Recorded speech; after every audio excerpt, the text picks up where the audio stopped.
Hi guys, how you guys doing? I wanted to let's go for a second. Trying to do this in a different way in these videos.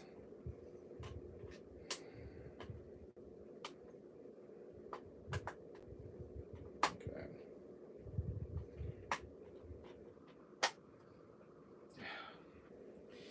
Trying to get more careful with this stuff. How you guys all doing? Howdy y'all. Should we get up here? Like this. Just trying to do this a different way. So, bear with me, guys. How you guys doing?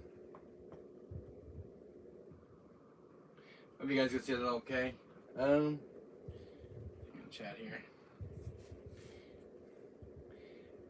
Anyway, guys, smash that like button, guys. Hope you guys can hear me. So, crap. Just trying to get this set up. My channel quick.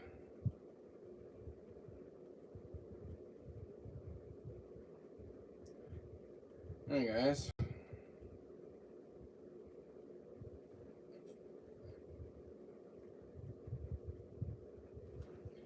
How you guys all doing?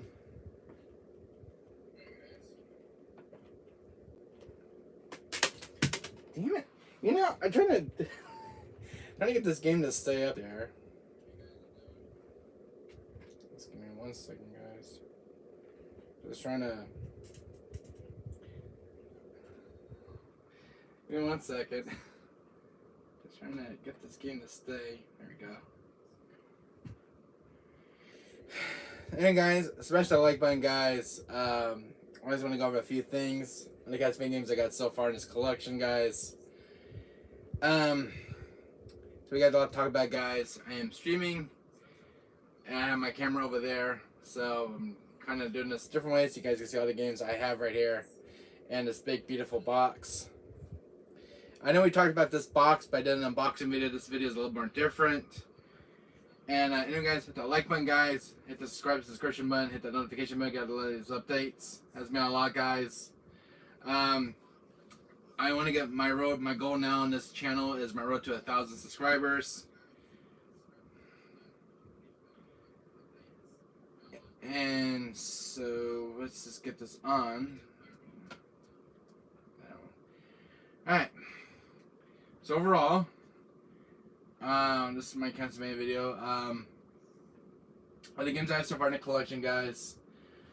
And I missed one more. So I'm gonna get this one in the video.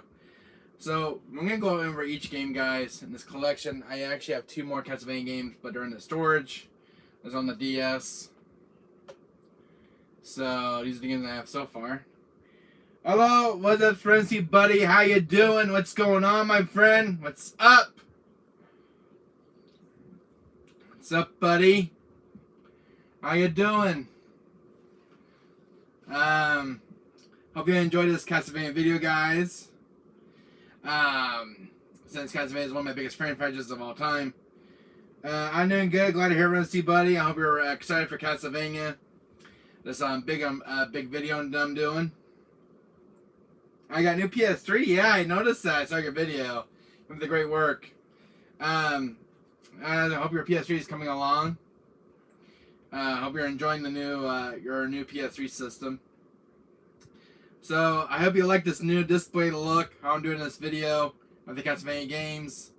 I have 2 more DS games, but I'm buried in that storage under in the big storage box I have. I have Resident Evil Operation Raccoon City PS3. So do I. I actually have a factory seal one, still sealed, and I have an open copy. Which I managed to find at the retro store, factory sealed. So, I hope you enjoy Castlevania. I'm about to talk about my childhood in this video.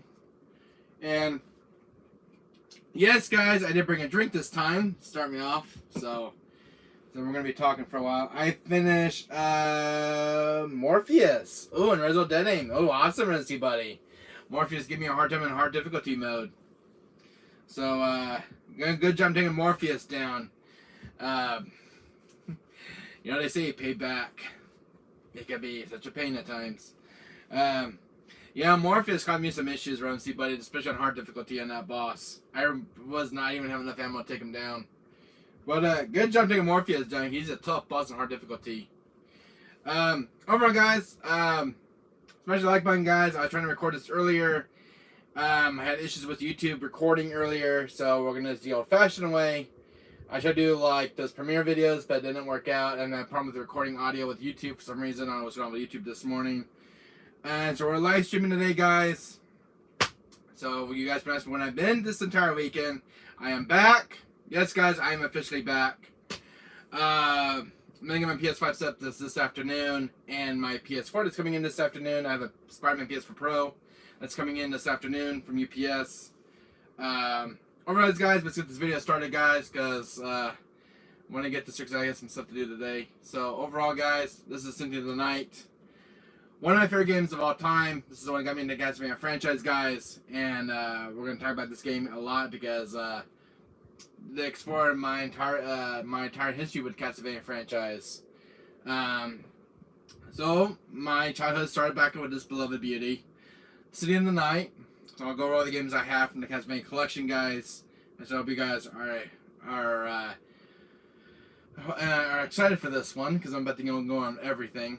So my childhood dates back to this game, back when, let's see, it was 1998, right? Yeah, 1998. So I was about 8 or 9 when I found this game, and I was with my dad that day, and I was at Sam's Club, and my childhood dates back to this beloved beauty. Of course, I don't have Dracula Chronicles X, which is the one that's on PS1. $200 game on the Black Label. I don't have it yet, but it's one game I do not have. But this is my first Castlevania I started with, guys. Got me into the franchise, and it's all thanks to this game right here. Because I was exposed to the 32-bit era of video games, you know, with the 2D side-scrolling. This is one of my favorite games on the PS1's library, guys. This is when I was getting my PS1, I was collecting for the system.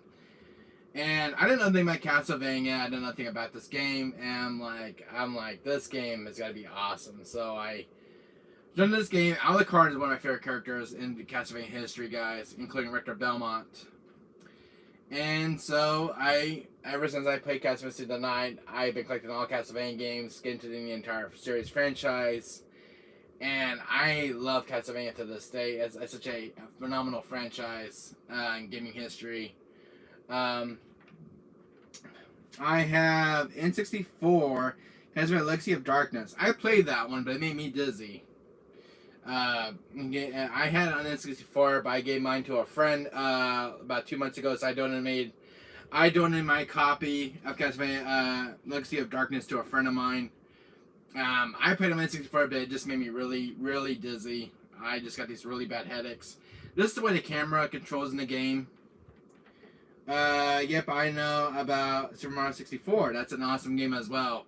I have Super Mario 64 on my Switch. Don't have the N64. But awesome, Renzi, but I'm glad you have Mario 64. That's a pretty good game on that system.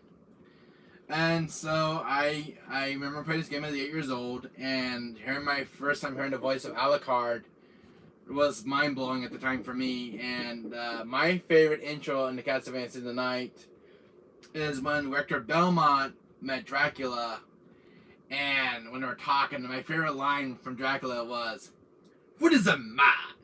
Nothing but a miserable pile of secrets. We not talk. How about you?" And ever since I heard that line from Castlevania, this is like one of my favorite games in PlayStation history. Unfortunately, I'm looking for the Black Label one to go with this one, so I'm looking for the other variant. But that game's about $200 roughly, and I'm looking for that variant. I am also looking for the other Castlevania game for the PS1. There is actually one more I'm looking for, and that's the Castlevania Dracula X Chronicle. And I believe it's the Rundle Blood remake version. And it's about a $200 game. It's the one I'm still looking for my system.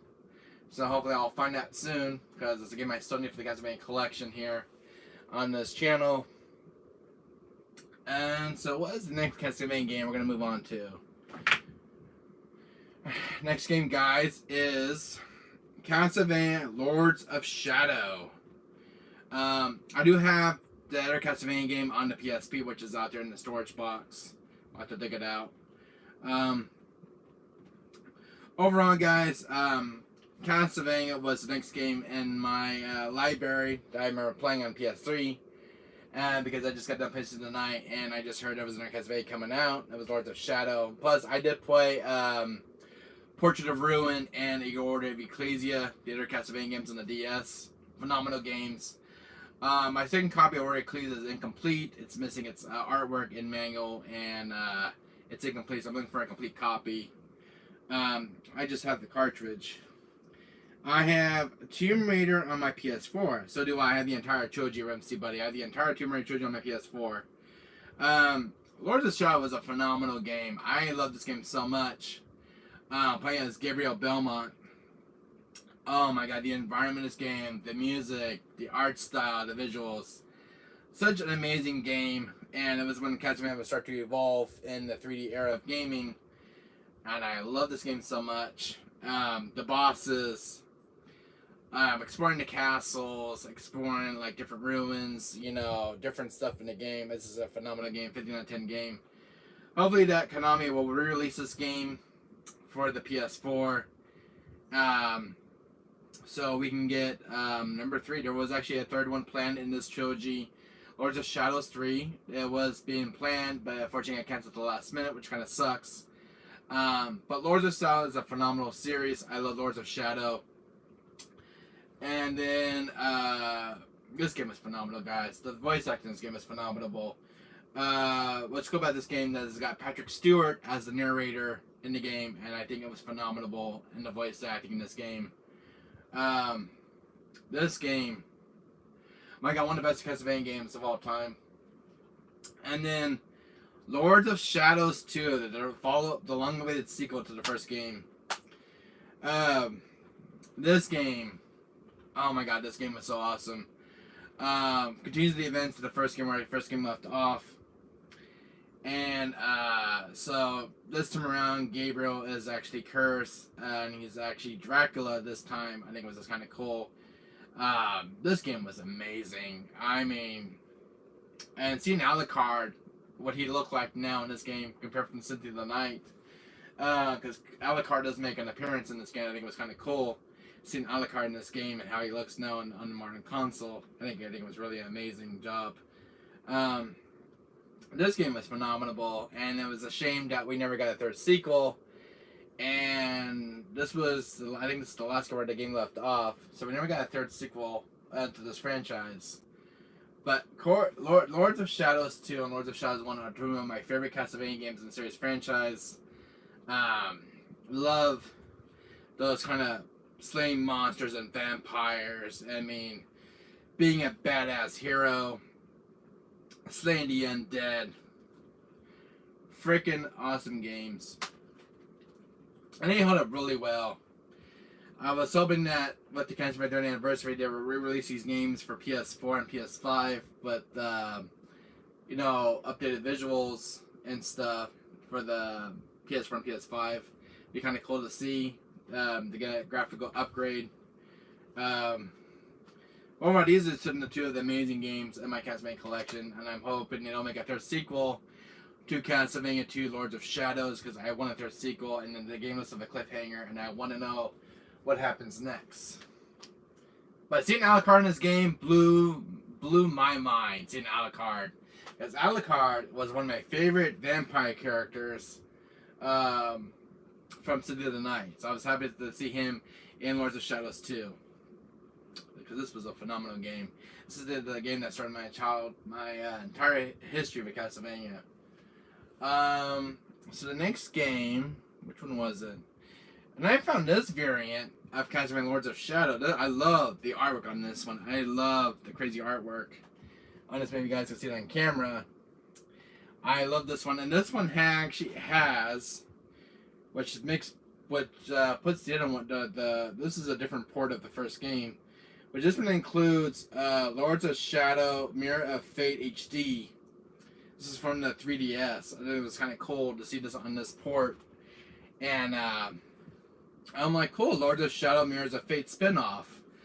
And we're kind of I think it's continuing up between Lords of Shadows 1 and right between Lords of Shadows 2.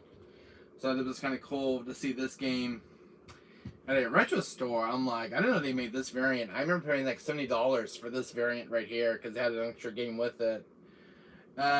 Which includes Reverie and Resurrection DLC, which is actually in the main game of Lords of Shadow, which is not included on this port of this version.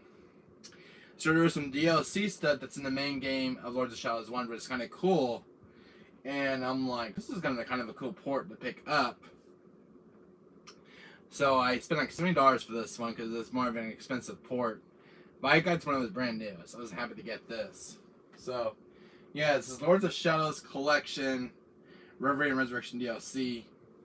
So, it's the same game, but just like this one has more extra features. So they're really cool variants. So, it's happy to have those in the collection. This was pretty cool to have in my collection, guys. Because I did an unboxing video, guys, of this on my channel. You guys check that video out. This was the most awesome Castlevania thing I got in my collection, guys. I talked about this before on my videos. But anyways, hit that like button, guys. Smash that like button, guys. Anyways, guys, thanks for all the 225 subscribers now so far on this channel now, guys. My goal now is to get to 1,000 subscribers. I want to get past the 200 limit on my subscriber on my channel, and more views for my channel. One of my videos lately, which I've been watching on my YouTube Studio app, one of my videos has been hitting 1K views already. That was Tekken Titan 2 Final Battle. I did a stream of that game about last year, and then she hit 1K views, and that video's been really busy. So thank you guys so much for all the support on this channel, guys. Thank you guys so much from the bottom of my heart. Thank you guys so much for everything, and supporting my channel, guys. That really means a lot to me, guys. Thank you so much. Kind of does without you guys. Overall, I was waiting for this to come in, and I was happy to get this. This was late for about a year, and I saw this on the web page. I'm like, this is really cool, but seeing it in person is more cooler yet than seeing on the web page. But I did an unboxing this one. The stuff, the content in this box is amazing. The soundtrack, the posters you get with this game, the stainless steel book, all sorts of cool, really cool stuff. But I got it because the Castlevania 30th anniversary, and Konami was selling the anniversary, celebrating the Castlevania franchise, and I think that was kind of cool to have because I love the artwork on it. I couldn't pass this one up. And sad news is that only 9,000 of these were made, and mine was number 740. 9,000 is a lot, guys, but only a few of these boxes remain that exist. As of right now, as of this video, guys, this is actually out of print and very rare to come by now. So these were during the pre-orders going live on the Run's website, and this was delayed for about a year. So I was hoping I'd get this in my mailbox. But I really wanted this because it has Alucard on it, Dracula, Mayor Bernard, and Rector Belmont. I love the art on this one. I love that glossy finish. Really cool, amazing Castlevania collector's box. And you get like the Saved Out of Icon coffin box. It was like all this cool stuff. You know, you get a replica of Alucard's sword and shield. And this amazing poster of Alucard. This is the Night. And an amazing poster of Rondo of Blood with Victor Belmont. And it has like Dracula and Mayor Bernard. I think that was pretty freaking awesome. I love the artwork style. I think it was just really well done. It was 18 by 24 poster. And a really cool soundtrack that has like a total of 40 tracks from Rondo of Blood and Castlevania Symphony of the Night. I think that was kind of cool. I have the physical soundtrack CD and listen to the music and everything else. That was kind of cool for the Castlevania 30th anniversary for Symphony of the Night and for Rondo of Blood. For $176, I got it for this box. I mean, I can argue about the money I spent for it because I really wanted this for my room. And I love Castlevania. Gosh dang, I ain't gonna pass this one up. But I love this box. For $100 and $66 I spent for this, I mainly got it because I like the box and, you know, the contents you get with it, the poster and everything else. I think it was kind of a cool deal for that much money you're getting for. But overall, I really enjoy this collector's edition. I really enjoyed it. This is actually my first collector's edition I ever collected. I never got like the Resident Evil big collector's editions, you know, with the big Resident Evil statues. I missed I missed my chance getting those. But for Castlevania collector's edition for the Ultimate Collector, I think this is an amazing deal for $176 from the Run Games. So I think it was really cool, and this is an amazing box art for the game. I mean that is just like really good craftsmanship. I mean, I love all that detail on the characters, and it's just a really cool, amazing box. So, and especially, you know, I got like, you know, 3 copies of the Castlevania Rondo of Blood Standard Edition for like $40 each, which is this. So I was happy to get this in my collection. I was really, you know, seeing Rondo, you know, since the night on a modern gaming on PS4's library. Because in my regards, there was no way to play Sin the Night and Rondo of Blood on systems. The only way for me to play Sin the Night was either on the PS1 or the PSP, or playing on PSP digitally. But it was the only way I could play Sin the Night. The only way I could play Rondo of Blood was actually on the PSP, which is kind of sad, unfortunately, because it never came to modern console. But I just remember playing to have it on the PSP, plus the remake version and the original version, so you could play back to back. But I'm just glad to see Rondo of Blood on a physical disc with Sin the Night bundled. So it's kind of a cool thing because I love Rondo of Blood. I think it was such an amazing game for the time it was made. I played the remake version on PSP. I don't know which version I love the most, but overall they're really good games in their own ways. The original game was very difficult. I love the music in that game. I love the way the game looked and played. The remake was a little harder. It had a little bit more of a difficulty spike, especially with Dracula as the final boss. And the only way you get the true fight with him was you had to rescue all the maidens and Rondo of Blood, which was very hard for me to collect. I managed to get all the maidens, and I got the final fight with Dracula. I think it was the most epic boss fight I love as a kid. I mean, that's just so much fun facing against Dracula. His face too was a lot harder because I could not beat him. I died because I was playing as Maria Renard, because Maria Renard was actually more easy to play with, but she's got more of a dodge compared to Victor Belmont. I actually died playing more with Victor Belmont against Dracula on Rondo Blood Remake on the PSP. Such an amazing game. It's just kind of sad that the remake version of Rondo Blood never made it to modern console. It's just kind of sad it never made it out. It would have been nice for this collection to have the remake version of Rondo Blood as well from the PSP, from the Dracula X Chronicles. So it would be nice to have like the other game with this bundle instead of being stuck on the PSP's format.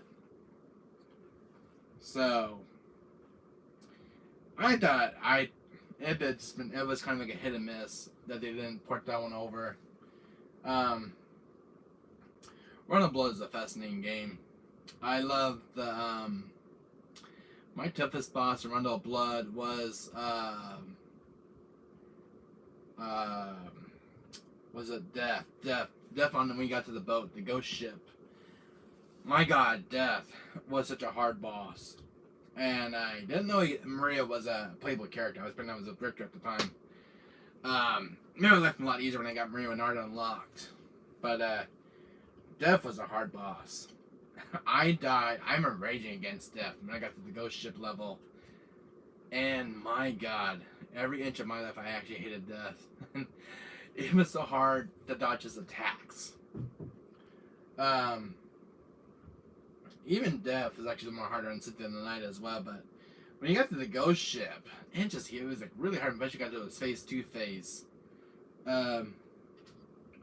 Overall, I really enjoyed Castlevania. The 32-bit era games of Symphony of the Night and Armando Blood. I did enjoy Portrait of Ruin. I did enjoy the Castlevania Portrait of Ruin. Did play Castlevania. What's the one that's on PS2? There's two of them. I can't think of it. There's the other Belmont guy. I'm trying to think of. I can't think of his name. Was it Simon? No, it wasn't Simon. Or wasn't it the one that's on PS2? Overall, really cool game. I didn't get very much far into the game. I still haven't downloaded my PS3 digitally. I forgot when it was a Castlevania Lamont. I think it was called Castlevania Lamont something. Lamont Darkness or something. I didn't get that very far, but it's a very fun game. You played one of the Belmont characters. What was the other Castlevania that's on PS2? And I haven't played it yet. It was like Legacy of Darkness or something. Darkness, and it was another Castlevania game that's on PS2. I didn't play that one, but then I did play Order of Ecclesia, Portrait of Ruin. Then when I played on the DS was Portrait of Sorrow. I believe it's Portrait of Sorrow was the other Castlevania game. That game was phenomenal, but the boss in the game was so damn difficult, especially the first boss. Overall, I mean, Castlevania has a really good lineup of games in the franchise.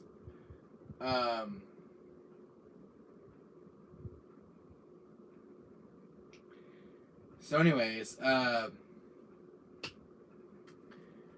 game I was going to talk about?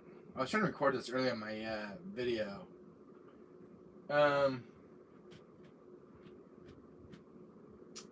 else was I going to talk about? Now let's return thought for a second. Overall, I just love the Castlevania franchise. I mean, 30 years with the franchise, I mean, it's phenomenal. I hope we get more Castlevania entries into the franchise, because I heard Castlevania's getting revived. One thing I would love to see return for the Castlevania game is more that 32-bit era of the Castlevania they used to play. Kind of like that really cool sprite, what they went for this version of the game. I like that 32-bit, what they went for, that kind of that art style. It's just kind of cool to see that, us to being all modernized. I just like this old era of 32 bits. It was my favorite way to play Castlevania in that day, and I still love playing it this way.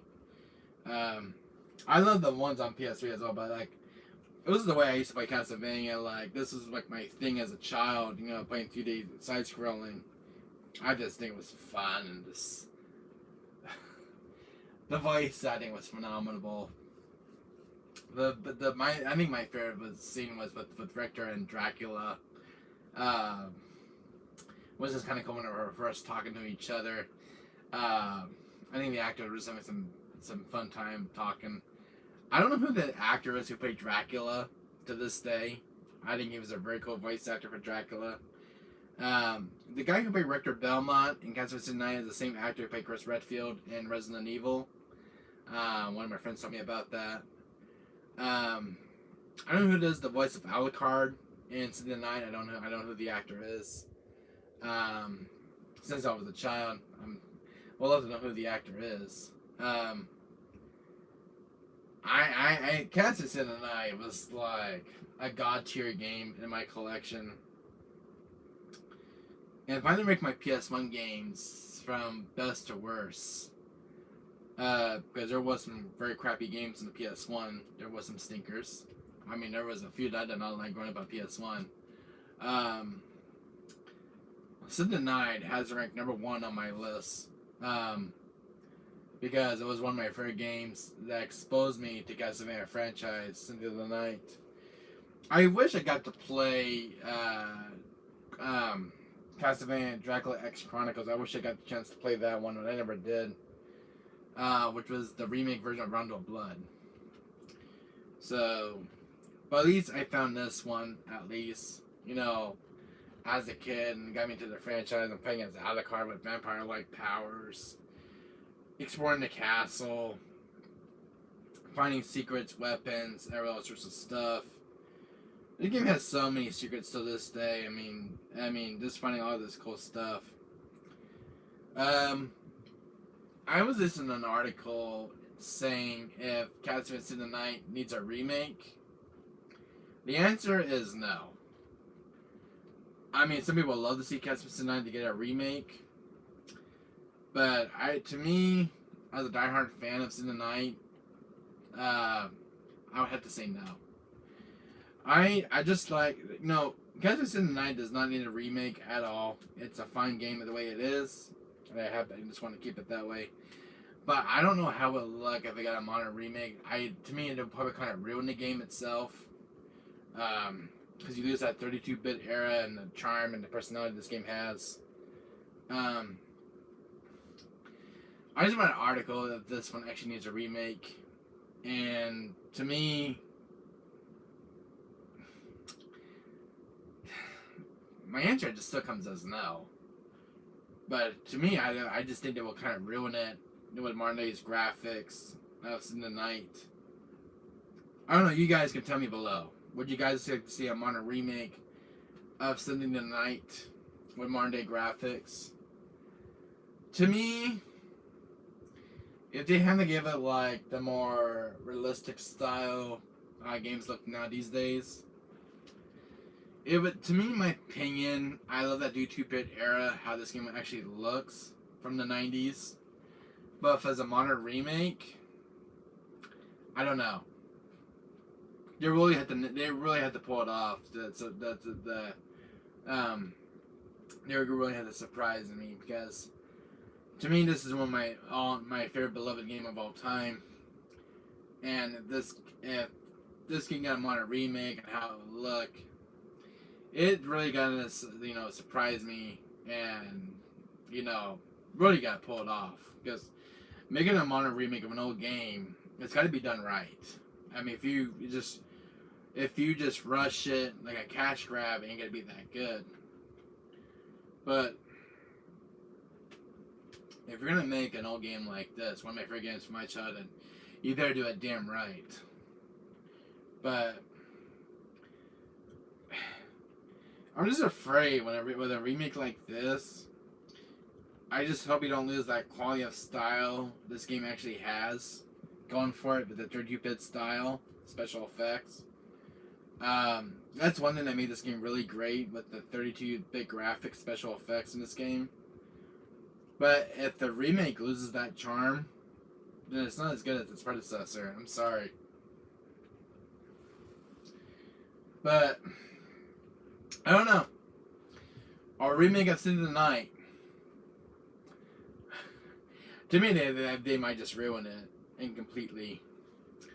But you just lose that charm, though, of this game. I mean, if you give the game really modernized graphics and visuals, and you kind of step away from the 32-bit, what this game's got going for it, you really do lose the charm of its predecessor. You really do.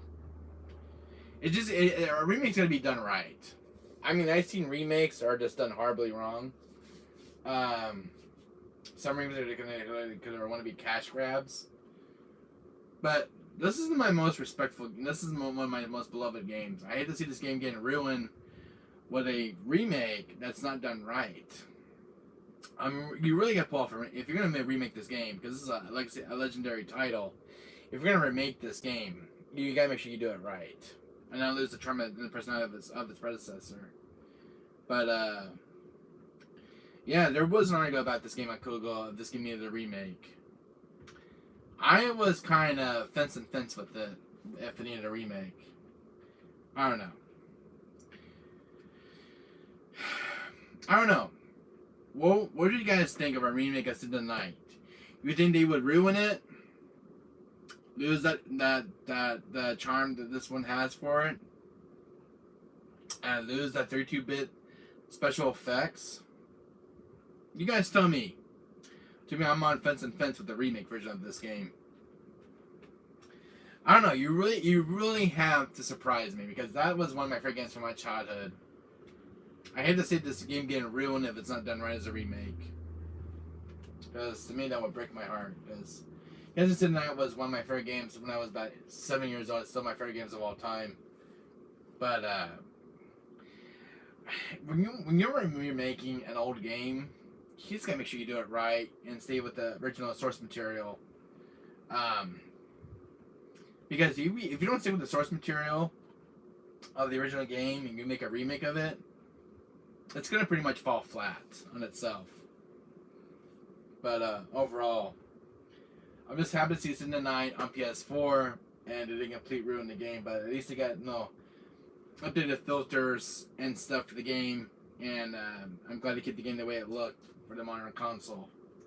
So, good job on that. But it's nice to see Rondo Blood on the PS4 now, finally, of all these years. Because I think Rondo Blood was only exclusive to Japan. It was, I don't think I worked in the PS1. There was one called Castlevania X Chronicle on PS1, but I don't know if that was Rondo Blood or some one of my friends said it was a remake of Rondo Blood. But I never got a chance to play Castlevania X Chronicle when it came out. But it's a $200 game. I mean, I would love to have a copy of it. I don't even have a black label of this, for God's sake. I would love to have a black label of this. That's myself. Black label in my retro store. And the price tag for it was like $200 or more. This was not cheap for a black label. And the greatest hits version, I think it's going for like 100 and something right now. For like 120. Because this one's gone up in price lately. So, yeah. Very expensive for Sin the Night. It's almost up there with the black label. So, if you guys want to ask me some questions, you guys can go right ahead. I was doing the recording this morning, and my recording got all screwed up this morning, so I was trying to talk some other stuff. But when I was re-listening to it, I didn't hear no audio, even though my audio was all turned up on my iPad. That's all that's going on. So,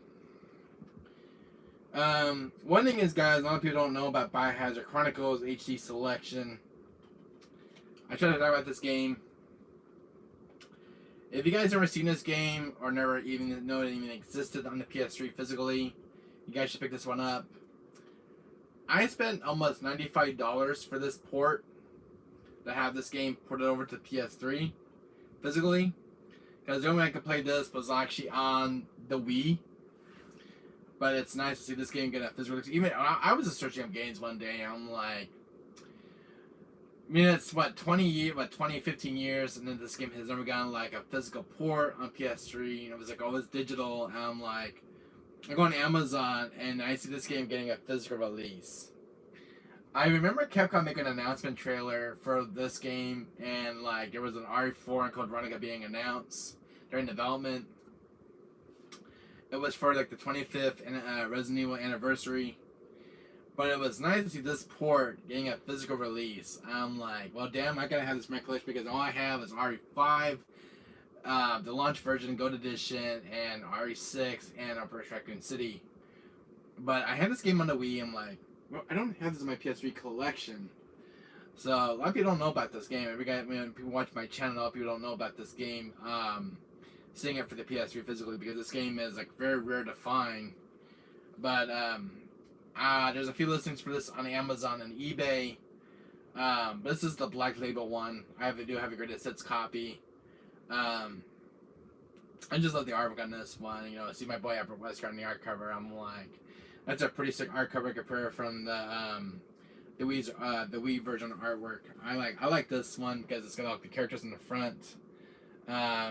To me, in my opinion, the Wii version artwork is it's fine, but I think I like this one because you can see all the characters and Wesker in the background. I think it was kind of sick, the new updated artwork for the HD collection. And especially for Dark Side Chronicles with its new art cover for the PS3. You can see Leon and Jack Krauser. I know it's pretty sick and dope. Yeah, $95 for this one is not a not cheap. I mean, you get the port, you get the disc, you get the manual. I mean, what can more you ask for? I love manuals when games get manuals. To me, this is a very fascinating port to have in the collection. So I was surprised that this game even got a physical release. And I mean, it's even got the little original artwork right there for like the Wii version. If you guys can see it up close, with Wesker and the umbrella on it, with the umbrella logo. But overall, I think this is kind of a must-have because I got this during the COVID pandemic. So it was like there was no good games coming out then because the releases were very slow to come out. And I was buying a lot of games online that time, and I'm like, well, I want a game, to keep me busy because I'm still in lockdown for 8 months, and the only other game that was coming out during that year was like Last of Us Part 2, Final Fantasy VII Remake, and those are 2 games I remember coming in. But Persona 5 Royal, Royal coming out, that was kind of cool, and Resident 3, Resident 3 Remake during that year of lockdown with COVID. And then I beat all of those. I'm like, I want some other games for the old era of gaming. And I see this game on Amazon's Amazon's search engine. This game pops up. I'm like, well, these are some cool games. I mean, I can't go to my gaming store, so I might just pick these ones up. And then I see this one going along with it. I mean, Biohazard Revival Selection, which has Code Veronica and RE4 original. So I'm like, oh, this is cool. So I heard somebody talk about this game, that this game had a fixed camera angle for Ashley. I think it was kind of cool. Because this is the only coolest RE4 port that really puts the US one to shame, because the Ashley section with the fixed camera angle, I think it was really terrifying. I think I played the Ashley section on this Japanese port, and I think it was really cool and really well done. It was terrifying because you couldn't see the enemies around the corner. I think I liked that compared from the US version, was more over the shoulder. It was alright in the US version for the Ashley section, but I think the one that shines the most of all the ports is this one right here with the fixed camera angle for Ashley. I think it was better and more well done than the US port that's on the PS4 and the PS2 version and the GameCube. I think this one just is better with Ashley and for fixed camera angles, because I was terrified, and I think it was kind of cool. But that's just me in my opinion with this game. I think this is the more better RE4 port of RE4. Too bad it was never on the US version, but I mean, seeing Ashley have fixed camera angles, I think that was kind of cool. I don't know why that never made it into the US version of the game during its re-release on PS4. But when I saw this, I'm like, maybe it's like the same one as the US version with Ashley. I'm like, actually, no, it wasn't. It was actually really cool, classic Resident Evil fixed camera angle. I'm like, nah, that's how you do a terrifying part in Ashley. Well, not over the shoulder, because Leon was actually over the shoulder in the main campaign, but when you got to Ashley, it's fixed camera angle. Like, wait a minute, why is the game changing? No, why is the game feel different? Like, I thought this, because I thought it was the US version. I'm like, well, this is kind of cool. Fixed camera angle for Ashley. I'm like, I love this. I mean, because you can see where you were going, you can see the enemies on screen. I mean, this was like really terrifying, and especially with the night parts, when the nights came alive, that really terrified the hell out of me with the fixed camera angle. I'm like, trying to get around them was like terrifying as hell. The adrenaline was like right through the roof, and really puts the PS4 version to shame, and the PS2 and the GameCube ports puts those two to shame. Because Ashley's fixed camera angle section with this game was like something I never experienced before with Resident Evil 4. But why it never came to the US version, I have no idea. Why it never made it. But I'm glad this port has it, and it's, to me, I think it's the most definitive way to play the Ashley section with a fixed camera angle, because To me, that was kind of a throwback to RE1 Remake and RE0. And I love that old style Resident Evil, especially with Resident 2 and 3 Nemesis having their fixed camera angles. I think this, like, seeing fixed camera angles with Ashley, I think it was kind of a cool and a love letter to the older Resident games. But it's been, it's cool because having Code Veronica bundled with RE4, I think it was kind of really cool, especially the price tag for $95. I'm between like $95 to $85. But I was just blown away by this RE4 port. 15 out of 10. It made you terrifying with Ashley. I mean, I think I died a few times with the knights chasing me around. I think that was the same terrifying being like in the lower basement of the castle. But yeah, when Ashley does get kidnapped by the enemy, she says, "Leon, help!" Over and over. I'm like, it gets kind of annoying hearing her scream over and over because she had nothing else to say. But I'm glad they did take that out for the RE4 remake and made it more better. But overall, I actually, to me, it was not annoying in this game. Just trying to keep her alive at times was kind of difficult. Like sometimes she won't move out of the way, and she has to have getting kidnapped by the enemies. And sometimes I shoot her by accident, and I get a game over, and I hate that. But overall, I do like when a game puts a nice, good challenge. And the difficulty spike with the AI in this version of the Japanese port of RE4 was more challenging compared to the US version. So I'm like, yeah, even Chief Mendez was actually a lot harder. He actually had more health for this time around. This game actually had 4 difficulties to choose from.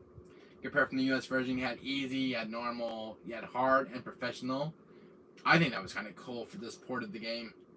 Because you had like different difficulties you can choose from, and maybe each different each enemy has like their own health bar. I think it was very cool.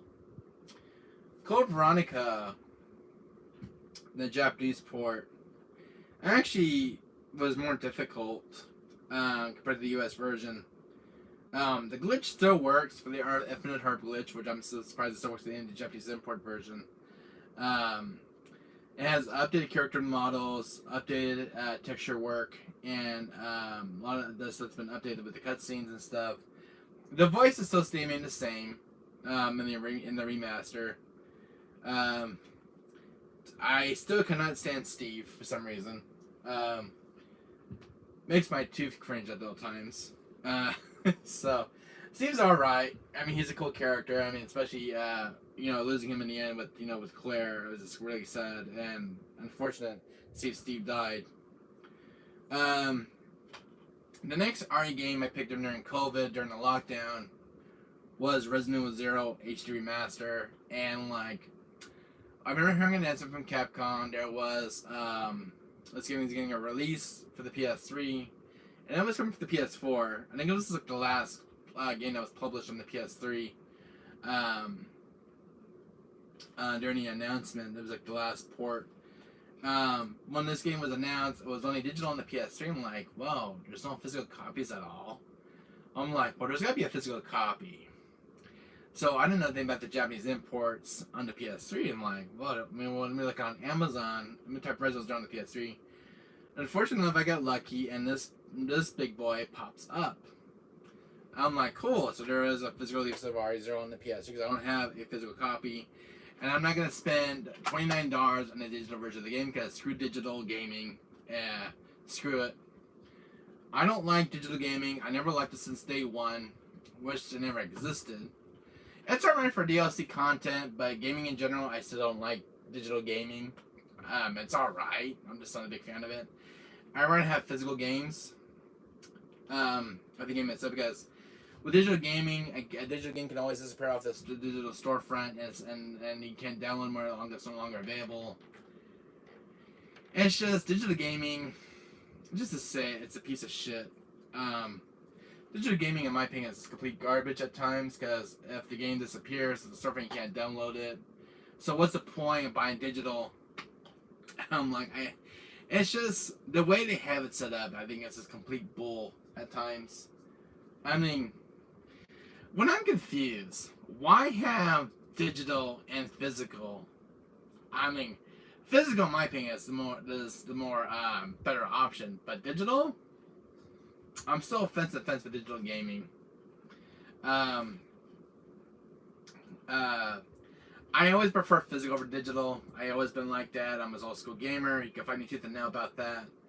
But I always prefer physical over digital. When you do the all digital gaming thing, you can leave me out of it because I will not be collecting digital games. You can screw that and digital gaming can go to hell for all I care. Because God Almighty, I will stick with my physical games when that happens. When PlayStation and Xbox decide to go all digital, you can leave me the hell out of it. Yeah, screw digital when I go to all digital gaming era, and when they stop making physical games on disc. I cannot live in the future with digital gaming at all. I'd rather live in a world with physical games because I like having stuff in my bookcase and it looks very cool to have, especially having in your hands. Digital is just on screen. You can't hold it in your hands. This is only on screen. I'm like, well, that sucks. So why even buy digital if you can't put it on your bookcase? I mean, it's good for like having demo versions of the game so you can try it out before you buy a physical, the physical release. It's cool, like you can give feedback to the developer, like what changes they can make for the fun game. That's fine for digital, like having the demo of the game. That's fine, for testing and stuff. But I rather have physical. I mean, I always been collecting physical games since the 90s because when I was born in the 90s, I didn't even have digital games in the 90s. It was always physical games, and I love physical games in the 90s. But when digital gaming came around, I mean, what's the point having digital around when you have physical? I don't know who came up with digital gaming idea. I think the most stupidest idea I've ever heard of digital games. Digital gaming, in my opinion, is all good. It's good for DLC content and demos. Nothing else. But that's just me in my opinion. But overall, and I had to get it off my chest. I still don't like digital games to this day. I always been a physical person with physical stuff. I like, I buy my movies physically. I buy my games physically. I mean, what's the point of digital if you can't hold it in your hands? That's my question. I ask myself that every day. The next game I got during COVID, I'm like, I need one more original game. And I mean, you couldn't still go to the game stores. So about, I think it was like 4 months in lockdown, and I picked one more original game up for my collection, and that was RE1 Remake. Because to me, I fished all the new releases that came out, and like, I need another game for my collection.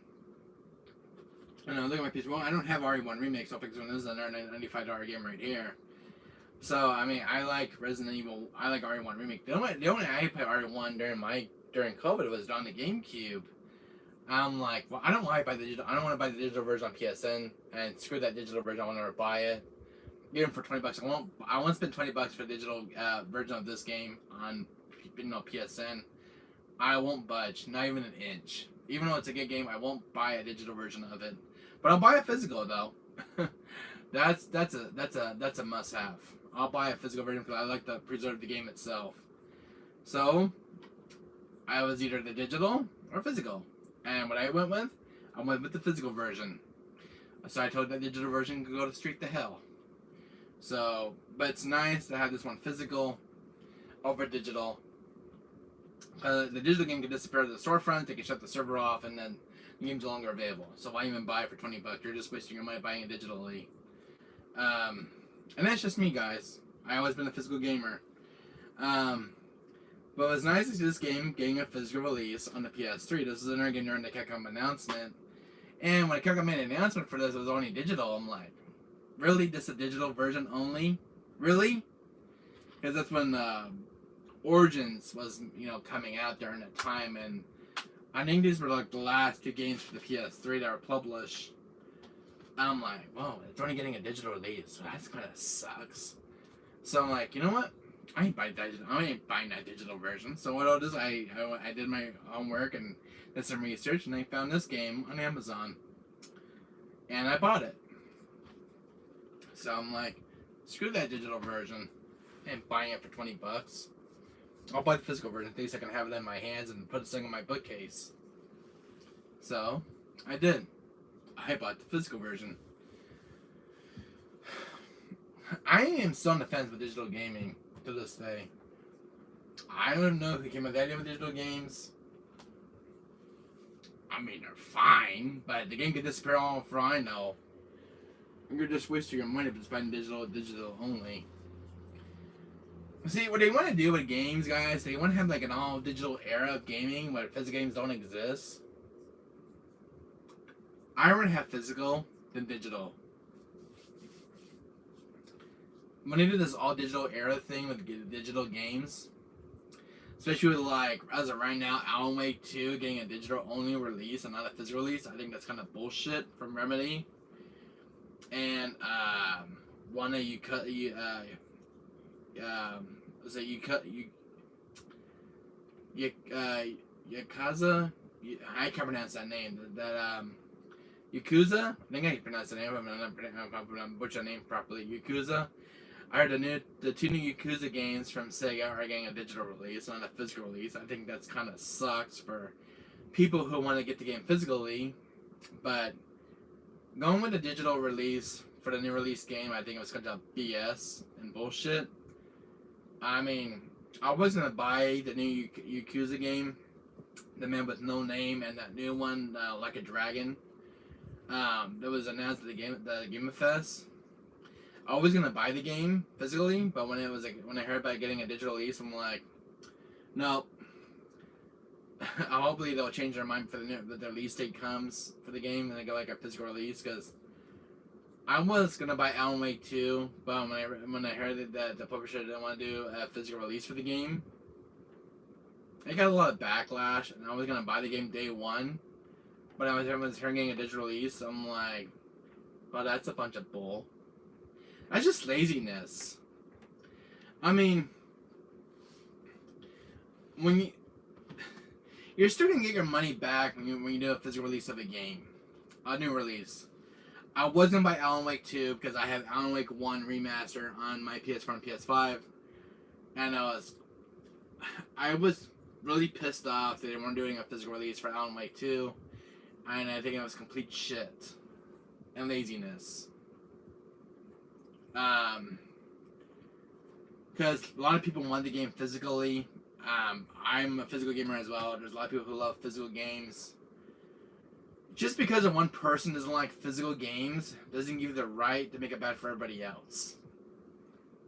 And so somebody at Remedy doesn't like physical games, and so that's why they went when they got a digital release. I think that was kind of complete bullshit. I don't know what's going on with new release games. I think it's complete laziness. You're still going to get your money back during the game development. I mean, people want to have their games physically on console. That's why I have, disc drive consoles that play the games on a disc. Instead of buying it digitally. Because I like having nice in my bookcase. I mean, if you have like all digital games, none of these games haven't even been on my bookshelf. It'd be all digital on that screen. I mean, you couldn't even hold the game, for God's sake. What is going on with gaming, guys? Tell me, what is going on with the gaming industry? Why release digital games only on new release games and not physical? It's convenience, complete shit, and laziness. Physical games has been around for the last 30 years, since the 90s, since the PS1 era. And now they're starting this shit with this digital only games. I don't buy it.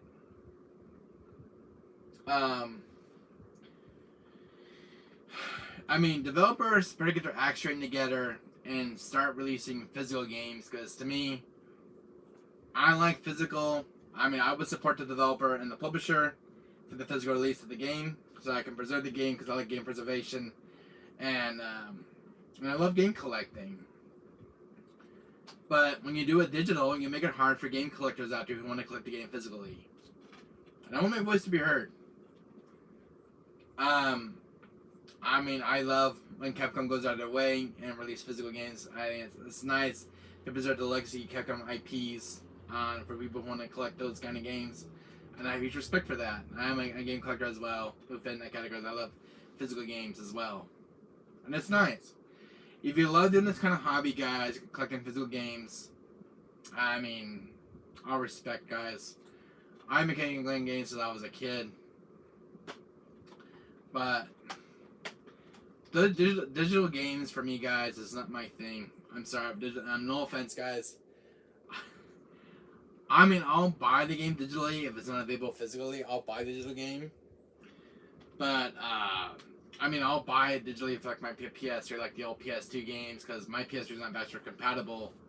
I mean, that's fine. I mean, I'm still defensive of digital gaming, but it's not all that bad. It's good for digital, DLC content and stuff. But when a DLC stuff, disappears from the PSN store, and you want to get it for your like, say like this game had DLC content, like for story stuff, and it's no longer available. I mean, that's pretty much screwed up in a way where like there's no way to preserve it on disc.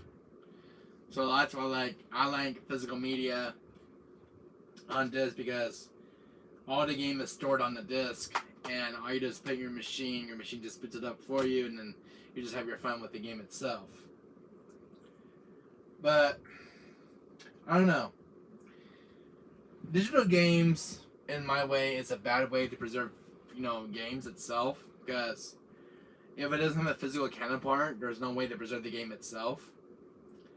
One game, for example, didn't have a physical release until like, I think it might take about 9 months, about a year or so, and that was Bridge of Spirits, because when Bridge of Spirits got announced, it was only a digital game, and when these were new developers, Ember Lab was a new studio, and this was their first ever game, and they were just kind of testing the waters and like hoping this game would sell well, and unfortunately it did sell well. And then got all their game development back, and it got a physical release during the announcement for PS4 and PS5, and that was so cool, because I was waiting for Bridge of Spirits to get a physical release, because I didn't buy it at first when it was digitally. I wanted to see how well the game would sell. People who buy the game, I mean, I was surprised how well it sold when I read the article about it. I'm like, and the game got a physical release, I'm like, oh man, I was so happy. So this was the thing about digital gaming. That was the only digital game we can take, for example, that didn't have a physical release. It was only digital during its first, during its release, and then it got a physical release after. I mean, that was kind of cool. So that was a cool way to preserve the game itself. So, yeah, it's a good way to test the waters with the game and like how well it sell, and if they're letting you in love with this franchise, or for a new game released from a new developer. It's a good way, like, especially with PC games, like a lot of new developers, making horror games and stuff, and see how well it would sell, and like if it does well enough for reviews and stuff, it would give it a physical release. So it's just weird how digital games do get a physical release. I mean, it's cool either way, but it's cool when it gets physical. I mean, it's a good way to collect the game and have it physical, and a way to support the developer. So. Hi, Seltzer. I'm so sorry I was ignoring you, buddy. I'm so sorry. Forgive me. How are you doing, Seltzer? Hi. I didn't mean to ignore you earlier. I had to get some stuff off my chest about digital games. Anyways, how are you doing, my friend? I'm so sorry if I was ignoring you. I'm so sorry, Seltzer. I didn't see you in chat. I'm so sorry if I just saw you in chat just now. Anyways, how are you? Seltzer, my friend. It's okay, I'm fine, and thanks. I'm doing well, Seltzer. Thanks for asking, buddy. I'm just doing this video talking about digital games and the Castlevania games I got so far. I hope you did watch my unboxing video of Castlevania. I hope you check that video out and leave a like on that video. For this big box set. There was a lot in here to unfold in the unboxing. I'm glad I did the unboxing video, but I did have a regret from opening it, because it was a sealed one, and as of when I made that video with Seltzer, I was shocked. And the sealed one, because this was actually out of print, the sealed one went for like $500. It skyrocketed instantly, and because when this first came out, it was like $176 when I bought it during pre-orders. And when because these were like only 9,000, these were made, and mine was number 740. And I wish I bought an extra one to have one sealed as a collector's, but unfortunately, I did not think of that at the last minute, because as of right now, I was looking for I was going price charting I used one for this one and complete one that's in use with all the content still in box. Going for about $384, three to $400 for a used complete for a complete used copy of this. A sealed one of this one, a complete sealed one will earn you $584. I was looking at price charting and it's ridiculous. Did you watch Final Fantasy VII Remake new trailer? Yes, I did, Seltzer, and thank you for asking me. I did watch FF7 Rebirth. Me and King Corgi Gaming yesterday. Last time we were talking about FF7 Rebirth yesterday. And we're making speculations and breakdown with the Rebirth video of FF7 Rebirth, and I watched the trailer. I was completely heartbroken seeing Tifa, Barrett, all the characters dead, and those gurneys. And I cried at the end of the trailer when Sephiroth took his sword and slashed Tifa. And I don't know if Aerith's going to get killed, because I remember seeing Aerith getting killed from Sephiroth during the original game. I know, I was very sad and heartbroken, because Aerith was my favorite beloved character, and losing her really hurt me. And it was hard for me to go on with my adventure, because without Aerith was like a really cool, party member to have in the party. She was cool to spend time with. Such a fascinating character, Aerith. But when I saw that cutscene, and I seen Sephiroth dropping down with the sword and pills Aerith into the chest, and I'm like, that was it. I just lost my favorite party member.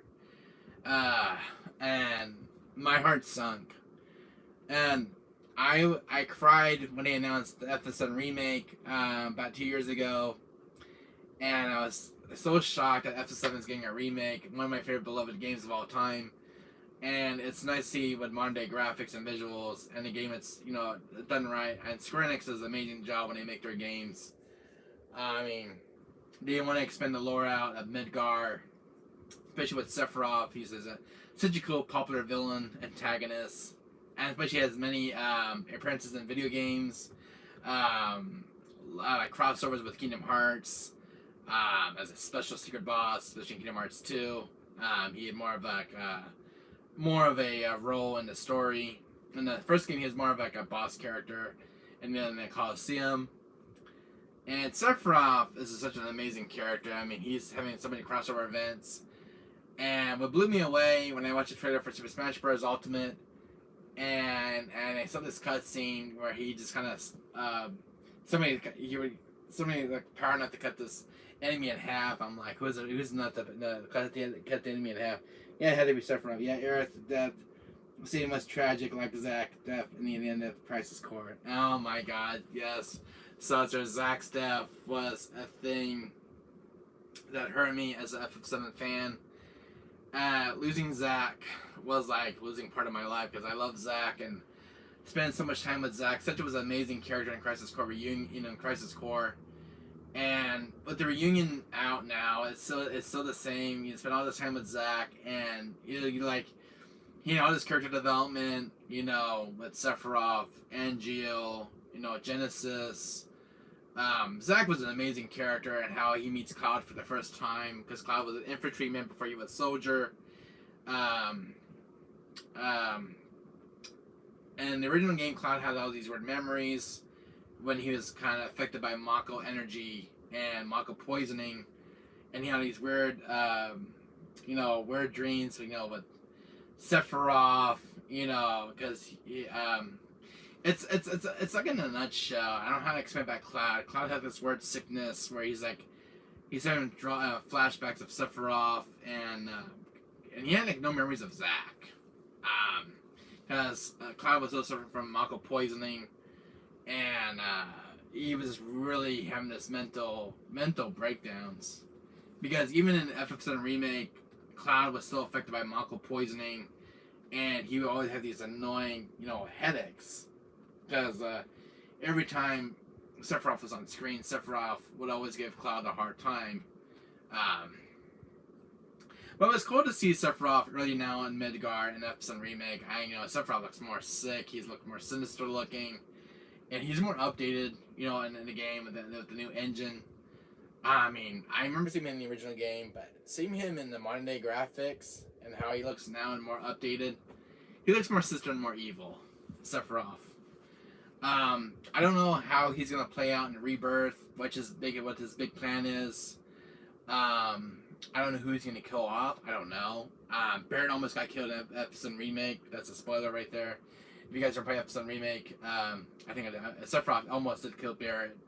But I think one of the Wisp interfered from Sephiroth killing Barret. Sonen's death and Son Yuffie DLC was a tragic as well. Yeah, Sonen. I believe that's his name, right? Sonen? I think I pronounced his name correctly.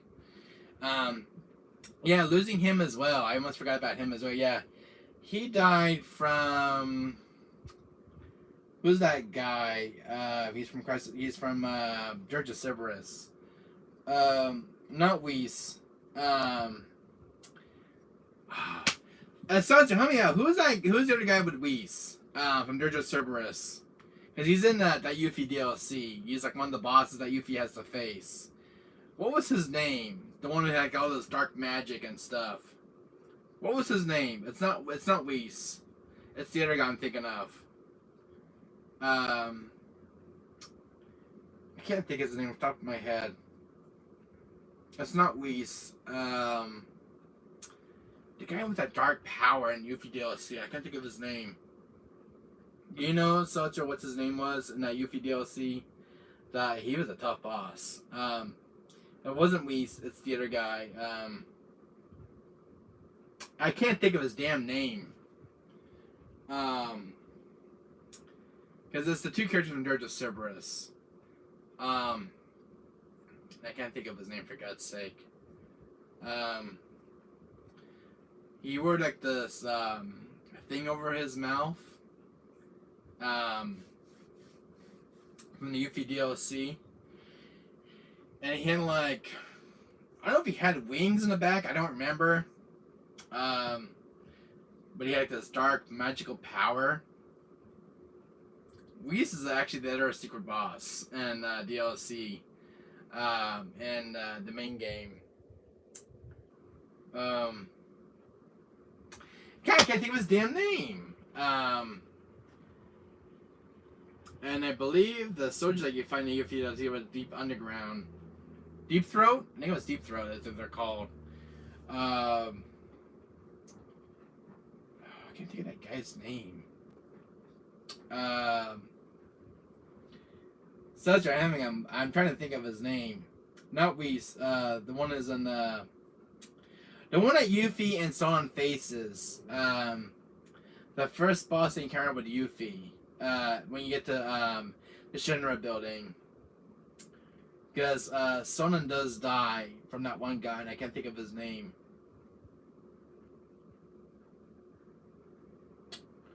Oh, help me out here. What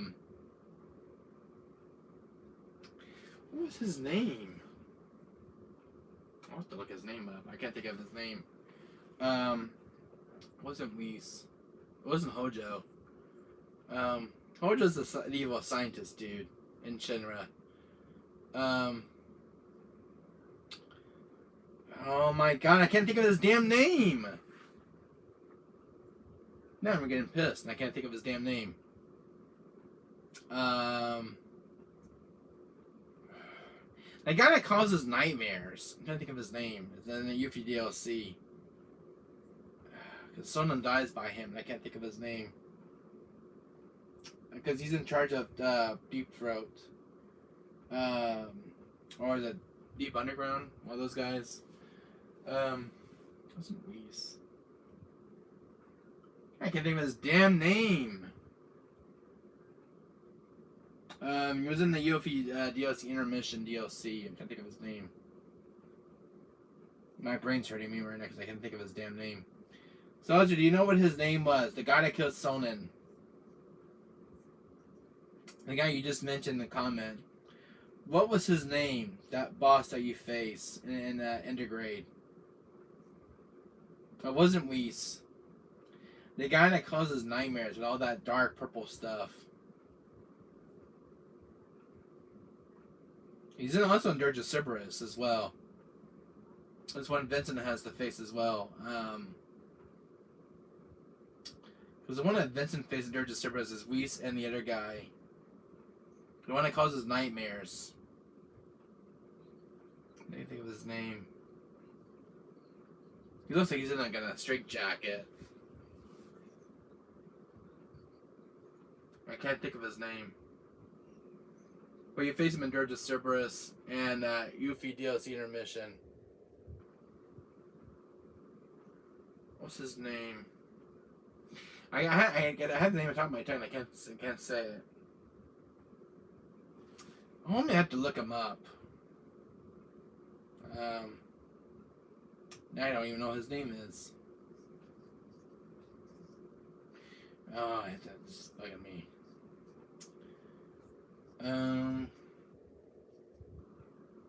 I can't remember his name on. Let's see. I'm gonna look at his name on Google right now, guys. Yes. I'm not getting any help in chat. I'm trying to think of that final boss in the UP DLC. Let's see.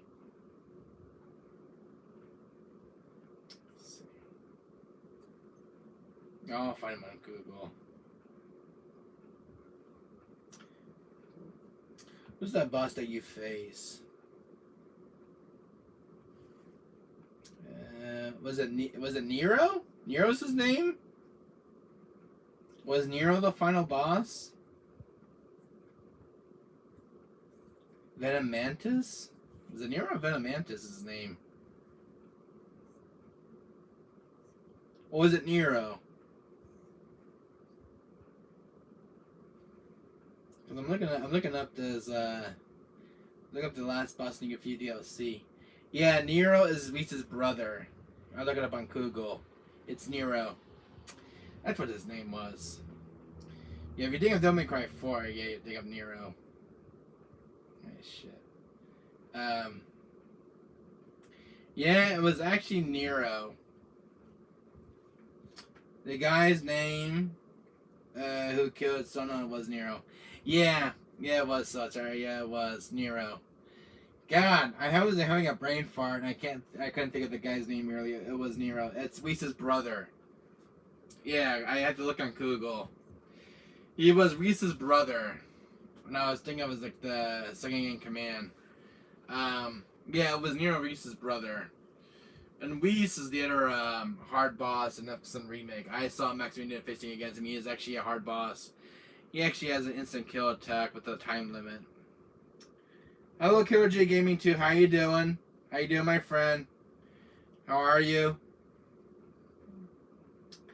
Thanks for coming by to this video. We're talking about FF7 and what was this talking about my collection of games from the castlevania games I have so far. But anyways, welcome to the chat, Killer J Gaming 2, my friend. Welcome to the chat.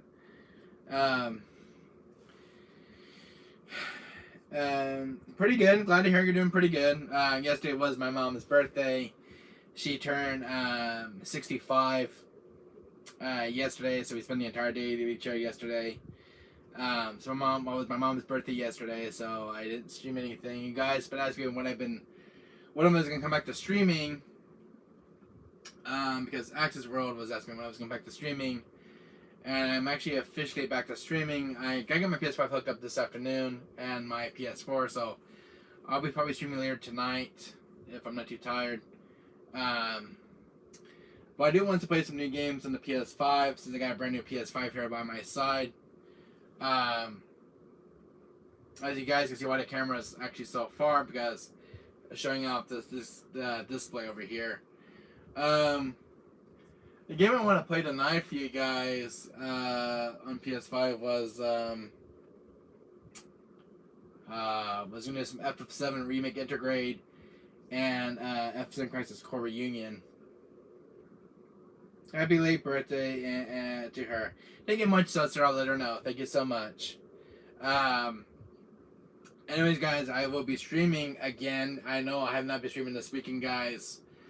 Because you guys may know, my PS4 was in the shop, and I got a new PS4, a Spider-Man PS4 Pro with a 1 terabyte with an HD drive. So that will be going over here by my TV. Comes in today by UPS. So that'll be getting all hooked up.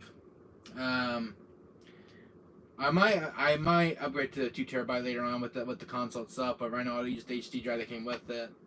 I spent like $749 to get it.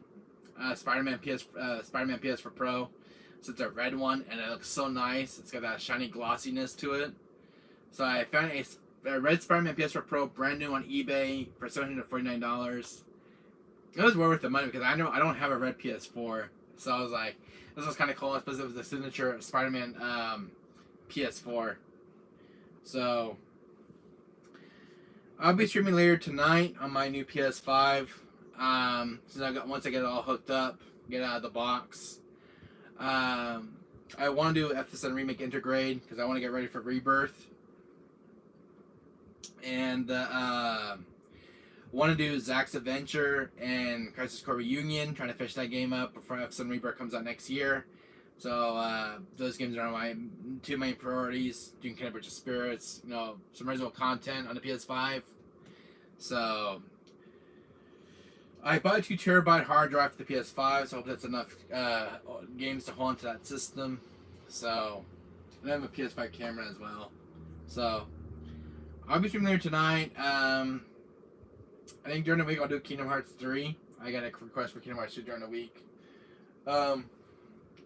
Overall, guys, I hope you guys are all doing well. I'm not going anywhere now. I'm just sitting here streaming and talking to you guys. So if you guys want to chat, ask me some comments about stuff, what I got in my collection that I ripped, guys.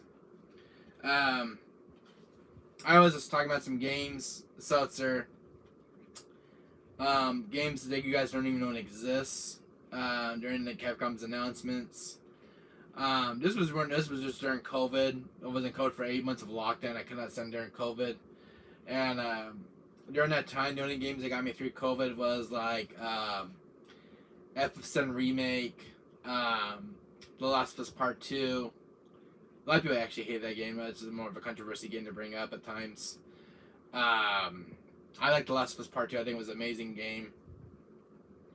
A lot of people didn't like it because of Abby. I loved it. I love playing Ellie and Abby. What was the other game that was coming out? RE3 Remake was good during COVID, and that was alright. But I mean, for the most part, it was a good game. Just it's not as good as the original. To its original predecessor. Then the Persona 5 Royal was coming out during COVID. I was playing that, and especially Doom Eternal. We can't forget about Doom Eternal. And as I'm speaking, I still never finished Doom Eternal. I think it was like 15 minutes, like 15 or 10 minutes into the game, and I never got any further into Doom Eternal. I never did the game any justice. I just kind of left it unfinished, and I just went into another game, and I don't know what happened with me with Doom Eternal.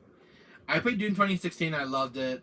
I don't know what Doom Eternal, I didn't ever got anyway, I was like 10 minutes in. No, it wasn't even, it was very short. I was like only 10 to 15 minutes in. My game didn't crash or anything. I was preoccupied with another game, and with all these new release games, I was doing FF7, I was doing like The Last of Us Part 2, and it's kind of completely ignored Doom Eternal. I'm like, it's a good game. I was just like, I never went back to it. It's been sitting on my bookcase, and I never went back to it ever again. I don't know what happened during that time with COVID, because it was like FF7 was out during that time. We got Persona 5 Royal. And I just totally forgot about Doom Eternal, and it's just sad because it was a long-awaited sequel to Doom 2016, and never did Doom Eternal any justice. I never did. That was the game right here during COVID.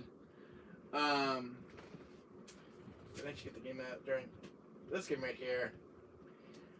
I don't know what's what with me when it came to this game. I don't know if you guys played Doom Eternal. I was like 10 minutes in, and I just kind of went to a different game after that, and it was like so many games during COVID, and this game's been sitting on my bookcase unfinished, and never even touched it. And I know it's a good game, got good reviews and everything else. It's like, I don't know why I never went back to it.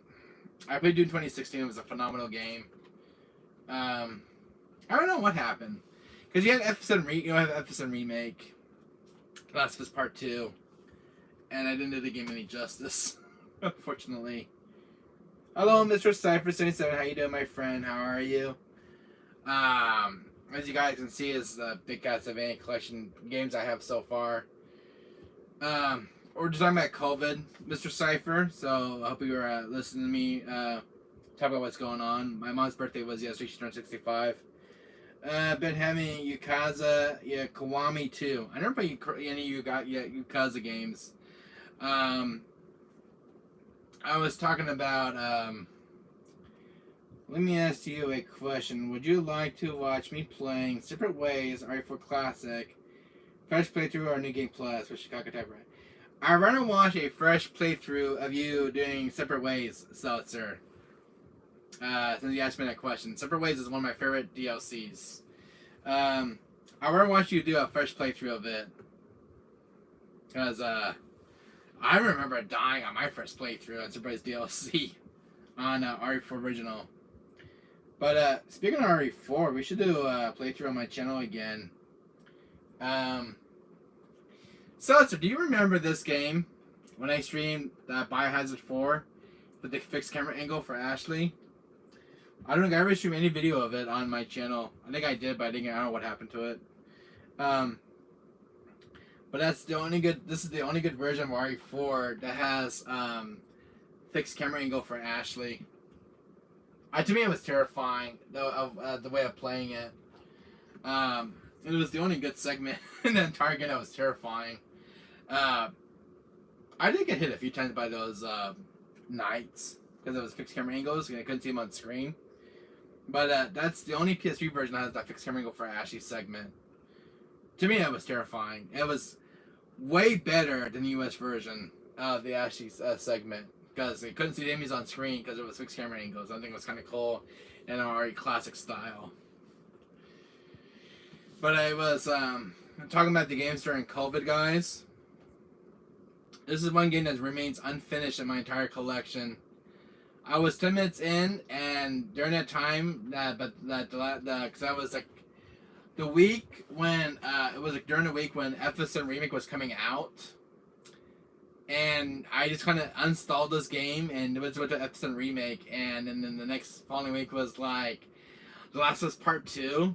And as years went by, I just kind of forgot this game even existed on my, even though I see it on my bookshelf, I just never finished it. The only game I did finish was Doom 2016. And when Doom Eternal came out, I was 10 minutes in, I just kind of move on to something else. There's nothing wrong with the game, I was busy with RE3 Remake, FF7, Last of Us Part 2, and I just totally forgot about Doom Eternal. I don't know if you guys are a fish Doom Eternal, but I just sort of went back to play it. Oh, that Ashley part with the close camera when she caught under the tables. Yeah, you remember that, don't you, sir? This version of the game, the one I was playing on my. It was hard to capture this on my tablet. I know it's very stuttery when you're trying to record from a tablet with this game. It's very good if you have a capture card because PS3 cannot stream to YouTube. So the only way I record games like this is using my tablet, but I need to get a capture card that capture footage from PS3 because PS3 is a difficult system to capture footage from. And too bad I didn't have a YouTube app to stream to. It's just kind of like a design flaw with the system. But when PS4 and PS5 came around, it was easy to stream to YouTube. But yeah, I did stream this game though, but it was a little rough against the edges trying to record this game with a tablet. Umbrella Chronicles and Dark Side Chronicles, but I think overall, the footage came out just fine. It wasn't that much stuttering, at least. I mean, a few frame rate drops there and there, but nah, it was better than nothing. If I had an iPad Pro, I think it would be more better. I was using an iPad Air to record that footage. Overall, guys, for you guys is enjoying the stream right now. Excuse me. So this is my entire Castlevania game collection so far, Mr. Cypher77. I hope you're a big Castlevania fan, like I am. I've been a Castlevania fan since I was a child. I don't know if you ever saw this big box, Mr. Cypher. I don't know if you checked out the last video I did. I did an unboxing video of this big boy, so you should check that video out. Because there was a lot of contents in this thing. There was like a big poster, a soundtrack, everything else. But I did an unboxing video during a live stream. You can check that video out. This is just the collection I have so far. But this is a very beautiful box. This is my only collector's edition game collection box I have. Cause I don't have any collector's editions like for like Resident Evil. None of those big statue things with Leon and Jill, or that police one of Leon from R2 Remake. I saw some on eBay going for sale, brand new, for like $200. I might buy those that have them for my collection for RE. There was one for RE7 Biohazard with the big giant house that lights up, and there's like the that music from Aunt Rhody. So I was thinking about getting those for my birthday this year. Get some of those statues of Leon from RE4 Remake, one of the police one, and Jill.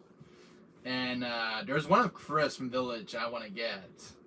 But they didn't come in these big giant boxes though. And they take a lot of room up, but I'll have to make room in my closet. But it's something I really want to have, and have like the statue bust on my bookcase. They're kind of cool to have. But the boxes are huge. I mean, those boxes are really huge. Those collector's editions. I discovered something interesting while I was replaying RE4. If you shoot the church bell, some Gananas will show up and you can do it twice. Yeah, that was the an old secret I discovered as well. So it's to get like extra money and ammo. But a very close secret in the original RE4. Too bad it's not in the remake version though. Which unfortunately was cut out.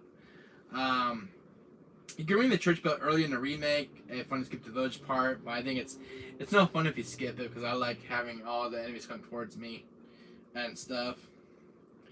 But yeah, that is a very close secret in RE4. You do ring, if you shoot the church bell in RE4, you do get Ganados to come up twice in the RE4 original. It's a very cool secret that a lot of people don't know about the church bell, but it's a very cool secret to shoot. It's only during the afternoon with the church. We can't do it at night. It's only during the afternoon with the church. But it's very cool to get like ammo and money, or like grenades and stuff. Very cool secret to have in our RE4. There was another secret I discovered recently in RE4. There was a red herb at the beginning of the game. Is where you save the dog. There's a red herb. If you go to the right side, there's a red herb beginning of the game. The game gives you a red herb. So it's an extra way to get an extra health upgrade. So that was kind of the close secret I was undiscovered within 25 years. I didn't even know about the red herb beginning of the game. It was something that was undiscovered. And one thing I discovered in RE4 was an extra Dr. Salvador by the main fence. When you go to the farm area, there's an Dr. Salvador. Something I didn't discover until like 25 years later playing the game. So that was another secret I discovered myself. There was another secret I discovered in the mine area in RE4 original. If you go to a little skull, to the minecart section, there's a little skull on your left side, and there's like extra money if you click on it. That was another secret that was undiscovered. The secret I discovered myself. There was a lot of really cool hidden secrets in RE4 to this day. Some are just still being discovered. I think it's kind of cool. The church bell was like a secret that's just kind of like, you have to shoot it and you get like this Ganados coming up. If you shoot the water before the final boss of the Lago, if you shoot the water like I think 5 or 6 times, the Lago will come up and eat you. So that was kind of a cool thing. And RE4 Remake, you can sit in RE4 Remake, but it's just a little Easter egg. You don't get like a trophy achievement for it though, unfortunately. But RE4 is a cool game. I love the original to this day. The only drawback to the remake is a phenomenal game. RE4 Remake. And you shoot the water and the Lago will eat you. Yes, I remember that one. So it's very terrifying scene when it plays, and it's a very imminent game over a screen. But if you shoot the water, I think it was just really cool. The scene, especially in RE4 remake. The only drawbacks I have in RE4 remake, it's a very good game for a remake. But the only thing I really miss, RE4, I love playing RE4 remake. I have nothing against it. Some people call it complete garbage for RE4 remake, which I did have to disagree. They said it was soulless as well.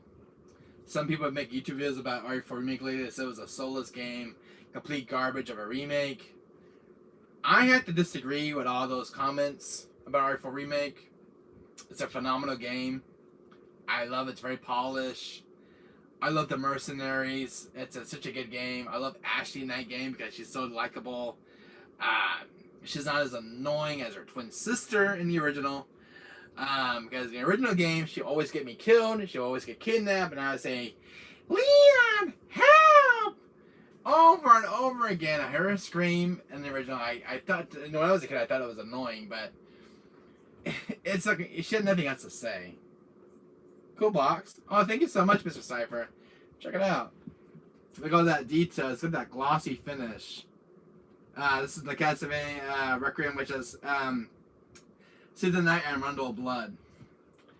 And this is that's the Castlevania Anniversary Collection. You get all these Castlevania games. This is the one I bought last year.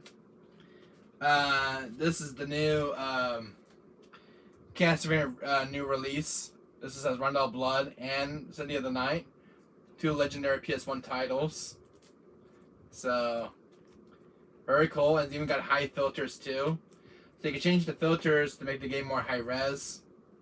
And it's got the new audio recordings, which is a different version of City of the Night. Not the PS1 version.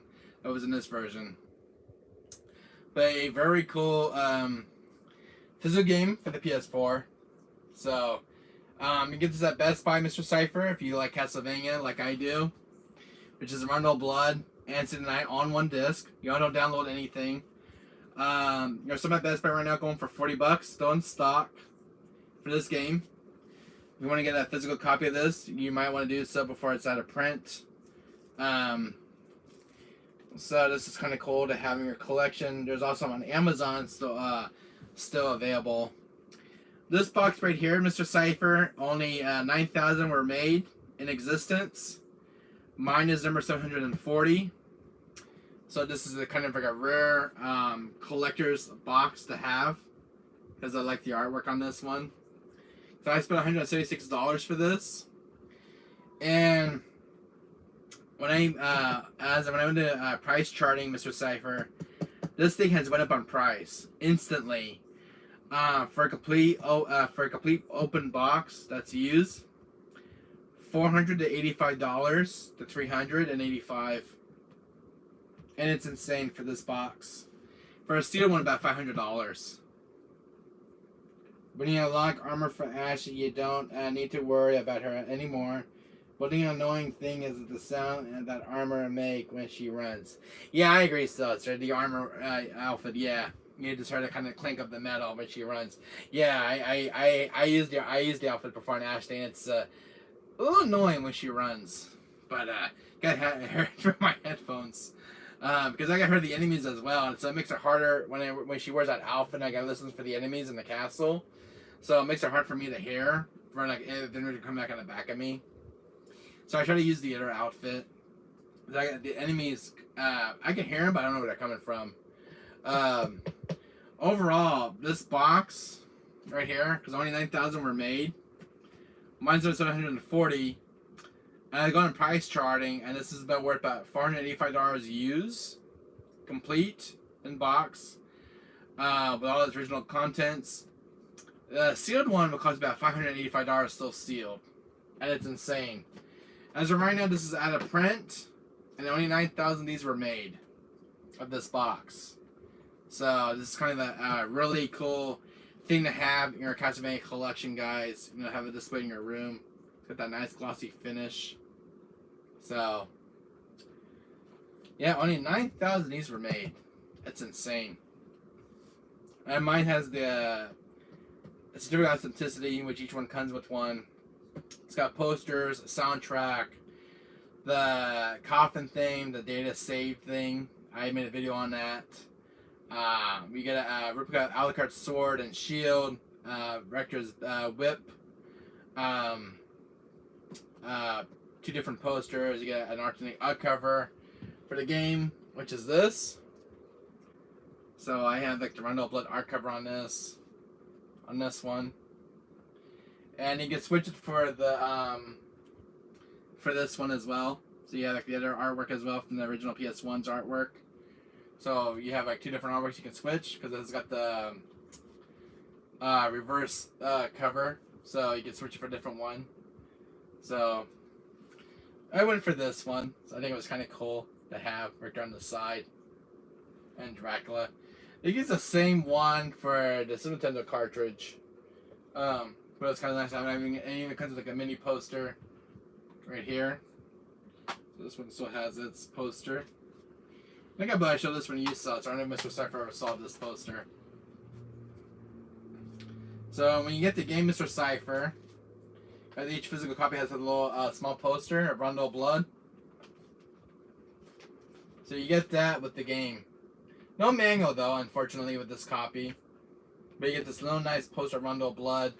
And then the big one, you get a different Rondo Blood poster and Alucard on it with City of the Night. It's an 18x24 poster.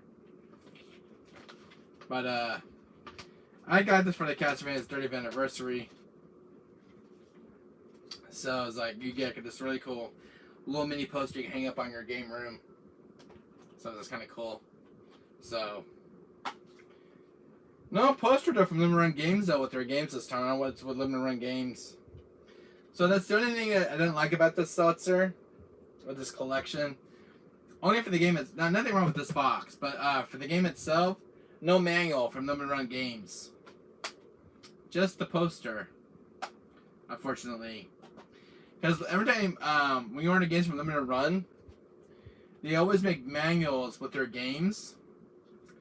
I don't know, and they made. I know they came with an agreement with Konami, but no manual for this game for Sin of the Night and Rondo of Blood. Unfortunately, which kind of sucks. But it would be nice to have like a manual with it, because Limited Run always does manuals for their modern release games on PS4 and PS5. They always do manuals. It's nice to have a poster, but damn, you don't have the manual though this time. So that's the only downfall. But overall, it's a really good game to have physically for the PS4. I don't know if I show you the disc, Mr. Cypher. Look at the disc. I don't know if you can see that on camera, but check that disc out though, and you too, Seltzer. Very cool disc. I like the artwork on it. I think it was just kind of cool. I like when they go out of their way with the disc and they do like the printed artwork. I think it was kind of cool. But yeah, that's the disc for Requiem for Sin of the Night and Rondo Blood. Both games are on one disc. So when you boot up the game, you get like a menu, and you have either Sin of the Night or Rondo Blood you want to boot up. So that's kind of cool. So you can play the new Castlevania Sin of the Night version, which is the new recordings, new dialogue, and you get the Rondo of Blood. One new HD filters, so much the game more smooth and not so compressed like it was on PS1. This one is very compressed on the PS1, but it still has it has aged very well. But this is the more definitive way to play it on the PS4, because you get the new filters and you can see that the textures and stuff with this game. So you can make it very high res. But still the same game, but just, you know, we get new filters. You can play it with the old filter on, or the new filter, or smoothing as the new filter option to smooth out the game itself. I think it was kind of cool. It was an add life improvement to the game itself. So in a big way to play the definitive version of Sin of the Night. So a good way to keep the game with life improvements. They updated the controls with the game itself. They made some adjustments to the controls from the game from the 1998 version, so they had some modernized controls for the PS4, so it's kind of cool to see. So there wasn't stuff that living around games made adjustments with. But they paid a lot of money to get this version of Sid the Night from Konami because there's the new recordings and the new voice for Alucard and Dracula. There's like new recorded dialogue that wasn't released on the US version, so it was kind of cool to see. The only time it was ever seen was actually on the PSP, but it's a very expensive port of Sid the Night, so it's different than this version. This one's got the original recordings and dialogue. That one PS4's got different dialogue and recordings. So you should check it out. It's a very good game. I loved it. So I do have 2 of them. I have 3 of these sealed, and one's in this box here. So these are actually as of right now, these are actually out of print, but there's some available at Best Buy. So really cool to have. But this is my first ever copy of Sid the Night, Mr. Cypher. I don't have the black label one, but this is my first ever copy when I was about 8 or 7 years old. I have this game for many years. I think this game is it's 1998.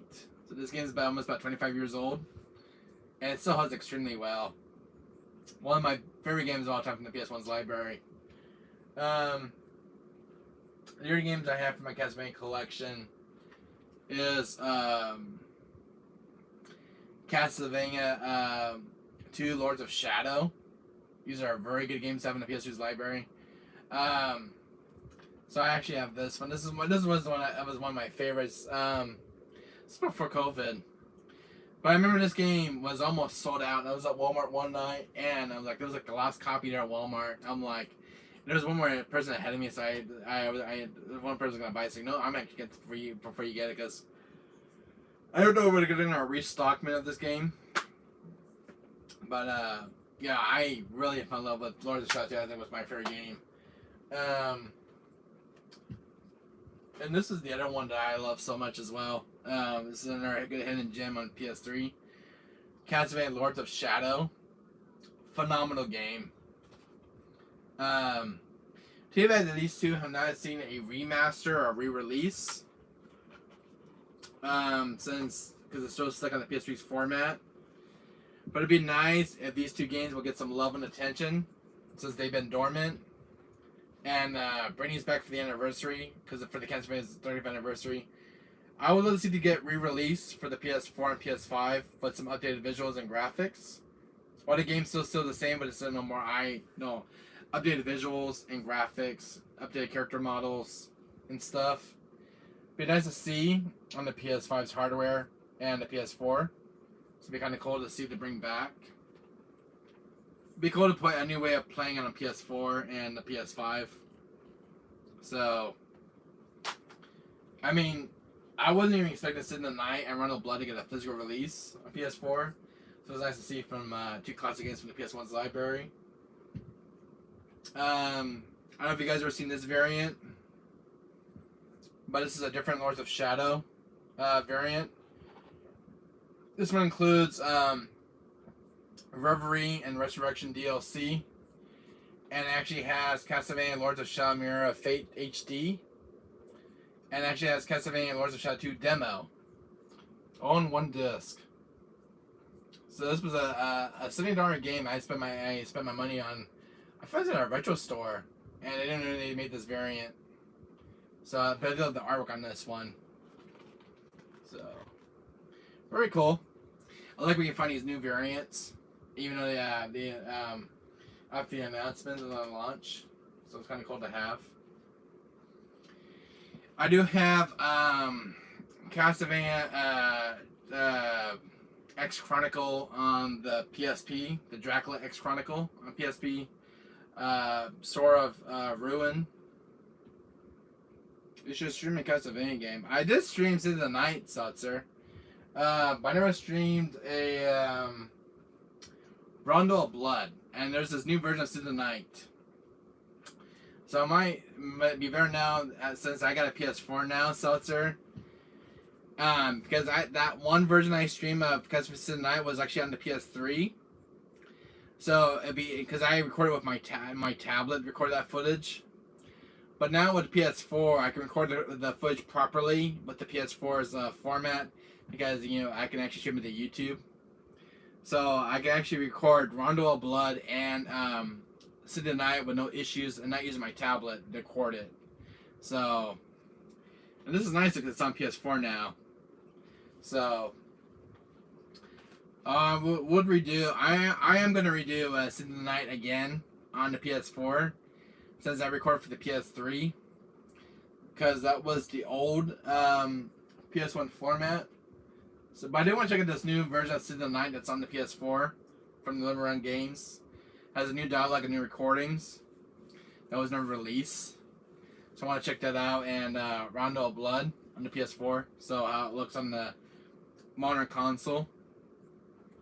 So, Seltzer, I know you don't have a PS4 yet, but if you ever get this game, Seltzer, try to pick this one up for your collection. Because I know you like 32-bit era games. This was during my gaming. This was during my golden era of gaming. Guys, like I experienced playing 32-bit games. Overall, Seltzer, I know you don't have a PS4 yet, but try to pick this one up for your collection. It's your recommendation for me to you guys. Had to pick this one up. $40 retail price. There's some at Best Buy still available, and Amazon and eBay. But if you see this game, try to get it, guys, while it's still in print. Because as of right now, on the website, it's actually completely out of print. So, but there are some available out there in the wilds. You just have to look. But I was even happy to get that game in my collection because I actually have the anniversary one as well. I don't know if you guys want to see these on my channel, but I don't play any of these Castlevania games in this anniversary collection. If you guys want to see some of those old Castlevania games on my YouTube channel, let me know, because the only one I ever played was back at Super Nintendo was Super Castlevania 4. I never played Castlevania Bloodlines or Kid Dracula. Simon's Quest is a different story. When I heard from AVGN, it's actually one of the worst. It's not a bad game, Simon's Quest, but it's just not good from what I heard. Simon's Quest. This one here, if you guys see this one on AVGN, check that video out, guys. He said it was not that great. And it's a good game, but it's not great. It's just the way they progress the story is very weird, from what I heard.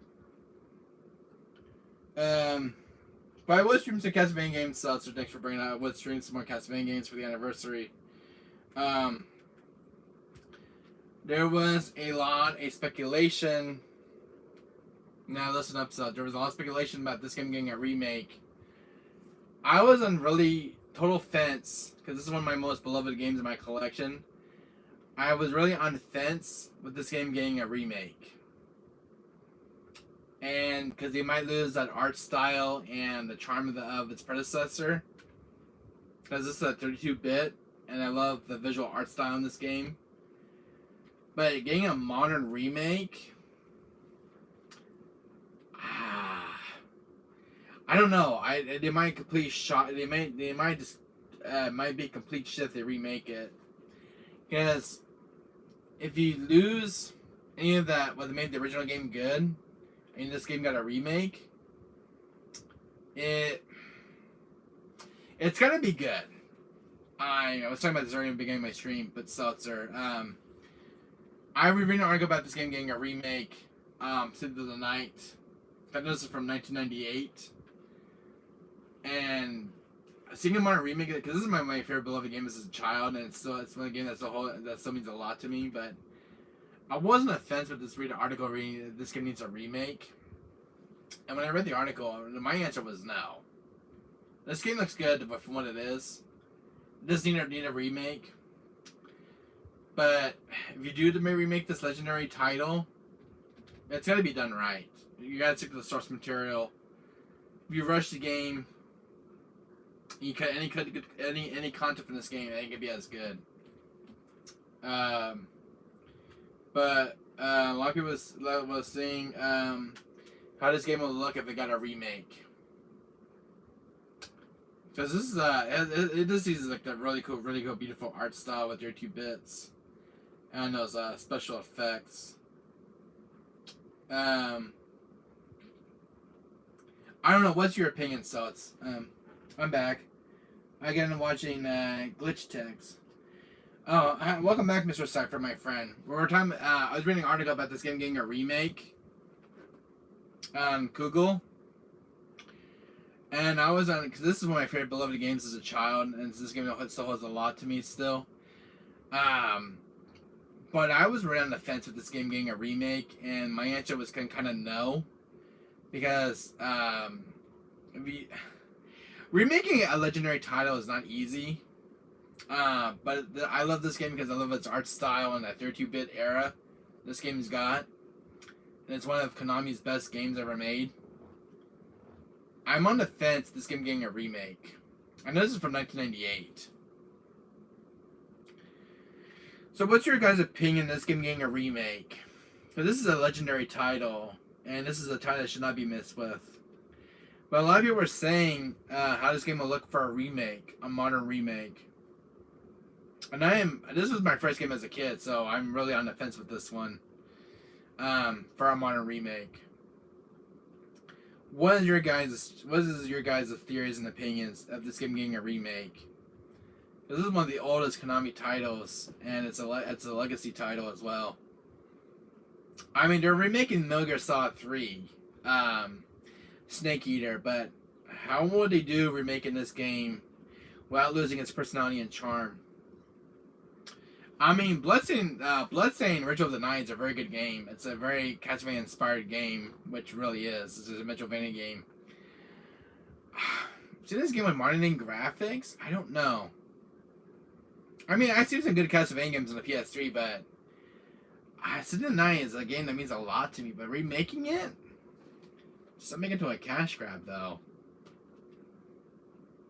I mean, I don't know. This is the only game that's ever got a modern remake, and I know Rondo of Blood got a remake, but that was only back on the PSP during its limitations. I don't know. Well, let me ask you guys, how many guys think this game needs a remake, and how many guys don't think it needs a remake? There was an article on Google about this game, and it's been speculating a lot on the internet. It's because this is a legacy title from 1998. And a lot of people say how it looked with a modern remake. They're remaking Snake Eater, and that's coming from the PS5. And that's a PS2 game, but remade from the ground up. I don't know. I mean, Bloodstained Original Night is a very good game, but I don't know how this game will look with a modern remake. Because this was my first game I got from my PS1, and it was one of my favorite beloved titles. I just hate to see this game getting ruined and being a cash grab because of being a legacy title and all. I don't know. Do you guys in chat, do you guys think this game needs a remake? My answer is, well, you guys can take out my answer very easily. To me, no. The game's fine the way it is from 1998. There's nothing wrong with it. It's aged very well. But for a modern remake, I don't know. Remaking an old classic like this game. I mean, they did Rondo of Blood on the PSP for a remake, and it looked very good. It's just, I don't know. I like the original style of Rondo of Blood because I love its art style. The original Rondo of Blood. When I was playing on the PSP, the remake version, I don't know. A remaster would be better. I mean, they just remastered this for the PS4. So it's on the PS4. They remastered this one recently. This is the night on the PS4. So this is the HD remaster of the PS1 version. It's just, it's not this PS1 version though, Seltzer. It's not this version. It's the other Sin in the Night version, which was never released, which has the new dialogue and recording and new voices. And that's this version of Sin in the Night that's on this PS4 version. And it's not from the PS1 version. So they didn't go with this version when this was getting a remaster. So, I don't know what's on this Sin in the Night version for the PS4. All I know, it had all new recordings and dialogue and new voices. And I'm very petrified. And I just hope they ruin a beloved classic. Because all I know during when this game's in development for Sin in the Night, they used the new recordings and voice dialogue and new voice acting. They even replaced Alucard's voice actor. And I don't know how it sounds, but it was an unreleased version from Konami, but limited run games had to pay a lot of money to get this version released. It was an unreleased version of Sin in the Night that was never made. Doing a remake removes some stuff like Capcom did with the RE3 remake. No thank you, I agree. They redid a lot of stuff for Sin in the Night on this version, Seltzer. And it's got Alucard's got a new voice actor now in this game for the remaster. Richter's got a new voice actor, so does Dracula. And so does the Liberian dude, he's got a new voice actor as well. And it's got new dialogue and all new recordings. And I haven't played it yet, but it's an unreleased Sin in the Night version that was still locked in Konami's vault. But the one we got was the PS1 version, but this is the one that's unreleased for many years. And it remained locked in Konami's vault. So this is the new Sin in the Night version that was never formatted to PS1. So I'm gonna have to stream this one and see how it sounds, because this is one that's kind of new from development. So it's got new high definition filters and new textures and stuff. So especially Rondo Blood got new textures as well. But this is an old game from 1998. I mean, this is like a legendary title you're messing with. So, but they got new recording, the new voice slot, new voice stuff for the City of the Night. From what I heard during the game's development. What do you think, Seltzer? What do you think? What do you think of Alucard's? They use new voices for Alucard and Dracula. They use new voices for the Succubus boss. New recordings. Some that was not seen in the PS1's format. It's more like a director's cut that was kind of never released of Sin in the Night. It's the same gameplay, just with different stuff. I don't know what you think. What we need is more indie games with more interesting gameplay like Stray, Kenna, and Saifu Heroes, etc. I agree, Seltzer. I agree. So, what would be your intake on the new Sin in the Night version with the new voice acting and dialogue that recorded? What's your opinion theory with this remaster? What is your speculation, Seltzer? Because they use new voices for Alucard, and he's got a new voice actor as well, and so does Dracula, and pretty much all the characters in the Night got new voice actors. And it's new recordings, new dialogue, and everything else. Everything's been re-scripted for Sin in the Night in this PS4 version. What do you guys think of this new version? And it's not the PS1 format either. What do you guys think? You guys can tell me in chat. Do you guys want to see the new version of Sin in the Night and how it sounds? With the new dialogue and recordings? This was during the game's in development for almost 5 years, almost like about 6 years from them run games. This is like unreleased. This was the unreleased version of Sin in the Night that was stuck in Konami's vault for almost 25 to 30 years. It was never released. Do you want me to stream it, Seltzer? Or do you want to see what it sounds like from the PS1? Compare it from the PS1 version format. But it's got new dialogue. Do you want to see what it looks like and see how well it looks in the PS4's format with the remaster with new visuals and textures and character models? If you guys want me to stream, I will. And Rondo Blood got all new texture work as well.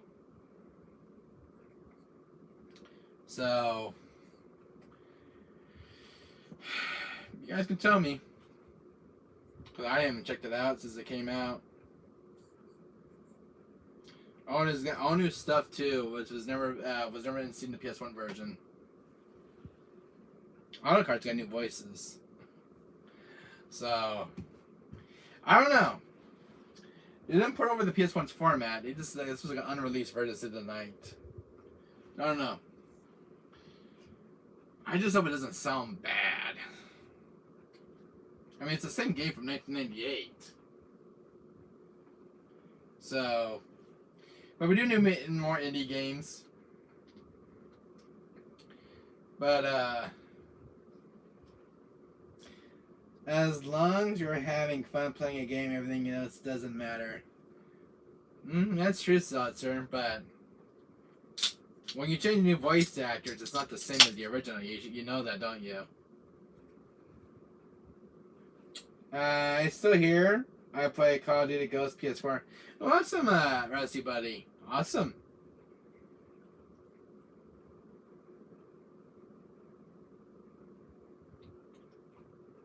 Just have some iced tea. So, Alone Line Man, I was waiting for you to show up. How are you? You're probably thinking of, oh god, he's gonna torture me yet again with this beautiful box, and I still don't have it in my collection. You're probably thinking of, oh, maybe. Anyways, so we're just doing over my castlevania collection so far. So, hopefully I don't torture you this time like I did last time. Because, I think I did a number on you last time, torturing you with this beautiful box, with the unboxing video. Which, these are still out of print as of right now, still. Only 9,000 of these were made in existence. And my number is like 740. So, this is kind of a game collection of what I have so far. No more torture, please. Alright. Okay. Overall, I'll show you guys the games I have so far in this collection. Line methods, you're here. I won't torture you, I promise. Fingers crossed. You know, I think he's gonna torture me. I know he's gonna torture me soon. I haven't figured out I ain't gonna torture anybody. Not you, Seltzer. I know Wesker is always up to my evil deeds. Anyways, Lion Mitz here, just joined this video. This is my first Castlevania game that I got as a kid back in 1998. This is the greatest. I don't have a Black Label copy, unfortunately. I don't have the other one, the Castlevania Dracula X Chronicle one that's on the PS1. That's about $200 game right now to find. This is the game. This first started my entire Castlevania collection, which is this game right here, back on PS1. And I have 2 DS titles, but they're out there, but they're incomplete copies. And I have one that's on the PS3, but it's digital. Lamont, I believe that's the one that's on PS2. The games I have so far, Lion Myth, is that one on PS1, and I have this new this rare variant one of Lords of Shadow, which is Reverie and Resurrection DLC, with Castlevania Lords of Shadow, Mirror of Fate HD, and Castlevania Lords of Shadow 2 demo. So I paid $70 for this one at a retro store, but it was brand new when I bought it. But it has different DLC for the main game, which is different compared from the main port. I don't know if you've ever seen this version of this variant. I had to sell me PS1. That sucks, Lion Myth. You should have a PS1 for yourself with some PS1 games. It sucks when you sold your PS1 off. I saw my PS1 console still in my room, so the one I saved from a thrift store that was neglected and very beat up, and I got it in working order. It cost me $200 to fix it up. But I don't know if you guys ever saw this variant of Lords of Shadow. This has got different artwork on it.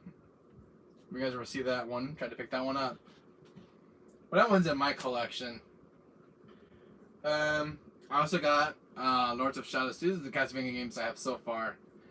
I do have Order of Ecclesia, and I do have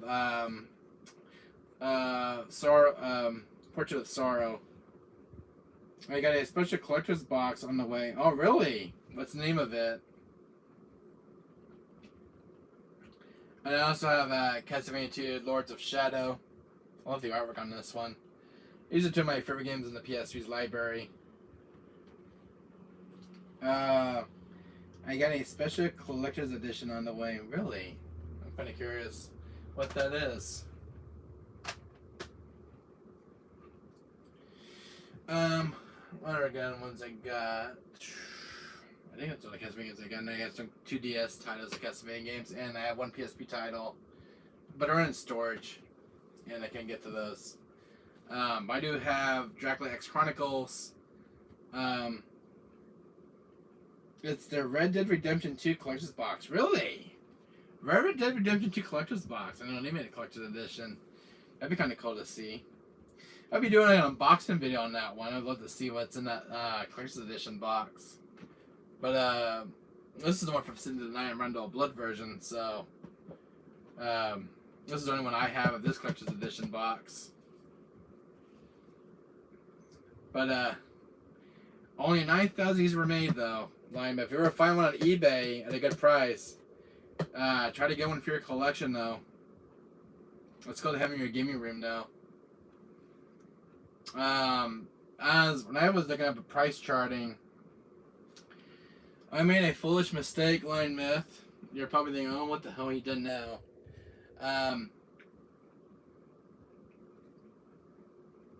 Stupid me should have opened the box.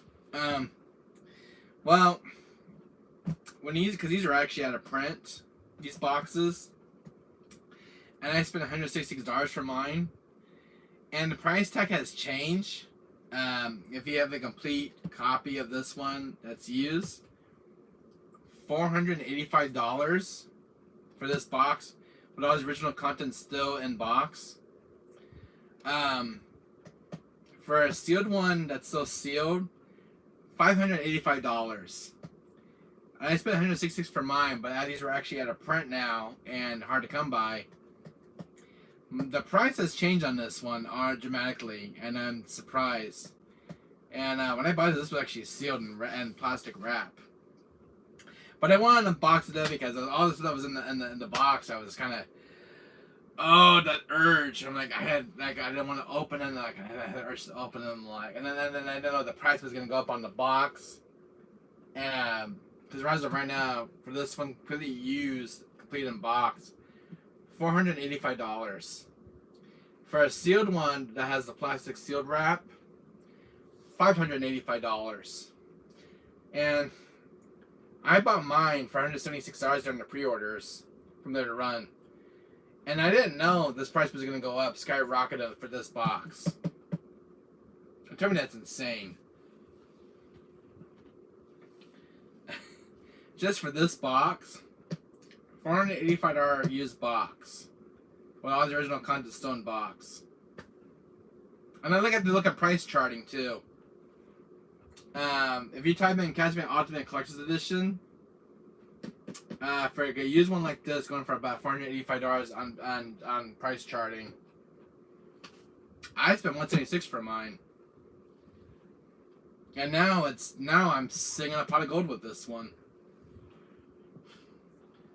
I'm like, when I saw the price tag, I'm like, shit.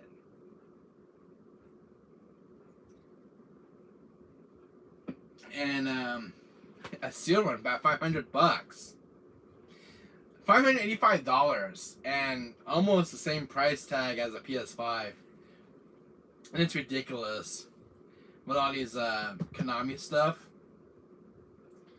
I think the next year is better by going more in price, as we're talking, as I can see this game skyrocketing to like $100.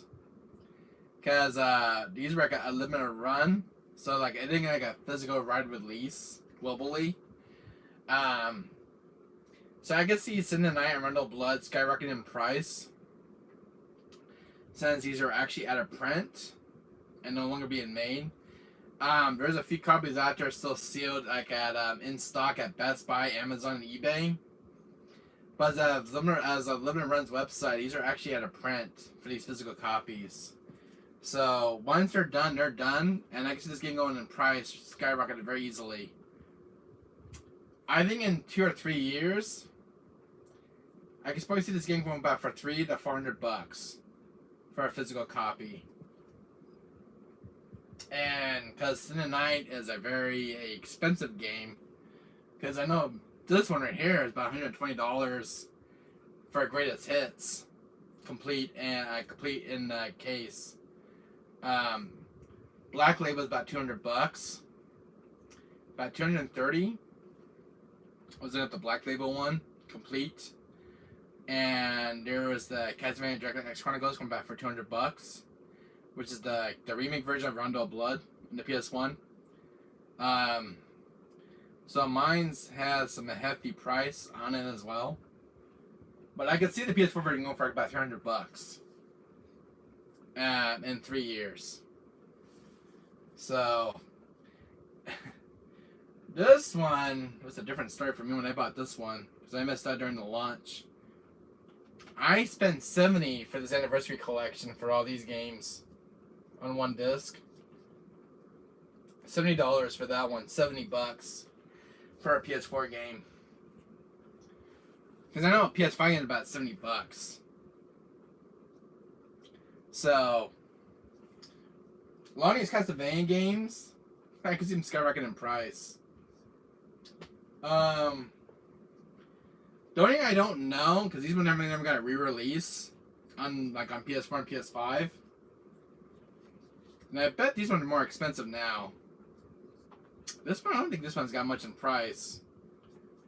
I don't know if you guys know if these games have skyrocketed in price. Because when they haven't got any new release or issue masters, the price tag on these games go up in price very easily. So I don't know how much these games have gone up, because they're still stuck on PS3. But if you look at on GameCube or some of the PS1 games, starting to know they're going more in price. But I don't know about those two Castlevania games. I know because this one's a variant. I think this one will be a little bit more because I spent $70 for this one, so it's probably this one about $100, give or take. I don't know.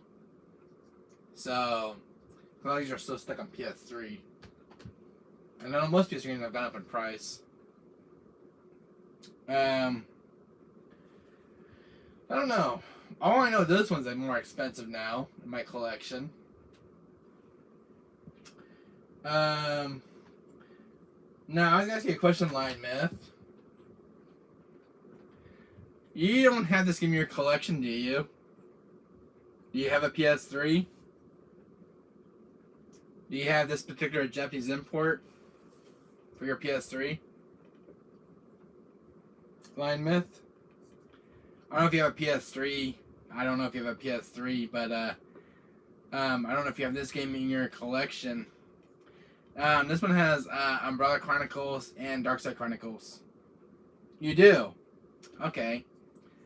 Do you have this one? Do you have this one in your collection? This the one with Biohazard 4 and Code Veronica physical. Do you have this in your PS3 collection? This is the one that has the fixed camera angle for Ashley. No!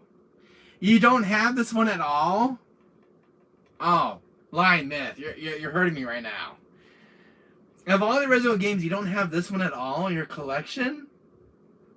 I always talk about this one on my channel. I'm surprised you don't have this one yet. You can probably find this one on eBay for a used one if you can find a nice, clean, complete mint condition copy with the manual. Because mine's complete. Well, there goes the manual. Surprised you don't have this one, Lion Myth. Surprised you don't have this game. I'm very shocked right now, buddy. I am, as a Resident Evil fan right now, I'm very shocked you don't have this version of the game. Surprise! I got this one during COVID. Surprised you don't have this one, Lion Myth. I'm hurt. Alright. My gamer's license has been taken away. Oh, that sucks, Lion Myth. That sucks. I just don't have my gaming license still. You don't have these two, do you? Resident Evil 0 and RE1 Remake on the PS3. You don't have these two, do you? Because this is Biohazard 0 physical on the PS3. I do. You have this one right here, what I'm showing you right now. Biohazard 0 on disc. With cover art. I hope you have this one at least. I mean, you gotta have RE0 in the PS3's collection. You gotta have that one at least. You do? Alright. At least you have that one, thank God. Do you have this one with the manual? With the zombie on the disc? You have this one, Lion Myth? You have this variant right here that has all those extra goodies in the back with that with report 1 and 2 with the manual. Yep. All right. All right. I'm glad you have these. I'm surprised you don't have this one, Lion Myth. Of all the original games you don't have. I mean, you gotta have at least Code Veronica because this was bundled with Resident Evil 4. I'm surprised you don't have this one at all. I mean, this is the one you actually need for your collection, Lion Myth. So, keep a lookout for this one, please. And let me know when you get the copy of it. Because, I'm actually hurt you don't have this one. Yeah, this is the one you really need for your collection. Because, it's a good way to play on the PS3. With with the Code Veronica, remaster and RE4 with the fixed everything goes for Ashley. You should definitely pick this one up. I played it, it's very good. And it looks so good with the remaster. But that was my easy way of playing Code Veronica now with the updated graphics. Surprised you didn't have that one at all. Let's see. Well, I'll find one you probably don't have in your collection. Because I have a lot of Japanese imports. Do you have any of the original Japanese imports, Lion Myth? Like Biohazard Operation Raccoon City. This has a different artwork on it. I have all the Japanese imports on the PS3's Resident Evil library. I don't know if you have this variant right here, but these are really good to have in the collection. Some of these have like different DLCs and stuff that's exclusive from the US version. I feel like I shouldn't answer that. Oh. But I do have the Japanese imports, the original games in the PS3 because I like to have different variants. This is kind of cool. I don't know if you've ever seen this one. This is the different updated artwork. It's got Chris and Sheva. But this one has Resident Evil Damnation on it on disc. This is a different variant. I don't know if you've ever seen this one in your collection. Very cool one to have. And this is called Biohazard 5. But it's it's the same game, just has like different stuff that's included. There are 2 Japanese variants.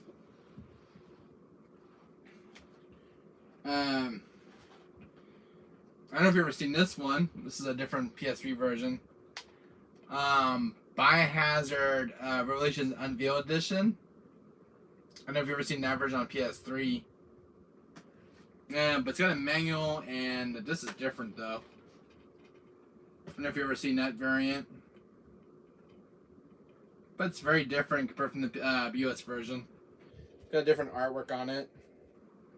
I believe this is the same artwork they used for the PS4 version.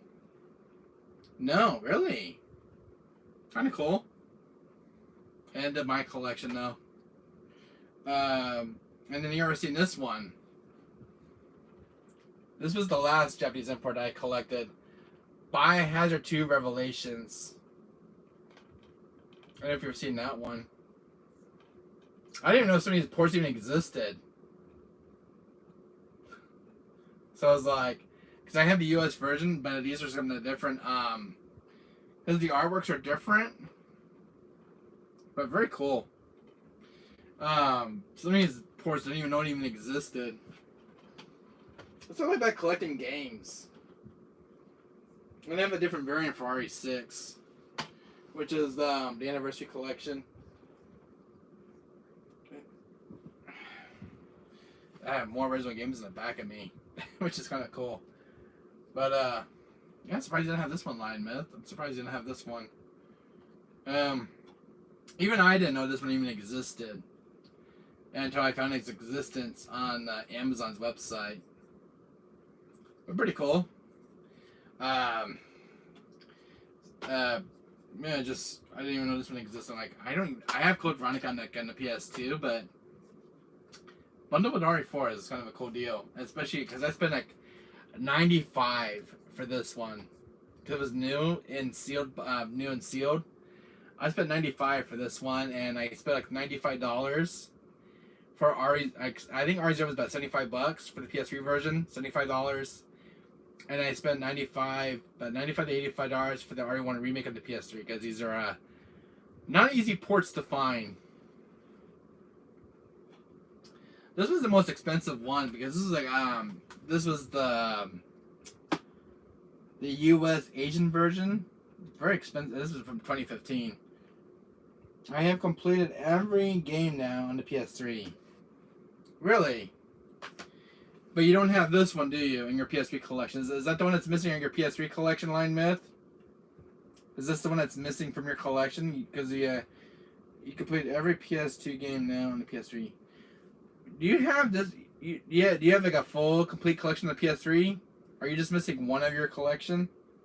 Yes. So this is the only one. This is the only one you're still missing.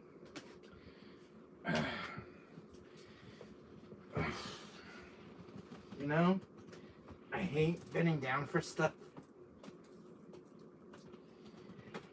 I hate bending down for games. I'm surprised that one fell on the floor. I'm missing 4 games, really. So this will be number 1. So you're missing 3. I'm surprised you didn't have this one at all. I thought you did. At least you have the other one, though. Because you didn't have this one. If you didn't have this one, I'd be very shocked if you didn't have this variant right here. This is a good way to play Umbrella Chronicles and Darkside Chronicles on PS3 without using a Wii remote. I think this is the most definitive way. In my opinion, this is the better version to play compared from the Wii version. The Wii version is kind of cool because you get those, critical headshots and stuff. But I like this one because it's got the more updated graphics and visuals on the HD remastered version, and the cutscenes are a lot sharper. And the frame rates are a lot better. The Wii version had a lot of frame rate drops with Umbrella Chronicles and Darkside Chronicles. The PSP version is like it's non-existent on this version. A very definitive port. Darkside Chronicles plays a lot better on this version on the PS3 compared to the Wii version. You don't sell those in my city, really. You don't sell these, really. That's kind of shocking. They don't sell those. I was even looking to get this in my country because I live in California. These are Japanese imports. But yeah, I did stream this on my channel, Lion Myth. This is a very good game. This is a 15 out of 10 because I like this one. I like how this one plays and feels, and the frame rate. And it's got very crisp image quality, updated character models, better frame rate, which has been improved with the Wii version. This game got a lot of life improvements. They made some changes with Darkside Chronicles on this version, which they fixed some of the frame rate issues. Because on the Wii version, it was very inconsistent. But then they fixed, a lot of issues with the Umbrella Chronicles version and the Darkside, and it runs smooth like butter in 4K. and it's the only way to play Barleycorn Darkstalker. The only thing that was changed, Line Myth, is that he censors the headshots in the zombies. But it's not a big, a big deal. But it's still you can still enjoy the game as is, even though the head sensor shots are like you don't see the zombies' heads popping off, and you see like the neck part. It's still a good game to play. That's the only way to play on the PS3, but it's no downfall for the game itself. I'm always going to Wesker night shift tonight. Alright, Line Meth. Alright, but anyway, thanks for stopping by and chatting. You got night shift. Yesterday was my mom's birthday, Line Myth. My mom turned 65 yesterday. So I spent the entire day with my mom yesterday. My mom's birthday yesterday. Her birthday was on June 15th. So it was my mom's birthday yesterday. I spent the entire day with my mom. So I never read Spider-Man PS4 Pro coming in today from UPS. I'll be streaming later tonight if you want to come by tonight and chat. Happy birthday, Mama Wesker. Thank you so much, Lion Myth. I'll be streaming later tonight. I'll be back to streaming later tonight. Since I got my new PS5.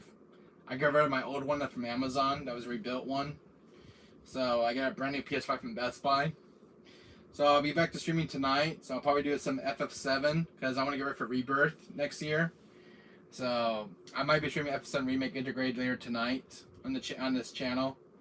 So or just Mario 4 Mercenaries or something. So I'll be here later tonight on break. Alright, Lyman, do you like FF7, by the way? I gotta ask you a question. Are you a huge fan of FF7? Are you a big Final Fantasy fan? Guys, I'm getting ready for Rebirth next year, so I want to play through FF7 Remake Intergrade and Crisis Core Reunion on the PS5. So, I don't know if you're a huge Final Fantasy fan. I'm waiting for Rebirth to come out. So, FF7 Rebirth is my biggest anticipated title right now of next year. I am? Oh, good to hear it, Lion Myth. I'm glad I got an FF7 fan in chat, so, and a original fan. But it's good to have someone who's familiar with Final Fantasy VII. So, but I'll be streaming it on my PS5. I'll be playing the FF7 Remake Intergrade on this channel tonight. So, with Cloud, and we're going to see some encounters with Sephiroth. So, I'll do everything in the game, plus the side quests, plus with Tifa. So there are some new things I discovered in the game, so it'll be like a new playthrough tonight in the channel. So I'll do a series of FF7 remake tonight on the channel, and 60 frames. So on the 4K TV, I'll be streaming it tonight. So and then I'll play Reunion after. I don't know do you want to see Reunion first or Integrate first? Which one do you want to see first tonight? Reunion? I don't know if you play Reunion yet. Crisis Core Reunion. Before you go. Which one do you want to see tonight? FF7 Crisis Core Reunion or Remake Intergrade? Before you go. Lion Myth. Which one do you want to see tonight? I'm done for either one? Alright. I was gonna do them in order, go from Crisis Core Reunion to Remake. Kind of do this like exact story before it clouds. So I'm doing like an order. I'm debating which one I want to do first. They're so tempting. Because I like to do the exact story first and do before I go to clouds. So that way you guys can get what's really going on before Rebirth. So maybe I'll surprise you tonight, guys, with one of the FF7 games. So, anyways, Lineman, I'm gonna tell you the Atlas has released the lifted the restrictions up for the Persona 5 game. Gotta go, Wesker. See you later. The last thing's gotta tell you the Atlas has lifted the restrictions up for Persona 5 Royal for YouTube. So as of today, they lifted up the restrictions for Persona 5 Royal. So just want to let you know before you go. So if you want to stream Persona 5 on YouTube, the Atlas have lifted up the restrictions this week. They did. the restrictions have been lifted up for Persona 5 Royal for YouTube, so you don't have to worry about getting God, they were so strict getting copyright strikes on those things. But Persona 5 is safe now, you know, on streaming on YouTube. But they lift out the restrictions after what, 5 years. God, it takes so long to get the restrictions re-lifted. So as of this week, the restrictions have been lifted for the streaming for Persona 5 Royal. So thanks to Atlas. So, because I was afraid to stream Persona 5 myself on YouTube. Because of the way of all the restrictions they had for that game. And for the spoiler part, from what I've been hearing. But as of right now, they kind of lifted the restrictions. But, alright, Lion Myth, I'll see you later tonight, my friend. Enjoy your late night shift, and I'll see you there tonight for streaming. So, but I just want to let you know what's going on with Atlas. So, you're welcome. So, what else was going to talk about? What was a minute ago I was going to talk about my channel here? But I don't remember. I lost my train of thought. I was going to talk about something else in my gaming collection. I was going to stream this weekend. So that's your, is there any games do you want to see? Do you want to see more of Ratchet and Clank Rift Apart? I think I owe you a favor on that game, because I think I only got to the wasteland area on Rift Apart, and I never fully finished it for my channel. Because I got a new PS5, so I want to kind of finish up some old series playthroughs for the channel, and I want to redo a Crisis Core Reunions playthrough for my channel, since that one video was only like the ending part of the game. I never even get to the final boss. I might just do the entire playlist for that one, so you guys can see all the missions and stuff. What other game that's unfinished? Bridge of Spirits is unfinished. I know I can do RE0 for you guys, and you guys have been asking me that for quite a while. I do RE0. So I'm getting a new PS4, so I have some games to catch up on. So I do want to jump back into this game, guys. I do want to back into RE0. It's been 30 years since I played this game, so it's been a long time since I played RE0. Hopefully I still remember how to play the game right, so I don't die. I want to do RE1, do RE1 playthrough of RE1 remake, and called Veronica. I want to get some playthroughs of this RE4 playthrough with the Ashes Fixed Hammer Angle up to the channel. So, with the tablet, it's kind of hard to record games. It's better with a capture card. What time is it right now? 12 o'clock? Something came in and I was looking. I don't think so.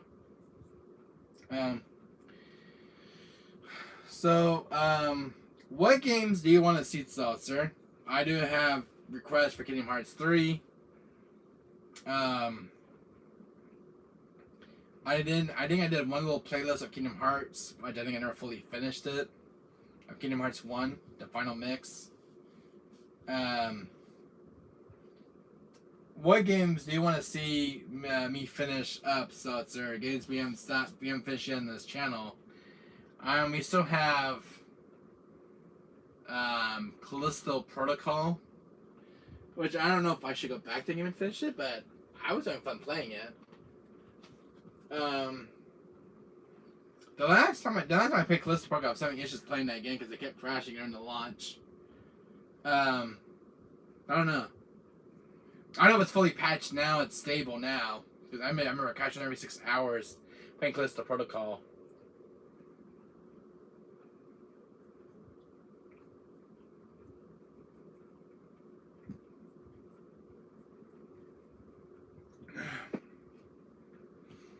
So, I'm gonna stream some games again this week. So, I don't know if I should finish up Callisto Protocol. Any information on your list would do. I was gonna see one particular game, Seltzer. I don't know if you enjoyed the game at all. Get this off my bookcase real quick. Yeah. Water. What game was it? Was it up here? Is it this game?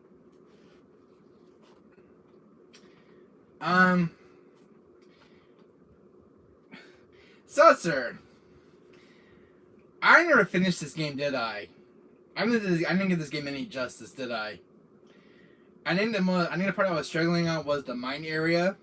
When I was on that vehicle part, we had to get the next part of the game.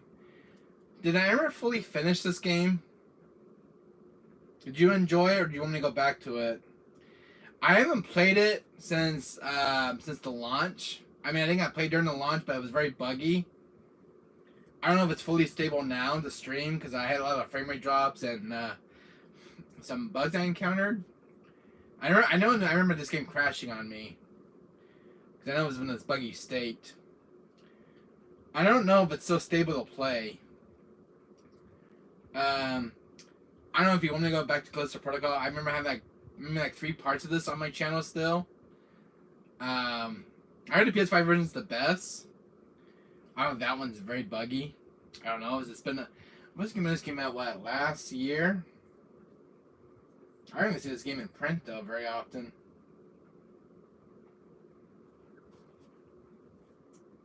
I don't know if you enjoyed this one, Seltzer. I think I was enjoying it. I remember getting the crap scared of me playing it. I remember I had some very good memories playing it. The annoying part I remember was having the game crash on me when they restart my stream. But I think I was up to part 3 on that video, and the only last part I remember dying on was the mine area. When I was on that section where you have to survive on with all those monsters. I just remember the game being really hard, and I just kind of gave up on it. And I just couldn't get past it because there was too many enemies on screen. And I think I didn't have enough ammo and stuff. And I didn't know anything got me through when I first restarted was doing the baton upgrade. But I remember the game just being very hard and difficult. And unforgiving as well. It felt like more of a Dark Souls game. The way the enemies kind of hit you really hard. I haven't played that game in 4 years. I think it's been 4 or 3 since I haven't played it. I'll have to look up on Google and see if any recent patches. I know there's supposed to be like a new DLC, story content coming up for the game. I don't know if that's even out yet. I haven't been keeping up with the game's updated news. There was supposed to be a new DLC, story content for the game, New Game Plus. I think New Game Plus has already been added with the new patch. Why not? You enjoyed this game, didn't you? I don't remember how far we were at. I think it was in the mine section we were at. I don't know if this game's actually stable now to play, but I remember playing during the launch. It was really rough around the edges. Very good game though. It's very good, very very polished. I mean, this game's I feel like it's ahead of its time. Because I played the PS4 version. I don't know how good the PS5 version runs. But a lot of people played the PS5 version because it ran very good and no issues. From what I heard. So I don't know if that's true with that port. I believe this is on Xbox. I think this is on Xbox Series X as well. No, I'll definitely play it again. Probably for October, for Halloween month, Seltzer. So keep this game on your list on when I put this game in October, because I think we'll do this game for Halloween. I'll do this game justice, and we'll finish it for October. So that's on my list right now to finish for a Halloween game. So I'm gonna ask you a question. We did Throw Witch. Did we ever do this game on the channel? Tormented Souls. Did we ever do this on the channel here on the channel? Did we? We did enter horror. I mean, there were so many horror games I did on the channel, but I don't think I ever did Tormented Souls.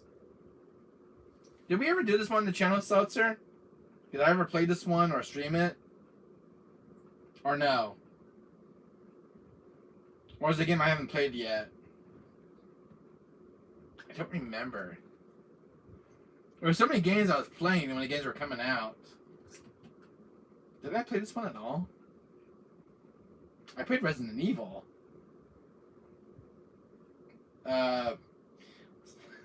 So there were so many games I was playing during my streaming. I mean, I was playing Blair Witch, White Day, Fatal Frame 4. Did I play Tormented Souls? There were so many horror games I was playing. I played Alien Isolation. I don't know if I played Tormented Souls. Did I or did I not? I don't think I ever did. Did I ever play Tormented Souls? I played Fatal Frame 4, Fatal Frame 8, and Blackwater. I don't think I ever did this game justice. It's been sitting in my bookcase, and I forgot about this game. I heard a lot of people like this one because it's a very R1 remake inspired, the way it looks. It's got fixed camera angles and a lot of puzzle solving. Seltzer, I don't know if you've ever seen this game. And I don't think I ever played it either or streamed it. I didn't even touch this game. There was a game called Madison I haven't played yet, which I bought.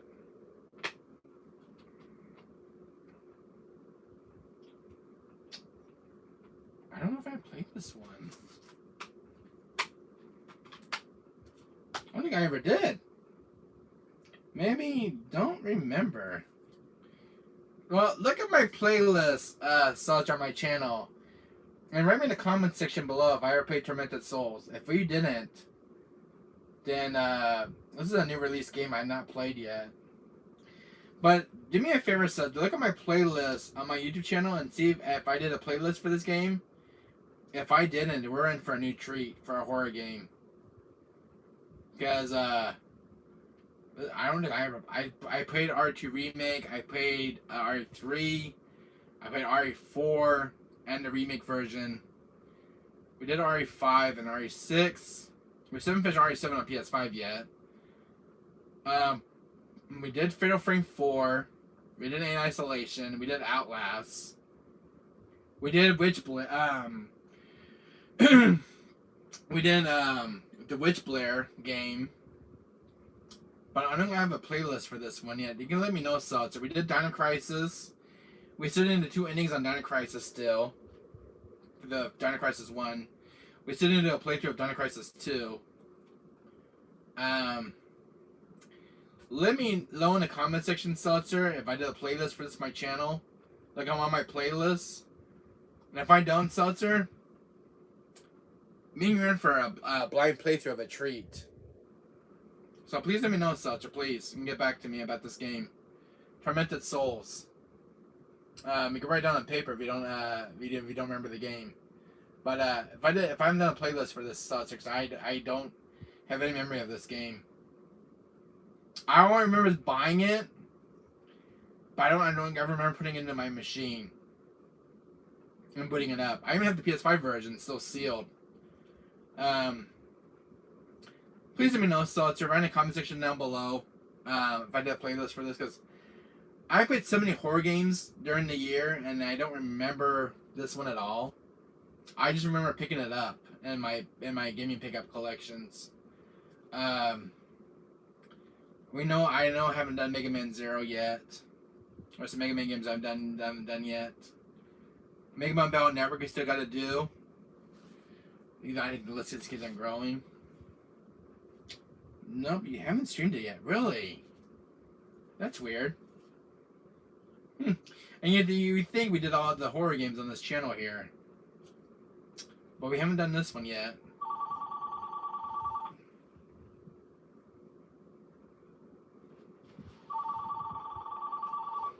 Call friend. Hello? Hello? Oh, hold on.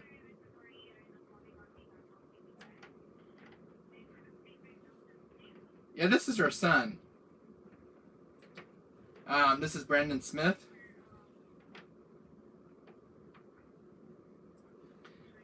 Yeah, this is her son, Brandon.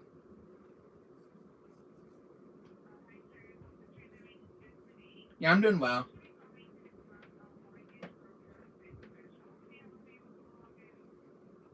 No, I don't live in I don't live in a house right now. I live in an apartment, and I have Section 8 with housing. But I don't live in a house that has mortgage. I live in an apartment. Yeah, but yeah, I have nothing that you guys are offering right now. I just live in an apartment. So yeah. All right. All right. Thank you. And you too. Bye bye. Hey, thank you. Don't mind me, sir. That was a Citibank. I hope you didn't pick up on our conversation. Um, I hope you didn't pick up on that. That was just a phone call. Very short one. It was nothing personal. There was offering like advertising. Nothing particular. You probably want to enjoy hearing. Sorry about that, sir. Never know we're gonna call during a streaming. Hello, Legions. How you doing, buddy? How you doing? It's been a while since I've seen you on my channel. What is going on, my dude? You've been hiding from Porno Wesker? What you been up to? How you doing, by the way? We're just talking about some stuff around the channel here. Work. Okay. Yeah, yesterday was my mom's birthday, Legions. My mom just turned 65 years old. And I spent an entire day with my mom for her birthday yesterday. So, yeah, so my mom turned 65 yesterday. I'll be 31 this year in October. So, my other friend's birthday is going to pick up on Sunday. So, overall, it was my mom's birthday yesterday, so I spent an entire day with my mom yesterday. So, anyways, I don't know if you watched my unboxing video, Legions, of this big box. That's awesome. Wish her happy birthday from you. Oh, I will, Legions. I will. Mama Wesker. I will, buddy. I don't know if you saw my unboxing video, Legions. I don't know if you're there. I think you're probably working that day. But I have an unboxing video of this big boy. I don't know if you're a huge Castlevania fan. You probably are. I don't know if you're a big Castlevania fan like me. I was waiting for this for about a year for this to come from Limited Run Games. This is the Castlevania Requiem from Sin of the Night and Rondo of Blood. So I don't know if you've seen the unboxing video on this. I did it during a live stream. You guys can check it out. It's got 65 views now. I don't know if you saw the unboxing video of this one, Legions. Castlevania is awesome, and all of them I like. So check out the unboxing video, Legions, on this video. You'll really love it, because there was a lot in this box. A lot. But check the unboxing video I did. It's available now on my YouTube channel. You can check it out. But this is, only 9,000 of these were made, Legions, from Limited Run Games. Mine is number 740, because mine's got that different authenticity. Only 9,000 of these were made in existence, and I spent $176 for mine. Plus I ordered like 300 copies to have, because I know that as of right now, we're speaking, these are out of print and very rare to come by, and including the standard copy as well as out of print. But I waited for about a year for this thing to come in, and it was delayed for a year. But very cool box. But this is the killer collection they have in the Castlevania collection. So it's got all these contents. I don't know if you see this one, Legion, but you should pick yourself a collector's edition box. They got 5 one at a good price. Something you should really have for your game room. This big boy. This is my open copy. This came with an exclusive sleeve, which has Rondo Blood on one side, and it's got the original Castlevania cover art from the PS1. Yeah, I'm halting on buying games for 3 months because I need to repair my car, do more upgrades on my PC and Tane's PC. Alright, Legions. Alright, but anyways, keep this game on your pickup list, Legions. I don't even know when you pick this big boy up. You probably find one on eBay or something if you can find one at a good price. Or if someone's selling you one for a listing for one. Anyway, this one has this is a cover art, Rondo Blood, and this is called Legions. It's also got some meta posters in this one as well. But it's got this cool little poster you can hang for your gaming room. Each standard copy of Sin the Night. This is a little mini poster of Rondo of Blood. No manual though from the running games for this one. They give you like a manual for it. Poster, I mean. So a little poster of Rondo of Blood. But the unboxing one of this one has a bigger poster that's 18 by 24. Has Sin in the Night with Alucard. And the other side is Rondo of Blood. We're just gonna separate the posters out. But very cool to have in the collection. Legions. So unfortunately this one doesn't have a manual from Limited Run Games. It does have this exclusive cover art of from the PS1's artwork. Then one side is Rondo of Blood. So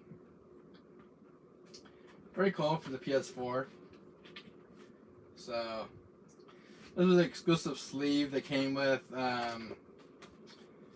the Ultimate Collector's Edition box, which is you guys see on the screen. So yeah, and this is what the disc looks like, Legion. Check out the disc. Isn't that cool and cool? I like how they go out with the disc. This was during a big high budget, so this was did for the 30th anniversary. The disc is very detailed. Morning, bro, Wesker. Morning, guys. Hello, Ton. How you doing, my friend? How have you been? This is a Castlevania collection video. Which games I have so far in the Castlevania collection? If you've seen the unboxing video, you just check this one out. So, and I also have Sin the Night for the PS1. This is my first game I got for the PS1 as a child. This game for almost 30 years now. The game now has got up on price by $120 for greatest hits. So this was almost half its predecessor. Because the predecessor one, the Black Label one's about $200. I think it's gotten more now in price as we're talking. So I do have 2 of these. I'm spending time on playing Nancy Drew's series, Bro Wesker. That's kind of cool, Ton. I hope the game's going well for you. And I have 2 sealed copies of Sinner and Rondo of Blood on PS4. So these are very cool artworks for the game. And there's an air seal one in here, in this box. Well, actually, this one was the one that was inside the box, but I put the seal one in there to replace the other copy. So I'll be playing this on my channel later this year for Rondo Blood and Sin the Night. So this Sin the Night version has the exclusive new audio and new recordings. That's in the PS1 version. Then I have the Castlevania Anniversary Collection. So this was a $60 game, Legions. I guess on my retro store about last year. So it's got the Castlevania games on one disc. Some from the Game Boy Color, some from the Sega Genesis and Super Nintendo. So it's kind of cool. You have like a total of 1, 2, 3, 4, 5, 6, 7, 8, 9. 9 Castlevania games on this collection for the anniversary. So that was another one for the PS4 because it won't be the same having Rondell Bloods in the Night on the PS4's library. The other Castlevania, I have Castlevania Order of Ecclesia and Portrait, either Portrait of Ruin or Portrait of Sorrow. I have one of those on the DS, and I do have Castlevania Dracula X Chronicles on the PSP, which are in storage, which are in the other room, in the storage box, which are be hard to get to, because I've been doing some spring cleaning in my room lately. But these are Castlevania games I do have them on the PS3, including one special variant that's in the far side is the Lords of Shadow. This one right here.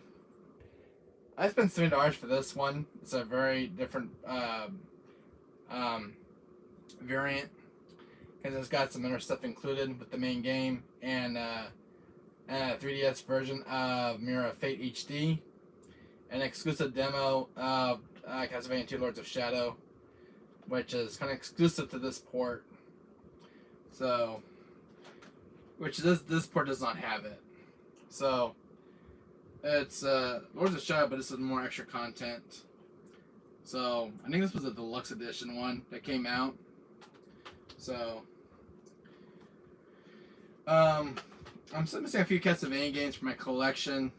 I don't know, I'm still trying to collect I'm trying to get the entire complete set. So overall, I do have my Castlevania franchise. I do have those.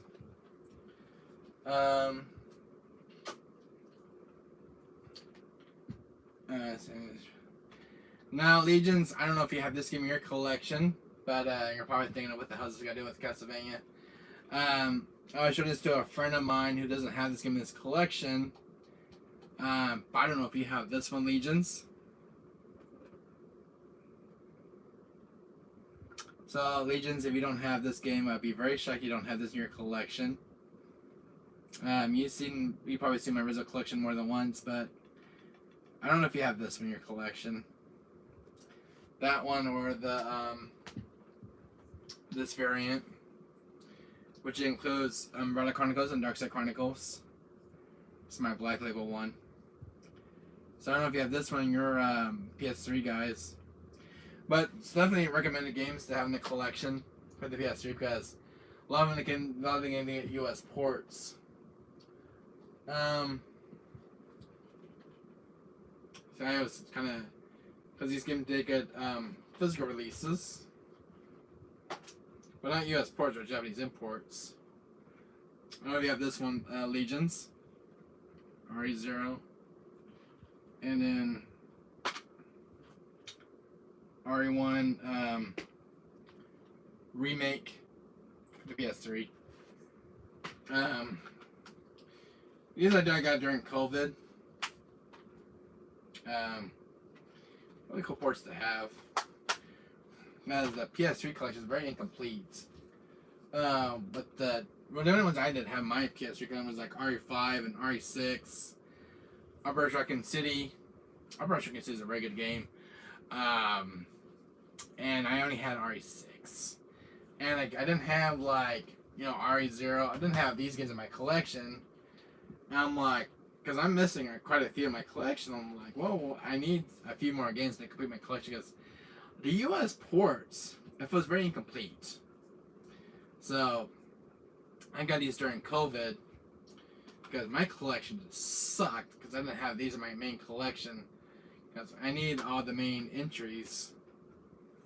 So, I'm glad I got these in my collection, so I was happy during getting COVID. I know there's nothing to do with Castlevania video, but it's just games I want to talk about because these games I've been playing a lot lately. So, you guys have been asking what the hell have I been lately? Why I haven't been streaming. Got a new PS5 lately. Got a new PS4. I bought a PS5. Before I bought this new one, I bought a PS5 that was a rebuilt one. And when I bought it on Amazon, it said it was a new.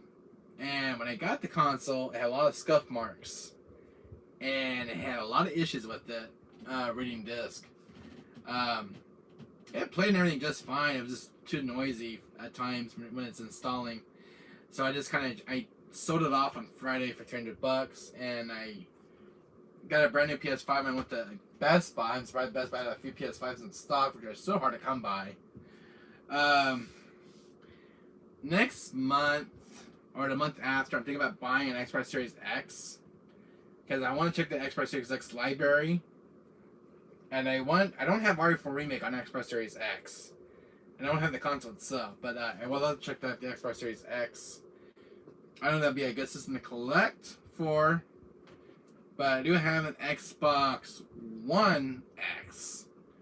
So they had Xbox Series X in stock at Best Buy, and I only had enough money for one console, so I didn't have enough money for that. Buy the Xbox Series X. I wish I got to buy it. I probably put it in front of my TV. But that's the only stuff I don't have yet. But yeah, they had an Xbox Series X in stock. I asked the guy, "Do you have an Xbox Series X in stock?" Because I look in the back, they didn't even keep them out in the on the shelves. So I had to ask for it in person. So they have them in stock. They have them in stock. So after the game, maybe next time I'll pick up an Xbox Series X. I'll start maybe collecting for that system. And from what I heard, it's backwards compatible with the old Xbox games. So I might get it for the price tag it's worth for. So I don't know, guys. You guys think I should put an Xbox Series X? Do you guys have one at the house? You guys can tell me, because I don't have an Xbox Series X. I have an Xbox One X and an Xbox 360. I was more of a PlayStation kid before I came to, before I, went to Xbox. I wasn't big on Xbox when it came out, because an Xbox got a few good titles that's on PlayStation. But I don't know if I should get an Xbox Series X. I've been debating since when they came out, when PS5 came out, and it was like the two new consoles for the new generation. I know Xbox Series X has got some exclusive titles, which is not on PlayStation. Like the new Hellblade 2, which is exclusive. There was like Starfield coming out, some other games coming to Xbox Series X were exclusive. To me, PlayStation has the more bigger games. But I'm debating an Xbox Series X. And I was going to buy one that day and I just kind of passed on it. But I don't know if I should get one yet. An Xbox Series X. The ones with those big giant bricks. That's the way the design looks. It's like half of this box. It's like half of this box, like right here. Where my finger's at. Like half of this, and it goes across the line here. It's a big giant system. So it's like a big giant brick that looks like that's big and hunky looking. So I was gonna pick it up, but don't know a lot about the system. All I know it's backwards compatible with some old Xbox games. As long as you have the disc, from what I heard. I don't know. You guys can tell me if I should get the system. I don't know if it needs to have like online all the time to play like offline games. I don't know a lot about the system itself, because I don't play much of Xbox. I play more Gears of War than anything on the Xbox. But I like the Gears of War games because they're very bloody. I have a few Gears of War games from my Xbox collection for the Xbox. I don't know. But I'm debating on an Xbox Series X and an original Xbox, because it's the only two systems I do not have in my collection. And I live in an apartment, for God's sake, so I don't have much of an entertainment center to put these big consoles. And I'm very limited when it comes to like putting games on my bookshelf. So, I mean, I still got room on this bookcase, but I like to keep stuff organized in a book order. But if I had a house and I had a bigger game room, this will be a different story. When we're in an apartment, it's a different story, and it sucks. And my closet only has so much storage space, so I had to watch what I buy. But I have room for an Xbox Series X. I mean, I could probably put my Xbox One X away, but I like the Xbox One X. I don't know where I would put the Xbox Series X though. I don't know where I would have put it though in my entertainment center. So I'll probably reorganize some stuff. I don't know. Like, where would I put it? Like in front of my TV. I don't know. It's a big giant brick system. Who the hell is calling now? I'm not here. Romo? I don't know who that is. Oh,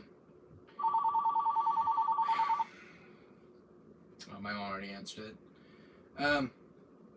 Overall, but I did get a brand new PS5 and everything else.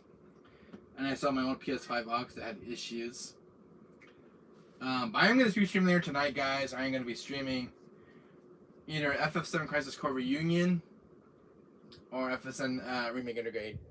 I probably want to do Crisis Core Reunion first, do Zack's story before Clouds, because Rebirth is coming out next year.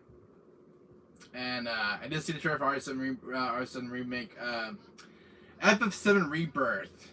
I saw the trailer the other day at the Game Fest, and damn, it's impressive looking. It's a big open game, because you're like outside of Midgard, and there's like a lot of areas to explore and stuff. And it's way bigger than the original game. Plus, you go to what's that one area in the FF7 trailer that was showed off in Rebirth? Was it Junin? That one that has like this big giant cannon thing. That was kind of cool. I saw that in the trailer. The only thing that made me cry was because I don't know what the hell was going on in the trailer. Like Tifa's dead on the gurney. Barrett, Red 13. I don't know what the story is about so far in Rebirth, but the trailer was very, very different. With the FF7 characters, I don't know how this was going to be playing out. But it's right after Remake. So I don't know how the characters end up dying in the trailer. And I don't know. I'm just kind of... The game feel like... The trailer feel like it was everywhere. So like the story and Sephiroth's big plan. Zack is in a different timeline with a multiple timeline. Seeing Tifa and the Gurney and Barrett, Red 13. There was new characters too being introduced. There's like Yuffie's joined the party as well, which is kind of cool. There was a weird scene with Sephiroth at the end of the trailer, you know, with him and Tifa. But I just remember Sephiroth going like this to Tifa, where he slashes a sword against her chest. Now I don't know if he ends up killing her. I don't know, but that trailer is a very speculation about Tifa, and there's been a lot of things about Tifa that where she who not might be the real Tifa. She might be when I saw the trailer, which kind of gave it away, it was like she was like an imposter or something like that. Who else is in here? Hello, Kenneth Mullen. What up, man? Just getting off work and caught you on. Hello, Kenneth Mullen. How you doing, my friend? Welcome to the stream. I'm just talking about the FF7 Rebirth trailer. You caught me at a good time talking about FF7 Rebirth. I just watched the Game Fest. Just got watching the Game Fest awards. The Game Fest thing they do every year, the Summer Game Fest. And I just watched the FF7 Rebirth trailer. And the trailer is like very mind blowing. And seeing Tifa dead in the gurney, Barrett, Red 13. From when I saw in the trailer, Midgard looked like it was half destroyed by something. And then at the end of the video that made me almost got me crying was Sephiroth attacking Tifa at the end of the trailer. I told my wife you have a very impressive collection. Thank you so much, Kenneth Mullen, my friend. I don't know if you're interested in being a mod on my channel, want to help me out on my channel during live streams and stuff. You know, with bots, you know, trolls and stuff like that. If you want to become a mod, Kenneth, let me know if you want to help me out sometime during my live streams. Because sometimes I'm by myself and I get attacked by bots. I know I have like other mods as well, but sometimes I get like a lot of bots and they're very aggressive at times. So you can get troublemakers in chat, cause me some issues. I can always use extra help on my channel. Sometimes I'm by myself and when I'm live streaming, so I know some people come in and a minute later in my chat during live streams, like my mods, but I can always use extra help. If you want to come and help me out, let me know. But this is my castlevania video I did so far. So, I'd love to be a mod. No help. Promote your channel. Okay. Hold on a second. Let's see. As a moderator. There you go, Kenneth Mullen, my friend. You're now a mod, my friend. You can help me on my channel. From my channel. You're very welcome. I got you. Thank you, Kenneth. Thank you so much. I've been doing my castlevania video this afternoon. This morning, I just got done doing. I had a problem doing recording this morning. Sometimes I was going my audio with YouTube, and then I couldn't hear my recording. It was like one of those premieres, and I watched it, but no audio was coming out. So I don't know what's going on with YouTube's recording. So I had to do the live stream, and this is a lot better doing it this way. Anyways, Kenneth, I did an unboxing video of this big boy. This Castlevania Ultimate Collector's Edition. Thank you. I will post your live stream on Telegram. Oh, thank you so much, Kenneth. Thank you so much. I did an unboxing video on this big boy. It was a very impressive collection that I got. You got the CD soundtrack for Castlevania, for Sin Night, Rondo Blood. 18-inch by 24 poster with Rondo Blood and Alucard. The Save Data Icon coffin box. A lot of cool stuff, you know, and plus you get the replica sword of Alucard and his shield and a Rector Belmont whip pin. And as of right now, I was making this video, I was looking at the price charting. For this complete used copy, mint condition, $485 used. And for a sealed one, that's still sealed in the wrap, $585. And then this one, I spent $176 for this one during pre-orders on Limited Run's website. And now the price tag has skyrocketed insanely. So my used one right now is about $485, still complete in mint. And it's ridiculous because now there's only 9,000 of these were made. Mine is number 740 because mine's got the discount authenticity. And the price tag on this thing has definitely skyrocketed. I was looking at price charting this morning, and it's insane about how much money has gone up now. $485 for this one. And because I was looking for new and used or loose, and the price tag on this one was very insane. And tell me that's kind of crazy for, because this is the 30th anniversary box for Sin Night and Rondo Blood to celebrate the game's anniversary. But I couldn't pass this box up though when I saw it in pre-order. I could not pass this up because I liked the way it looked, and you know it's got my favorite boy Alucard, Richter Belmont, Marie Renard, and Count Dracula himself. It's got this nice shiny foil. And I mean, that box looks sick in my room. So I end up buying this, and I'm happy I got it. And then and there's a high probability that YouTube changed monetization conditions and reduced them to 500 subs and 3,000 hours. YouTube's always changing everything, Seltzer.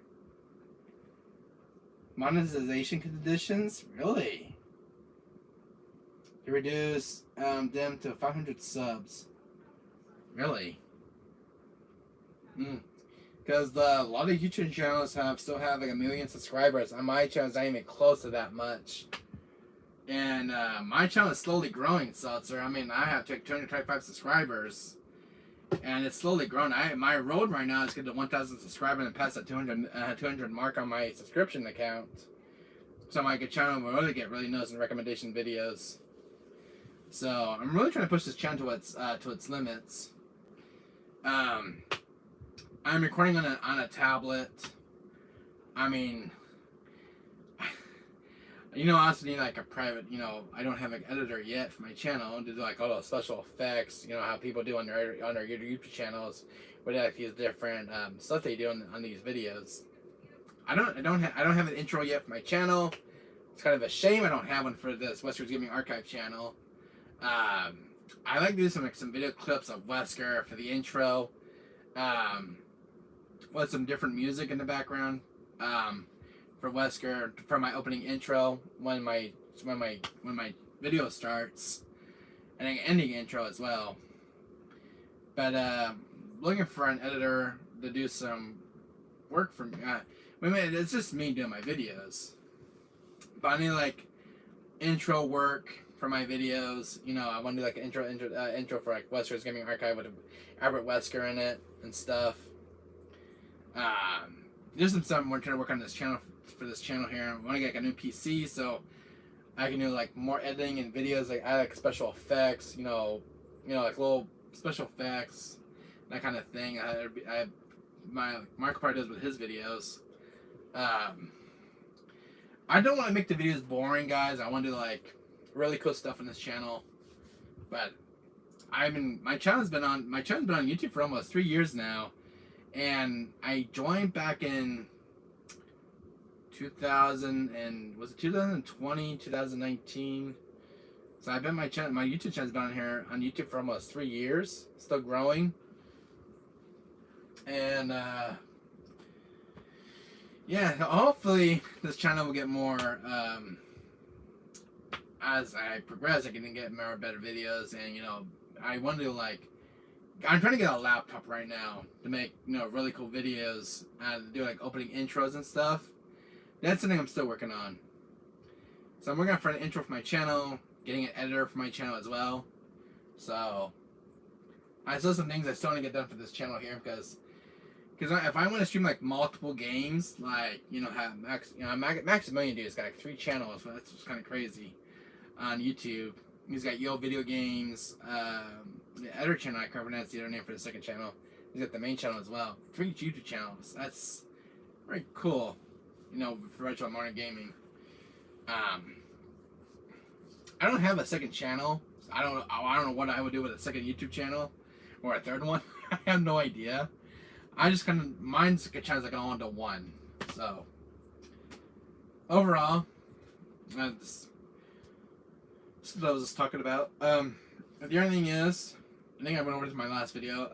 Castlevania Anniversary Collection. You don't need a high-end gear to start a channel.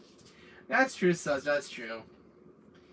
But I do want to get like a PC laptop. Do like those PC horror games for you guys. So like, instead of doing like retro modern gaming all the time on the channel, like we can do like Friday Horror Nights on this channel. Like we do like some of those PC horror games, and check out like Poppy's Playtime. There's some of these little really cool indie horror games on the PC. From what I was watching on CJU's channel on YouTube, he does like all these little mini indie horror games that are kind of cool to check out. A lot of like PS1 aesthetics. So I was kind of want to get like a gaming laptop and do like some PC horror games. Right now I just started with an old PC and some software for recording and editing videos. So that's kind of cool, Seltzer. I want to get a PC, do like those PC horror games that are not on console yet. And we can do like Friday Horror Nights on this channel, so I can do like some horror nights. The other thing I don't have for my channel, Seltzer, I know I don't want to try to keep up with the YouTubers, the big boys, but I like to have like a microphone. If I had like a microphone. Like some YouTubers have these big mics and these special cameras, when they do like YouTube videos. I'm like, no, a camera for this console for the PS5. But you know what I mean. You know how they have these really cool high setups. Everything else just comes later. Yeah, everything else just comes later. But I want to have like, like a big, one of those mics. Those big black like YouTubers use, and those those high-end recording cameras, those capture cameras. And just kind of some stuff I've been noticing on YouTube. Did you play the Final Fantasy 16 demo? No, I haven't yet, but I checked out with a friend last night, Kenneth Mullen, and it looks really good. I checked it out with my friend King Corgi Gaming, and I watched his stream of F16 demo, because my PS5 is still brand new in box, and I still didn't get a chance to play the demo. And I believe the demo was free to play, and there was like the Life of P demo to play as well, which is available right now on PS5. I did check out F16 demo yesterday with a friend of mine, and it was awesome. My God, F16 is like godlike. The visuals and the epic fights in the game is like out of this world.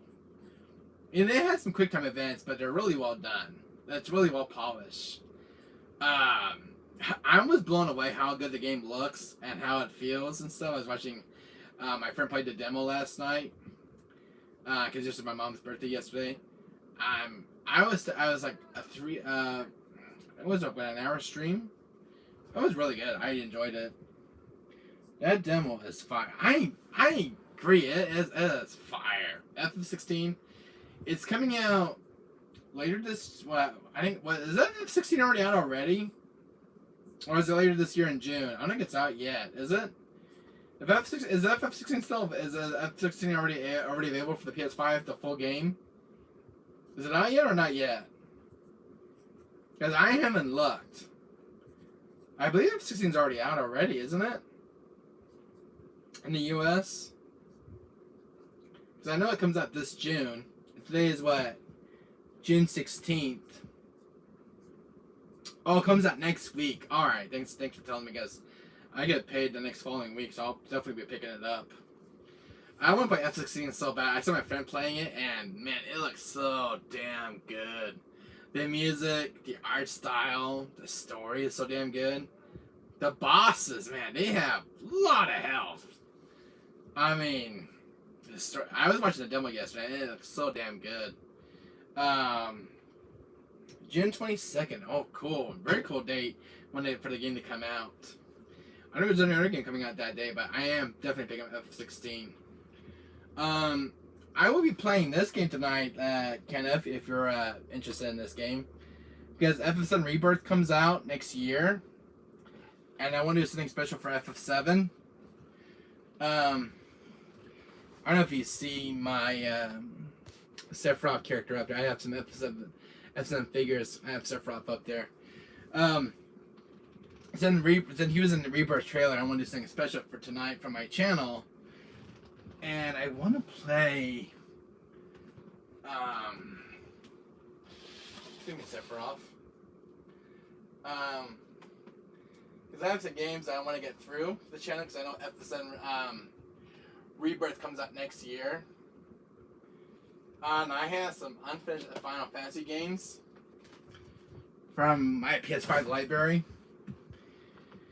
So, I wanted to stream this one tonight on the channel. FF7 Remake Intergrade. His Rebirth already just been announced, and it comes out next year. So it'd be kind of cool to jump into FF7 Remake Intergrade and the Intermission DLC. And this one's still sealed in box. I've not played this one yet on PS5. FF7 Crisis Core Reunion. I put this on the PS4, not the PS5 version yet, so I haven't checked this one out, how it looks. But definitely probably want to play this, want to stream these FF7 games for tonight. And one I still not played yet, it's been on my list to play. Kenneth? Strangers of Paradise. And this game got a lot of DLC updates lately, including the new free DLC for the Emperor. I've not played this one yet. It's been sitting on my bookcase. It's one I need to play. I got that on PC. Oh, really? I'm more of a console gamer, so I like stuff hanging around stuff on console, physically. Um, but one game that shocked me, Kenneth, during the compilation of FF7 trailer, when Square Enix was doing their conference for the FF7 Contemplation. You know what game I was not expecting to get re-release, Kenneth? This game right here. This game shocked me when I saw the announcement trailer. Changes of Paradise got that on Series X. Oh, cool. I don't have a Series X yet. I'm planning on buying one. I love the artwork for this one. I love the... I was watching the Square Enix conference for the contemplation of FF7, and this came right out of the blue. Because I remember playing this on PSP. I'm like, wait a minute. They're showing that ending intro with Zack, where Zack Plivia dies on the battlefield. And this game, because I was expecting like anything special from Square Enix, and this game comes right out of the blue, and I'm totally shocked. I'm like, one of my favorite games of all time comes getting a modern release. And I'm surprised they released this game, and good job to Square Enix for releasing this, because this game, I played it on PS4 and it's phenomenal. It's so much better than its predecessor, and it controls a lot better. It's more polished, and this game is, oh my god, the graphics in this game is beautiful. They did a phenomenal job with this game.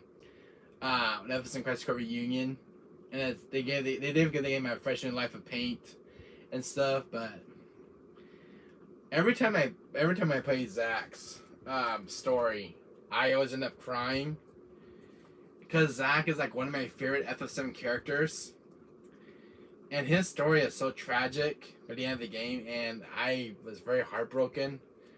And the thing that got me was when Cloud was laying on the field with Zack, just by his body, and he just gave him the buster, and sees like all bloody and stuff, really did a number on me, because all this time I spent time with Zack, and he ends up getting killed in the end of the game. I'm playing Crisis Core was a very sad game to play, because Zack is a very tragic character.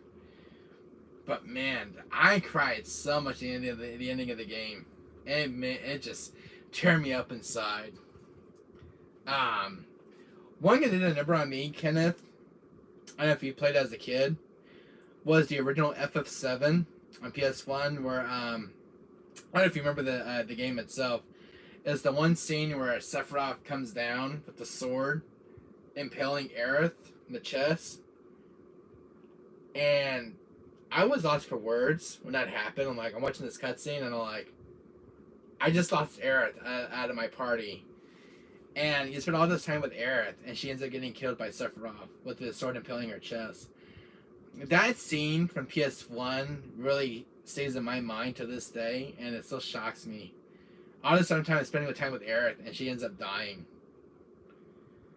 And when the remake came out, the remake blew me away. What would you say is your holy grail of your collection? Ooh, holy grail of my collection. That's a good question. God, there's so many good games. I would say, if it had to be one game, Dino Crisis from the PS1. That was my first game I got for the system. And Resident Evil. If I had to pick one game between Resident and Dino Crisis, it had to be Dino Crisis, because that game scared the living Jesus out of me playing that game. But Dino Crisis is like one of my holy grails. Capcom's library.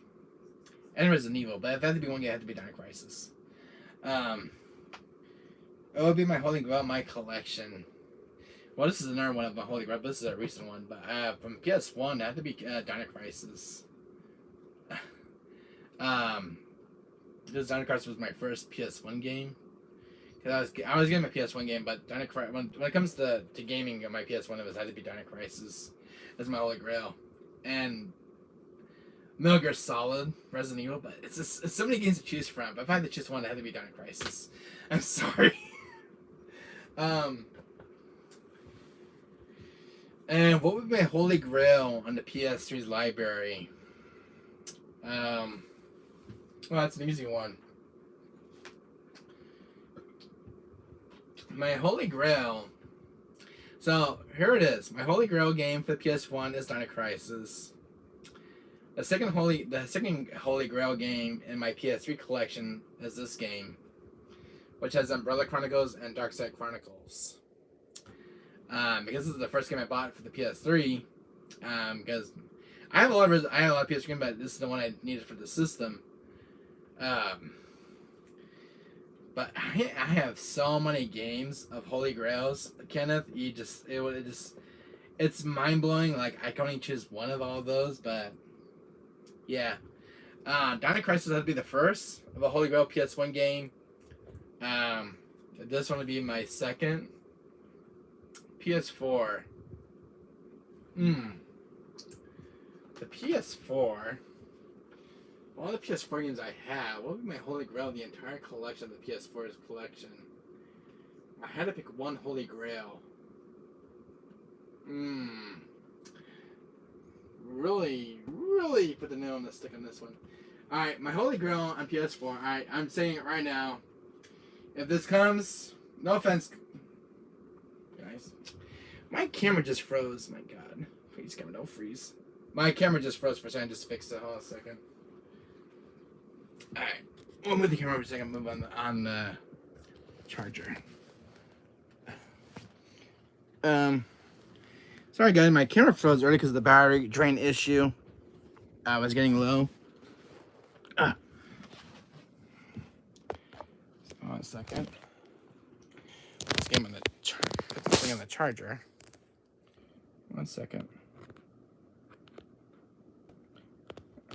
Alright. There we go. It's on the charger. We'll do it this way. Because my charger's over here. Sorry about that earlier, guys. So, my holy grail out of my PS4. Oh, man. I would have to say... Alright. Kenneth, you ready what my holy grail game is? Do you want to take a guess? What would be my holy grail on PS4? Of all those PS4 games, and I have ones on the second shelf down below. What game do you think I just picked out of the entire collection? Do you want to take a wild guess? Kenneth? What do you think would be my holy grail game on the PS4? If I had to choose one game out of that PS4 library, what game do you think it would be? How about you, Seltzer? You guys want to guess? Anyone? In chat. What would be my holy grail game? I picked one out of this entire collection. What would be the one game I just picked out? Ah, dang, you just knew it. Yeah. Kenneth Bridge of Spirit. It would be my holy grail game in my entire PS4 collection. Even it has to go against my beloved franchise of all time. Boy, this is really killing it. I'm sorry. I'm so sorry, Resident Evil. It just didn't work out between me and you. It looks like Kenna just kind of beat to it. That was really offensive towards my original collection. If I had to choose one game in Holy Grail, because I have Resident Game on the PS4, I'm like, and if I had to choose one Holy Grail, it had to be Kenneth Bridge of Spirits. I'm sorry, but it's like, I can only choose between the two, but I choose Kenneth Bridge of Spirits. And Subs is probably thinking that's very shocking right now. Kenneth's fire, we need a Kenneth too. I agree. You probably think I was going to pick Resident Evil because Resident Evil was like one of my favorite childhood games and my favorite franchise of all time. And for some reason, I just ended up picking Kenneth Bridge of Spirits. I know it's one of my favorite games, and it's enough. I can't even get enough of. It's got the best music, art style, graphics and visuals, and story. And I want a second game. Gosh dang it. It's been, what, 3 years now, and I still want a second game for this. Seltzer, I'm sorry if they came as a shock to you, but I did pick it over Resident. I did pick it over Resident Evil. Um, Seltzer, you're probably thinking, of, wow, I didn't see that one coming. Oh my god, this is really offensive towards my Resident franchise. I'm so sorry. But I'm sorry. Kenneth Bridge of Spirits is just a phenomenal game. And even though Resident Evil Survival Horror, it's just, when it comes to Holy Grail, it has to be Kenneth Bridge of Spirits. I am so sorry. It's just, I had to, oh my god. Listen, you probably understand me as a gamer, but taking all my, picking up all my two favorite franchises. It's not an easy thing to deal with because you got so many good games. But I have like a massive Resident library. And I'm like, of all the games I choose from, it's Kingdom Bridge of Spirits. Even though I love Kingdom Hearts and Final Fantasy, I have some really good Holy Grails, but if I had to choose one, and it's such a small indie game, it had to be Kingdom Bridge of Spirits. That is a shocker. I am so sorry, guys, for all those Resident fans out there in chat. If I had to pick one Holy Grail, I mean, that's obviously going to choose Resident Evil, but I end up choosing Kingdom Bridge of Spirits. Very shocking. I know. To me, that comes as shock as myself. It's hard being a gamer for 30 years, and you probably understand me when I'm going through. I mean, collecting all these beloved video games, there's so many to choose from. They're so good games. Be careful, Wesker. Resident Evil fans will get you. Oh, I know.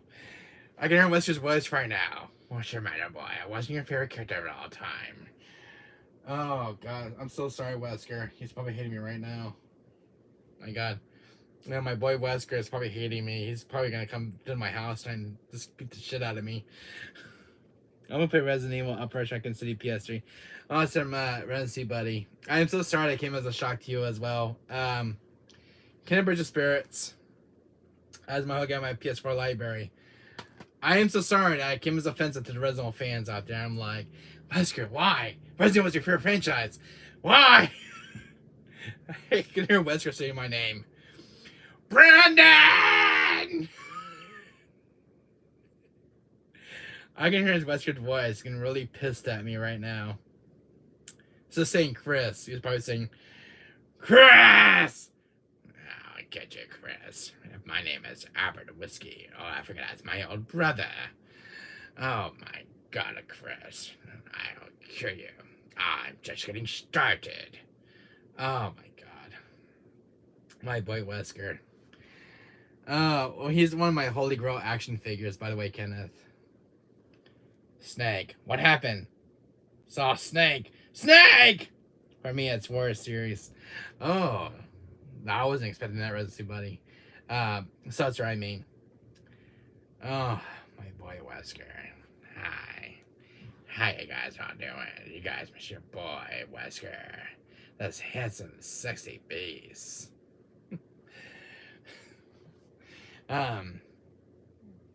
I found Wesker at a retro action figure store. Wesker was one of my characters from Code Veronica, especially since it says RE1 remake and RE0, and I don't have like a original figure. And I'm like, I wasn't expecting for 30 years to find a original figure, and this is my Holy Grail figure in my collection. And if I had to choose all my toys, I'm so sorry, Steph, for your hearing this. You're probably gonna come in the size with that Mitsuma blade of yours. If I had to choose one toy, it had to be the little Albert Wesker. I'm sorry. I'm so sorry, Sephiroth. Damn you. I'll have to call clown on you. Wesker, when it comes to Wesker, I mean, there's no villain that comes close. I know Sephiroth's in there, a really cool villain. It's hard for me to choose from. Oh, shit. when I have like, you know, a lot of Holy Grail figures, and if I had to choose one, it had to be Wesker. Oh, even Sephiroth is another close childhood friend of mine. Oh my god. Uh Ken, have you ever seen my Sephiroth statue? I don't know if you ever saw this in person since you came to my channel. My boy Sephiroth. What a long ass blade of his. I remember seeing him in Super Smash Brothers, where he kind of almost stabbed Mario in the chest. They're in that CGI cutscene. I'm like, shit, he just killed Mario. um, Sephiroth is one of the meanest villains that ever lived. He's way crueler than Seymour. Um, but yeah, Sephiroth, man. I was not expecting Sephiroth to be in Super Smash Brothers Ultimate, but when I saw that trailer, and he kind of slashes the final boss in that CDI trailer, I'm like, it was powerful enough to cut that guy right in half. And the only I could think of who can cut an enemy like that, it had to be Sephiroth. And I was just hoping it'd be, you know, Sephiroth, because who's the most demigod-like power and with the guy demigod-like strength? And when I saw this guy in Super Smash Bros. Ultimate, I'm like, I'm losing my shit. I know it had to be, be cool to see Wesker in Super Smash Brothers. Oh, that'd be really sick. But seeing Sephiroth in that trailer, because they already had Cloud in already in the game already, but seeing Sephiroth, Cloud's arch nemesis, that just broke the baby's back. But to me, Sephiroth is a badass character from FF7.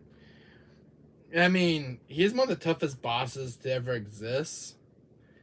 Especially, I got, when I was facing this guy one time in Kingdom Hearts, I got my ass kicked. Especially he does a Heartless Angel move. Oh my god. That move was so devastating. Going against Sephiroth in Kingdom Hearts 1 was not an easy boss fight. I tried to find him at level 50. I got my ass kicked by him.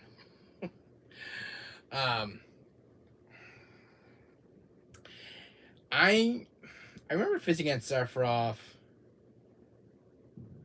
Taking about 25 tries, and I think about 10 or 12. I was playing this on PS2.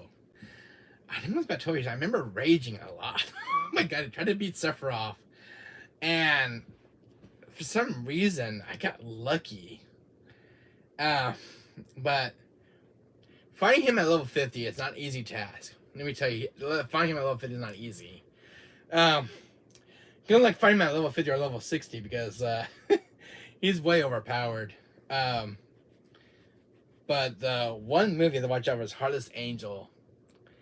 It will deplenish your HP in no time. And if he hits you, it's game over. So. Call from Blackstone Commune. You know who that is. But, yeah, I don't know if you guys remember facing against Sephiroth and, in Kingdom Hearts as a kid. I just remember raging. I still remember with that boss fight, but when I get into Kingdom Hearts 2, it got a lot harder. So I don't know if you and everybody in chat ever had a problem with Sephiroth as a special boss. Kingdom Hearts 2, he had way more health than usual compared from the first game. I don't know if he had the same amount of health in the first game compared to the sequel. But Sephiroth, for being a very popular video game character, had a lot of special crossovers in video games history, which is amazing. Wesker? Did Wesker ever make any appearance in video games? I don't think he ever did. Not in any crossover video games. Did he? I don't think Wesker ever had any crossover events like Sephiroth did. Wesker. It's funny they never brought him to Super Smash Brothers. I don't think Wesker had any crossover. Oh, the only time Wesker did a crossover was in Dead by Daylight as the Mastermind. But I don't think he had any more crossover events. I don't think of. If you guys can think of one, let me know. There was that spin-off mobile game he was in. There was Umbrella Corps. Something that's not original related. Did he have any crossover events with other special games? I know Sephiroth did. I know about Wesker. I'm talking about characters' gaming history with characters. I don't know. I know Sephiroth did. Let me see. Leon and Ada. They were in Dead by Daylight. Think about Wesker himself. Yeah, I don't know. Sephiroth, the most crossover games than any character in the video games I ever think of. You guys can tell me in chat. What do you think, Seltzer?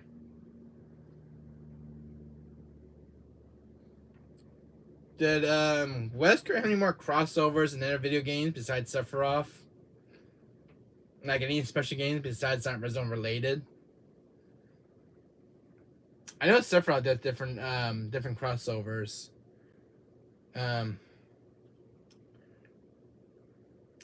It's coming off the topic on my mind. I don't even know.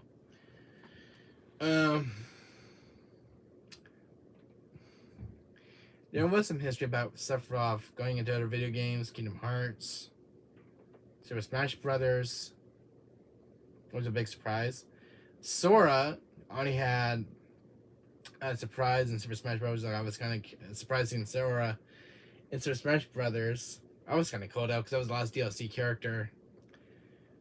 The only character that never got crossed over, even though they have like Resident Evil power-up cards that you collect through the game. Wesker was never a fighting character in the game.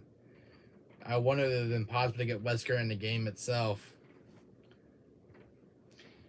Wesker as a fighting character in Super Smash Brothers, that would be really sick.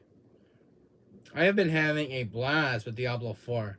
Oh, really? I haven't even played Diablo 4 yet, Kenneth. I watched my friend play it the other day, and I watched a bit of gameplay of Diablo 4, and it's an amazing game. I haven't even picked it up yet in my collection. I don't even have a copy of Dead Island 2. I need to pick up Diablo 4, Dead Island 2, Diablo 4. FF16 comes out next week. I gotta write a list of pickup games I need to pick up for next week. 16, Dead Island 2, Diablo 4. Any new release games I'm missing? What was one game that came out too that I forgot to pick up? What was one game that came out last month? Oh, they don't renew this game. It was like Star Wars Jedi Fallen Order, but I heard a lot of bad reviews about that game. There was one Star Wars game I want to pick up. I don't know if it's coming out this year or next year as Star Wars Outlaws. That game looks so damn good from when I seen the trailer. Diablo 4. And so all my friends playing the game. I'm very jealous they're playing it. I have not played it yet. I am yet to play Diablo 4. I do have Diablo 3 on the PS3, and I have Diablo. Is it 1 or 2 on the PS1? I have. Yeah, I don't have Diablo 4. But Kenneth, if you do me a favor, my friend, you should try to pick this game up for your collection soon. for your PS4 if you like Castlevania. Um, that's a must buy in the PS4, and if you like some of those really old Castlevania games, like Anniversary Collection, is that the old Castlevania games? So these are like two of the must-haves in my PS4 collection because I like City of the Night and Rundle of Blood. They were games from my childhood growing up with. The thing is, I didn't play it from the Castlevania's collection. What are these games? So I didn't play any of those Castlevania games. I only grew up playing City of the Night and Rundle of Blood. So I never played Bloodlines. I believe Bloodlines is somehow connected to Rundle of Blood, in some kind of way. Yeah. Siphon Filter. I have that on PS1. I have number 2, not the first one. I'm looking for the first one on PS2. Not PS2. PS1. Oh my god. Yeah, I have number 2 on the PS1. I'm missing 3 and 1 on the PS1's collection. I do have Mega Man Legends now, finally. Greatest hits. I have Dino Crisis 2 on the PS1, finally. Physical. I had my first Dino Crisis since I was a child. That game still scared the crap out of me. Dino Crisis 1 is the most terrifying game I ever played. I like the first Dino Crisis because you're like on the island and you're in a research facility. And for some reason, that game from my childhood registered to do a number on me. Give me nightmares as a child. Having a raptors chasing through the doors and the rooms of the research facility. That game gave me such nightmares as a kid. I had restless dreams with Dino Crisis because I played the game during the night at 9:30. I think I was about 7 or 8 years old, and I didn't sleep very good. I got to the part when I got the first raptor encounter. That was it. I could not come back to the game for like 70 years, Dino Crisis, because they gave me such nightmares. Because made from the creators of Resident Evil, and it was one of Shinji Mikami's games. Dino Crisis was on another level of being terrifying, and I was little. I remember picking the game up at a Costco store, and I'm thinking to myself, this game's not scary. I just got done watching Jurassic Park. I know Jurassic Park was scary. It scared the hell out of me as a child, especially the first movie of Jurassic Park. Dino Crisis, I thought was, be a very scary horror game, because I remember picking the game up about 7 years old, and I had my dad bought it for me, and I'm like, well, this thing probably not scary as Resident Evil. I'm like, well, I'm gonna play zombies, but dinosaurs made from the crazy Resident Evil. It can't be that scary, right? Boy, was I wrong playing Dino Crisis, because that game was not kidding around, and there was no tutorial, because I didn't read the manual. Stupid me. I didn't read the manual playing the game, and I didn't know the controls. So, I played the game in normal mode. I played the game in normal mode, and had 17 bullets. Didn't know what to do. I was terrified of my first raptor encounter, and I remember seeing this big corpse and his intestines everywhere on the PS1 game. And I'm losing my shit. I'm like, what the hell is going on in this research facility? Gail's over there investigating. I got Rick over there in the control room, and I'm out here turning the power back on. I remember Gail's saying something outside. I just remember this one part of the game. I think I turned the power back on, and I go out and I hear this shooting going outside and this commotion. And Gail's not there. And I always remember seeing all this blood. And I seen the fence tore open. And I was like, maybe Gail is still alive. Maybe he's dead. And I wasn't expecting the dinosaurs to be in the game. I'm like, the best piece of the Velociraptor. Oh my god. Seeing that thing at 7 years old, man, just scared the shit out of me. And I'm like, what do I do?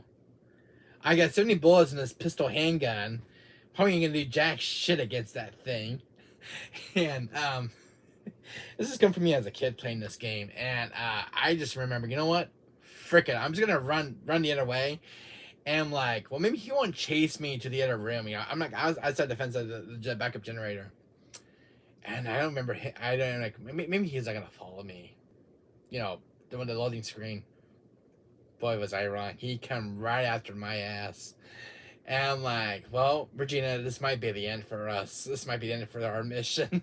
And I'm like, well, maybe we'll go to the next door. Maybe he won't come over. Well, yeah, the cutscene was playing out, and thank God Rick called up when he did. Because I'm like, Rick, thank God for your sorry ass that you called.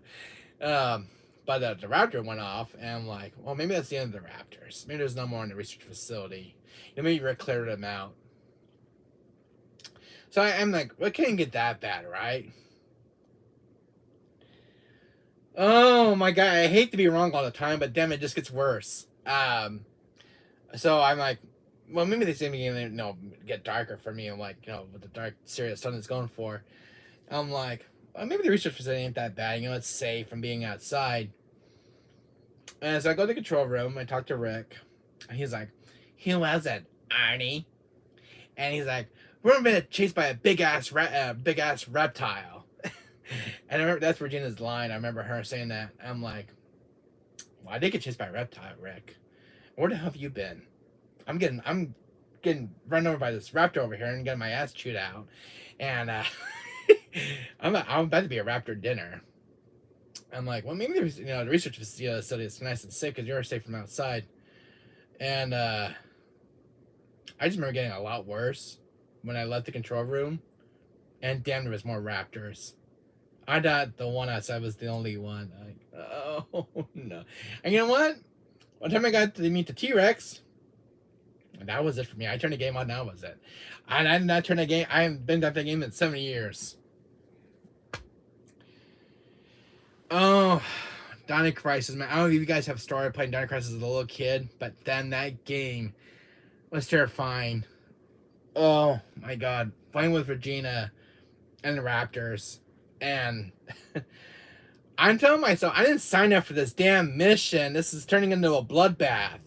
All I came was looking for Dr. Kirk and survivors. I didn't get jack shit. Every single survivor I found was torn up by raptors and dinosaurs. And I'm like, remind me, Gail, not to sign up for this damn mission ever again. I just remember like, I just came for Dr. Kirk. That was the main mission, but not to run the damn dinosaurs who've been extinct for 65 million years. I mean, come on, it's like a kid with found his dad gun, and then you're selling. It's it's like life found a way. God, look at me, I'm speaking like the Ian Malcolm. But man, if you guys were playing Dino Crisis at 7 years old, I had to go to school. For God's sake. And what I did was I shut off the game, put Dino Crisis on the shelf, and I didn't play the game for almost 7 to 8 years. And from all the horror experience, because I didn't beat it, I just turned it off. And I'm like, I'm not ready to go back to this game. So I waited. And like, 8 years come by, I go back to the game. I mean, maybe it's not that scary, because remember the last time I spent it, I was a little kid. So scary as hell. I'm like, I wanted to see the ending of this game, so I'm like, I'll put my big book pants and I can do this. Are you kidding me? I get the jump scare of my life and I still can't do this. Sorry, my camera's falling over. I'm like, no wonder I never finished this game. I'm so damn terrified. Yeah, Dino Crisis. A game that terrified my childhood and existence. I thought Resident Evil was worse. Dino Crisis, it's a good game, but damn, it's a terrifying game on a whole nother level. And especially the enemies can go through doors and chase you. That's shocking because there is nowhere safe in the research facility. If the raptor finds you, you have to escape. Either take it out or just run like hell. I mean, for PS1's limitation at the time of Dino Crisis, I'm like, oh, God, enemies coming through doors. And I was like, this cannot be happening. Raptors cannot open doors. This is a game. Shit, they're so freaking dang intelligent. They can open doors. But seeing it on the PS1 game was like mind blowing. A Raptor coming into the next round. This is my first time playing Dino Crisis. And I'm like, can I just go home now? Coming here was a bad idea. And you can already tell when you get to the research facility and like in the opening game, the power is out. There's no guards. You meet your first dead guard in the backup generator area, all torn up. I mean, his arm parts are just everywhere, and his body parts are just scattered everywhere, and this big blood trail. And I'm like, when I saw that, I'm like, what the frick happened here? And I knew this mission was a bad point right from the start. Should have left Dr. Kirk where he was. But, yeah, I was not expecting that. The only thing that caught my attention was seeing that gate ripped open and Gale was checking it in. What is your ping on Starfield launching on 30 FPS? At 30 FPS, really? It should have been at 60 or 100 frames per second. I think when I saw the trailer, it looked very stuttery, not like a solid frame per second at 30 FPS. It should have been at least 60 or a solid 120 FPS. If the game's gonna be running, because the Xbox Series X is an impressive console, but at 30 FPS, really? It should have been at least 60 at least, or 120 for Starfield. But it looks polished, but very rough against the edges. Putting a game at 30 FPS is not fun. Could be like a lot of frame rate drops. I saw a lot of frame rate drops during the trailer for the gameplay, and it was not very solid. They should have changed it to 60 at least. At least you have those extra frames, and not it being locked at 30. I hate when games are locked at 30. And I have a lot of horsemen with 30 games at 30 FPS, and it's not fun. It's not smooth like butter. 60 is like the all new FPS, or even 120. But a game at 30, when I'm not at a solid 30 FPS, it's not smooth. And I have games that run like shit. I'm sorry, but Starfield can use some work with the frame rate department. I'm sorry, Kenneth, but it should have been at least 60, not 30. I saw the trailer, and it looks very rough at 30 FPS. It should have been at least 60 at least. Come on. I mean, I don't know what's going on with video games. It should, with modern games, that'd be at least 60 or higher. Kind of Bridge of Spirits is at extra 60 frames on the PS4 and the PS5, and this game runs very solid. I mean, Starfield is like, it's a step back. Really is. Feels like a game being stuck on PS3 at 30 FPS.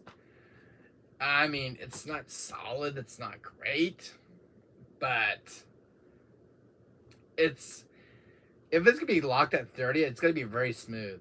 But if it's not, then it's gonna be really shitty. I'm sorry. But I like playing games at 60 FPS as long as they have a very good high frame rate.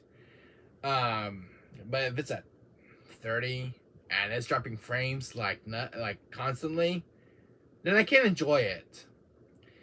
I think games going from 30 to 15 FPS with a bad frame rate, with bad frame rates, and it's not great. Because when there's a lot of enemies on screen and you're doing different stuff, the frame rate's gonna drop very instantly if it's not locked at 30. At 60, it's a lot better because when there's a lot of enemies on screen, it's a lot better. But when the game's like a lot of stuff going on screen, it's tanking. I mean, the system's really trying its best. Even RE4 remake that's on the PS4. I mean, even that game's trying to be at 60 at least. But yeah, PS5 PS5 is like the big winner on that department. I mean, it plays smooth on the PS4, but I think the PS5 just kind of more better in my opinion on that port because it's smoother and there's different options for the game itself. So, oh, a big game that would put Starfield the Shame for an FPS at 30. One gonna pull that game right out of the water. I have to be Ratchet and Clank Rift Apart, Kenneth. Because Ratchet and Clank Rift Apart can run at 60 120 frames per second, solid. It could put Starfield like baby wet diapers. I'm sorry, just with the frame rate department, but the game overall looks good. It's just like the frame rate department can use some work. So that's just my opinion. But Ratchet and Clank Rift Apart could put Starfield to shame like in a heartbeat. I agree. The best game on PS5 would be. I'm sorry, Kenneth, it might come as a shock. But Starfield, you can eat your heart out, my friend. I'm sorry, no offense to Starfield out there. But when it comes to FPS department, this game runs to 60, 120 frames solid, with no issues, and smooth like butter across the board. Starfield better watch out, because this game will put that game in its place in a matter of minutes. I'm sorry, Kenneth. But for a PS5 exclusive, and this game runs between 60 and 120 frames, that's how you make a game with a good high frame rate. So Kenneth's at 60, yeah, a solid 60 FPS on PS4 and PS5 across the board. Kenneth Bridge of Spirits can run between a solid 60 with no frame rate drops. This game runs fabulous on the PS4 Pro and PS5 at 60 frames, especially with a 4K 120 rate refresh rate TV. And this game runs like butter. No frame rate drops at all. I mean, it's just how you do a game right. But at 30 FPS, you're gonna have some serious issues with a lot of enemies on screen. I mean, a lot of issues.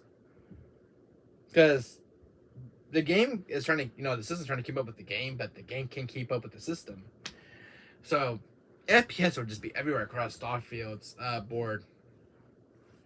Because the PS5 runs very well. Including like Devil May Cry 5 on PS5 and Bridge of Spirits. I mean, I don't know why they chose a 30 FPS option for Starfield. I think it's kind of bullshit in my opinion. And complete laziness. But most modern games I've seen will always run at 60 to 120. Never 30. But because Starfield's such a big game, Kenneth, it should be at least 60 at least. Because when I was looking at Starfield, it's such a big, massive abomination of a game. I mean, there's so much to do. I mean, you're going to be driving a ship the entire time. I mean, you need to have like solid FPS. Walking around in these big giant worlds. This game is very massive and big. Starfield. And I was watching the trailer, the gameplay trailer, and it looks very rough because of the frame rate drops and some of the scenes I've been seeing. It needs some work with the FPS department. Overall, the game looks very polished across the board. When we saw it last time, it was very rough against the edges. But it should have been at least 60 frames. At least. Because that game is super massive. Starfield is super massive. I would play it. I mean, it looks like a game. But not at 30 FPS. 30 FPS is not for me. It has to be either solid, rock solid, with no frame rate drops. I cannot stand stuttering, and frame rate drops is the most annoying issues with a 30 FPS game. If it's not polished in that department. RE4. Alright, RE4. Alright, the remaster. RE4 right here, that's Resident Evil 4, that's on PS4. Even though it's at like a 30, 60 FPS game, it's very solid. Never a frame rate drop on RE4 HD Remaster on PS4. Even if it's an older game, it runs smooth. But I'd say it's got to be done right. It has to be done perfect. So,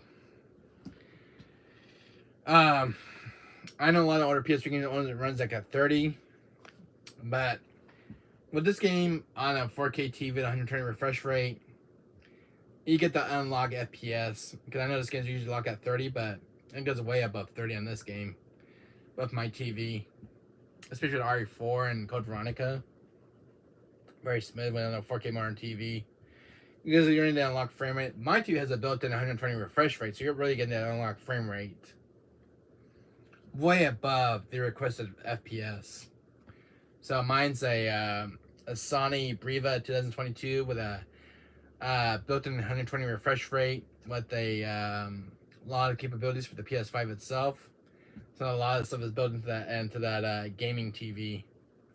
So yeah, Starfield, it can use some work. It needs to be 60, not 30, 60. So, yeah, so in my opinion, they should really change that before the game comes out. What else? But most of the games usually have a really good solid FPS. I mean, as long as it's polished, it's not rushed out of development. Now, you know what game that was really shitty? This game sucked ass. Excuse me my French, but I don't speak French, but you know what game had a very crappy FPS? This one game from 30 to 10 FPS. Kenneth, here's a game that's so shitty on the PS4, it runs like shit. This game sucked. The frame rate's everywhere. It goes from 30 to like a 5 FPS. It can't even be solid for the last 5 to 10 minutes without it tanking like Mary Molasses. And the game itself is polished, but the FPS is just everywhere. And it runs like ass. I'm sorry. The rendering of this game's parade, but it's not very well polished. The environment and the cutscenes are very well polished. But the FPS, it just goes everywhere. I mean, when I'm walking around, tonight I would just stop for like a second because the FPS is like really dipping. It's gonna be like one frame. And I'm like, I spend like 30 for this game and this game runs like shit. And even on a PS4 Pro, and it can't even say like a 30 FPS solid. There's no FPS options, no frame rate options, no performance options, nothing to save this game. And it runs like complete ass. Sorry. But it's one of the worst games on PS4. The game runs like shit. I'm sorry. Worst game. Don't ever buy it, but I got it for my collection just to have it. Overall, that game runs like shit. Complete shit. Like wet dog doo-doo. I'm sorry, but that game does not run very well. I played it, and it sucked. I mean, it has very good combat, but the FPS is just not where you want it to be. So, I don't know what happened to the game's development. It must have got rushed out during development because it needs some major work in the oven. That's not how you do a game. If I can't enjoy a game and the FPS is everywhere, screw it. But this game, Kenneth, if you see this, burn it or don't even buy it. The FPS for this game I'm running on PS4 Pro, it's not even a solid 60 or even a 30. It's supposed to be locked at 30, but it's everywhere. It goes from like a 30 to a 10 to a 5 FPS. Talk about a complete shit game that runs like ass. I'm sorry. I put this on a 4K modern TV, and this game can't even keep up with a solid good frame. I was enjoying the story, but the frame rate is just everywhere. It's complete shit of a game. I'm sorry, but I do like the artwork, but in the game, it's the game's graphics are very beautiful. The FPS is everywhere. I couldn't stand this game for much longer. I'm like an hour into this game, and this game's complete shit. It's got a good story, but when I'm facing against an enemy, the frame is just everywhere. Even when I'm not facing against me, it's just everywhere. I picked this game at a GameStop, and it was like a new release game, and that was it. But it does not run good on a standard PS4 or PS4 Pro. To me, it's a complete shit of a game. The game itself is good. It's the FPS is like total dog shit. From what I have with that game, I couldn't even get like a few more minutes to get the FPS going everywhere. That's a game that's very bad. And most of the games I have don't run like that. And this game can't even run on a 4K modern TV with a good 120 refresh rate. And it takes like shit. Isn't that a pain seltzer, Kenneth? A game that looks polished, but runs like shit. No offense to the developers. But it could have used a patch that fixed the frame rate issue. I was enjoying the game overall. I'm really enjoying the story, but the game does not want to run solid. And it's pro enhance. If it's pro enhance, it should at least run at least 60 FPS. It went from 60 to 30 to 20 to a 10 to a 5. I'm like, what the F? And not in a single patch for a day one patch for this game. And this game still hasn't got fixed for a frame rate patch. And to this day, I still have not beaten it. Pissed off. Games like that shouldn't even be rushed. To me, it felt very broken at times because the FPS was just everywhere. And I really want to enjoy a new release game because there was nothing to buy that month. I mean, I never see a game that run that bad. From 60 to a 50 to a 40 to a 30 to a 20 to a 10 to a 5. It was everywhere. I spent 30 for that game. I think 30 or 20 I spent for it. Not. It could at least use a patch to fix it, but yeah. If I were you guys, don't pick that game up. It ain't even running good on a PS4 Pro. But I got it for my collection because not only into the game at all, period. I could see why. So, if you guys heard that from me about that game, I played it and it sucked. I didn't even fully finish it. I just got to like one part and it just like it was everywhere. So.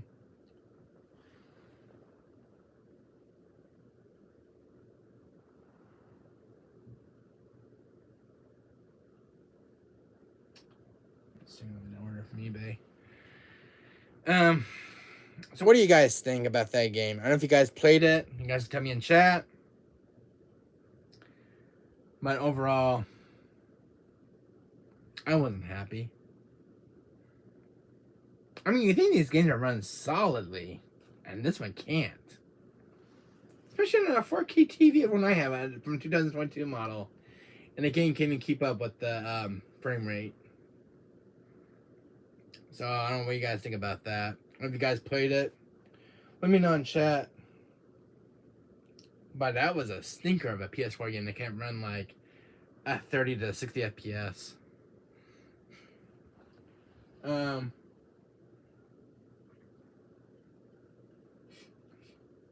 mean, you guys can tell me.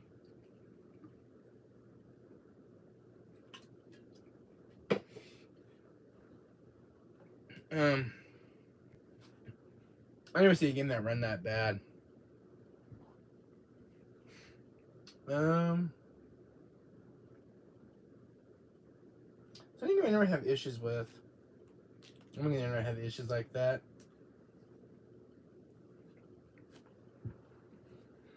What is it saying? That's one of recent game flaws. Yes, I agree, Seltzer. But do you agree with what I just said about the game, Seltzer? It's like I really shut in this game's parade. I played it last year and it sucked.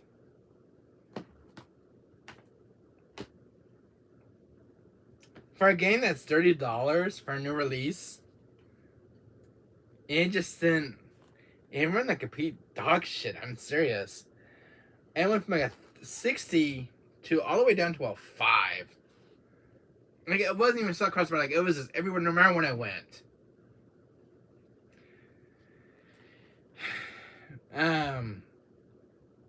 Do like your artwork though, but the game itself, not great in the FPS department. And they even said it was pro enhanced too. At pro enhanced, it'd be at least 60 FPS. Pro enhancement are supposed to be 60 at least. That game needs some major work. So overall, I give the game about a 1 out of 10. Absurd.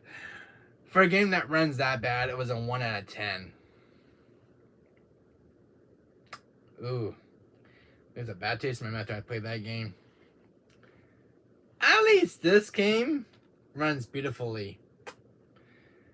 But it's just like, you can't fix the I mean, the FPS is not easy, hard to fix during development.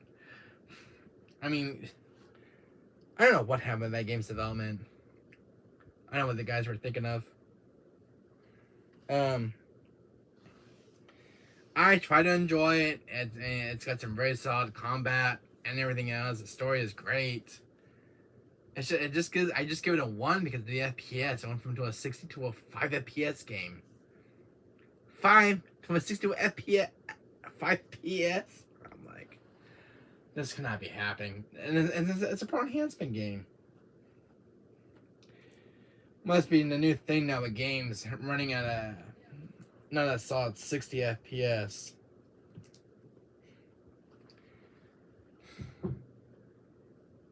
Man, I spent $30 Seltzer for that game. $30. And I can even get my money's worth because there was no new games that that month of. I bought the game back in April. I think about 2 years ago. And there was no good games coming out because it was a complete dry month that year for games. And because I want to pick up a game to enjoy and yeah, pick up a real stinker on the PS4. So that was the first stinker game I've seen in the PS4's library. And there wasn't even no promotion for the game itself, which is bizarre. Well, like, how they promote games during ads for games? This game got nothing from its developer.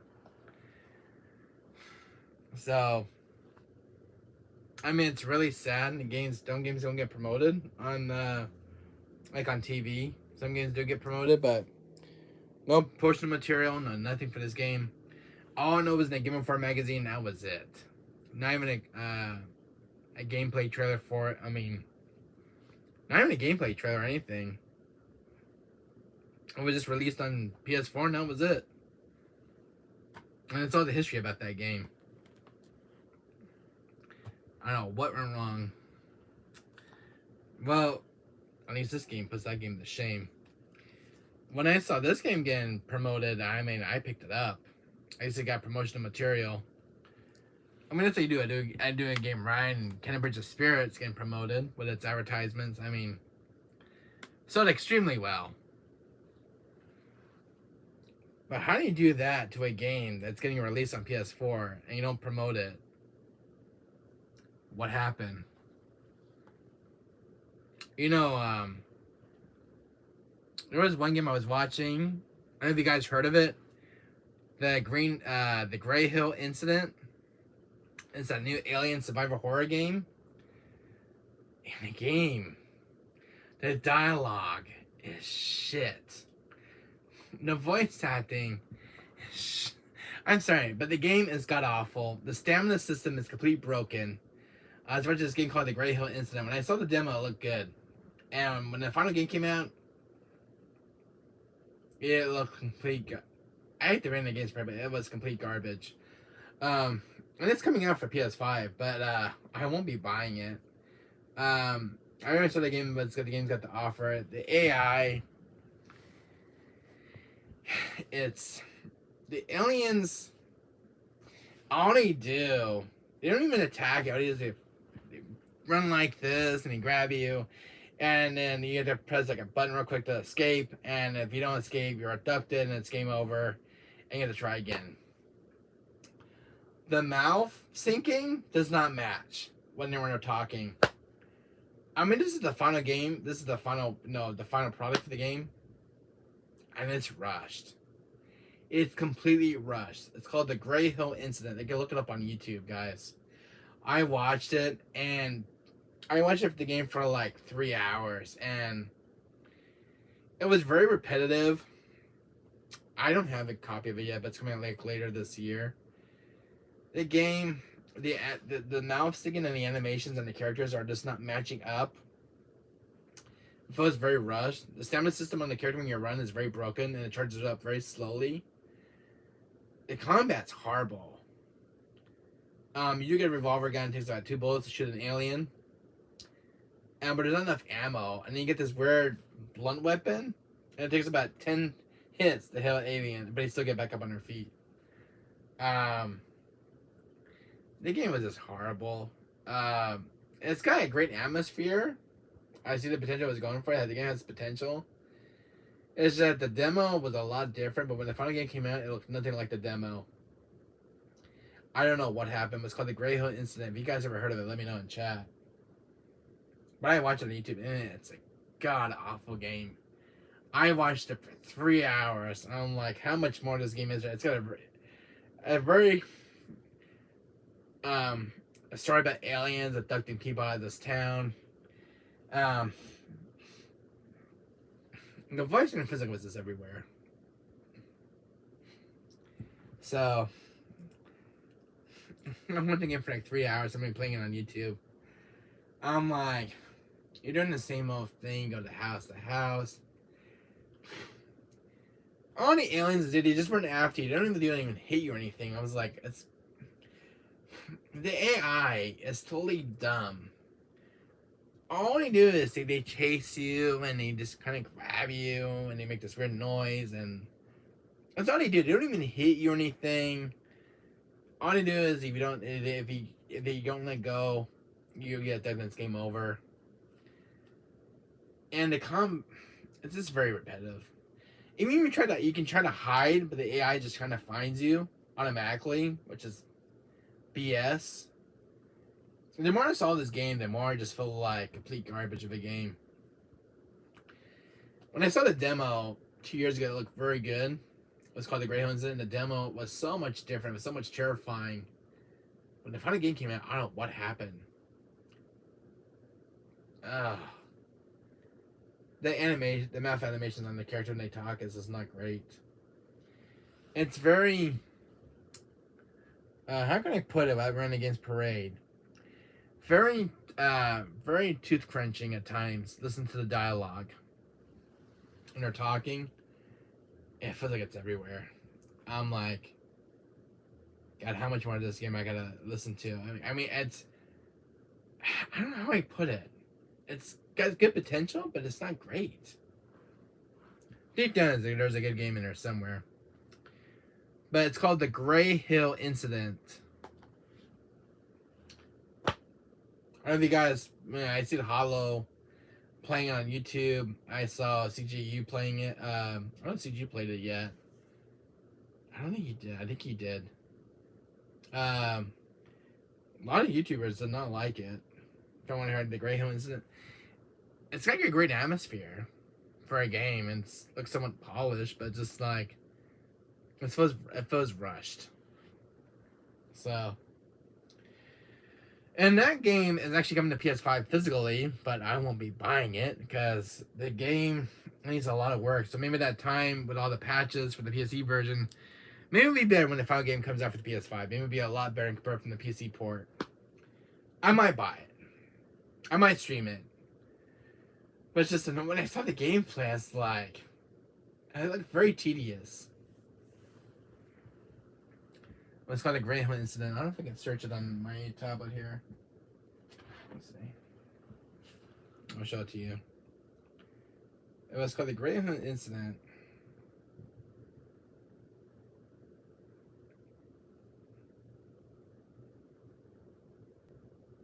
Yeah. This game right here, the Greyhound incident. This one right here on screen. You guys can watch the trailer for it.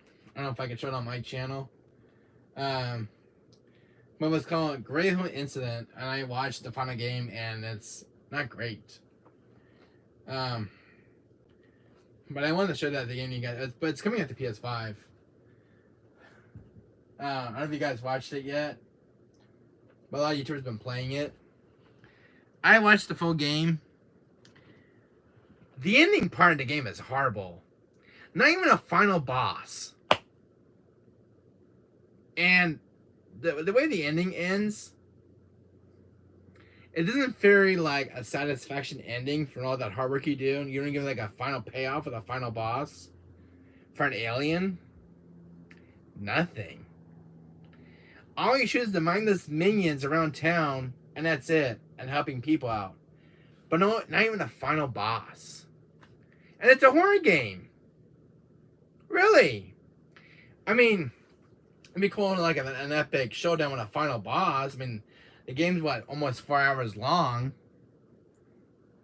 I didn't even see one boss the entire game. To me, a bad game design, by the way. But I can see what the game was going for. It was going for like an 80s look, but no final boss or anything. What do you think, Seltzer? Have you seen the game on YouTube? The Greyhound Incident? How about you, Kenneth? Anybody in chat?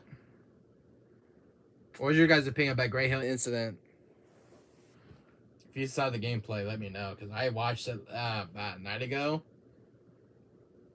I watched it for 3 hours. From like beginning story to end.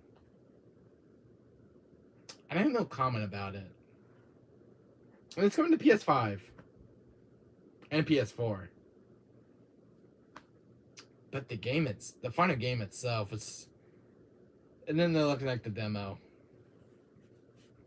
I don't know what happened in the game's development. There was supposed to be like a final boss. There was supposed to be this kind of stuff for the game itself during the demo. And I don't know what happened. But the name sounded cool. The Greyhound Incident. It's an alien game where people are getting abducted in town. And the story of the game was pretty good for my son's demo. A funny game. I don't know. I watched it. I have no words how to describe how bad that game is. I mean, you went from a good demo to the final game, and this is what the final game actually looks like. The animations are horrible. The mouth movement on the characters are not great.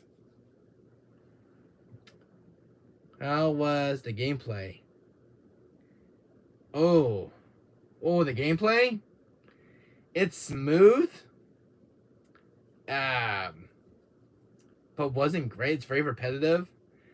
And the aliens, the AI is so shitty. Kenneth, I'm not trying to rant this game. The game looks great.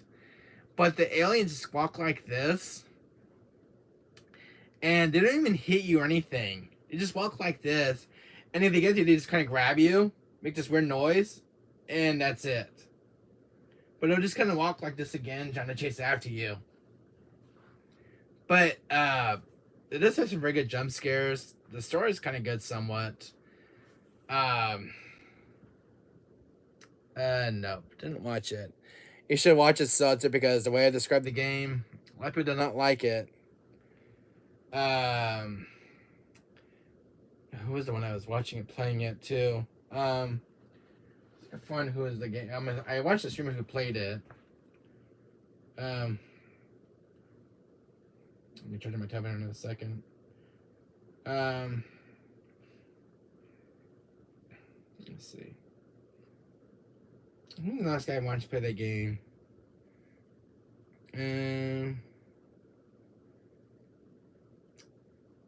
Who played it? I don't think who played the game first.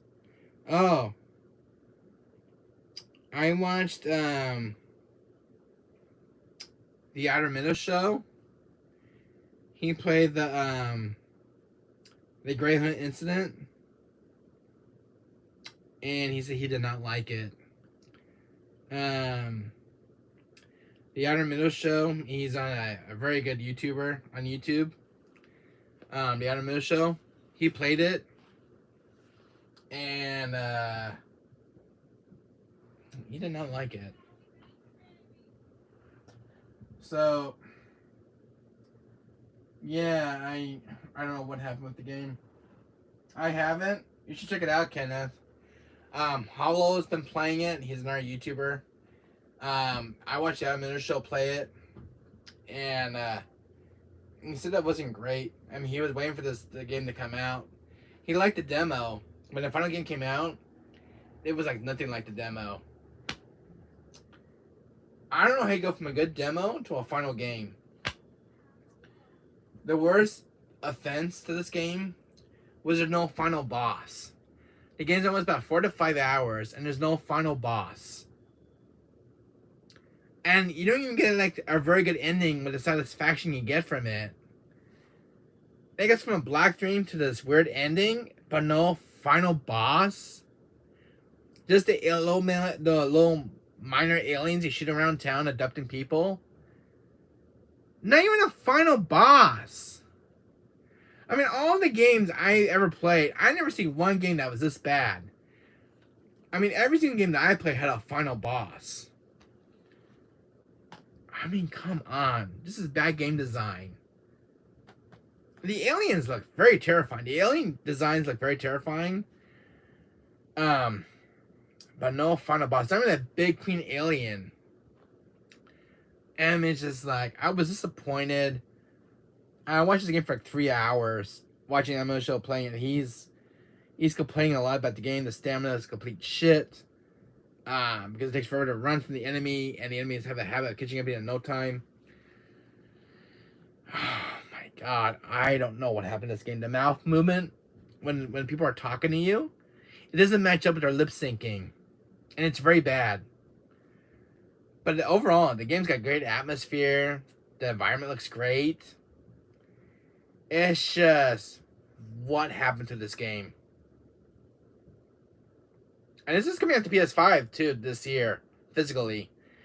And hopefully they'll make enough life improvement patches to the game for this is the PC port on the PC, because it just came out. So hopefully they'll make some life improvements to the game before the PS5 version comes out.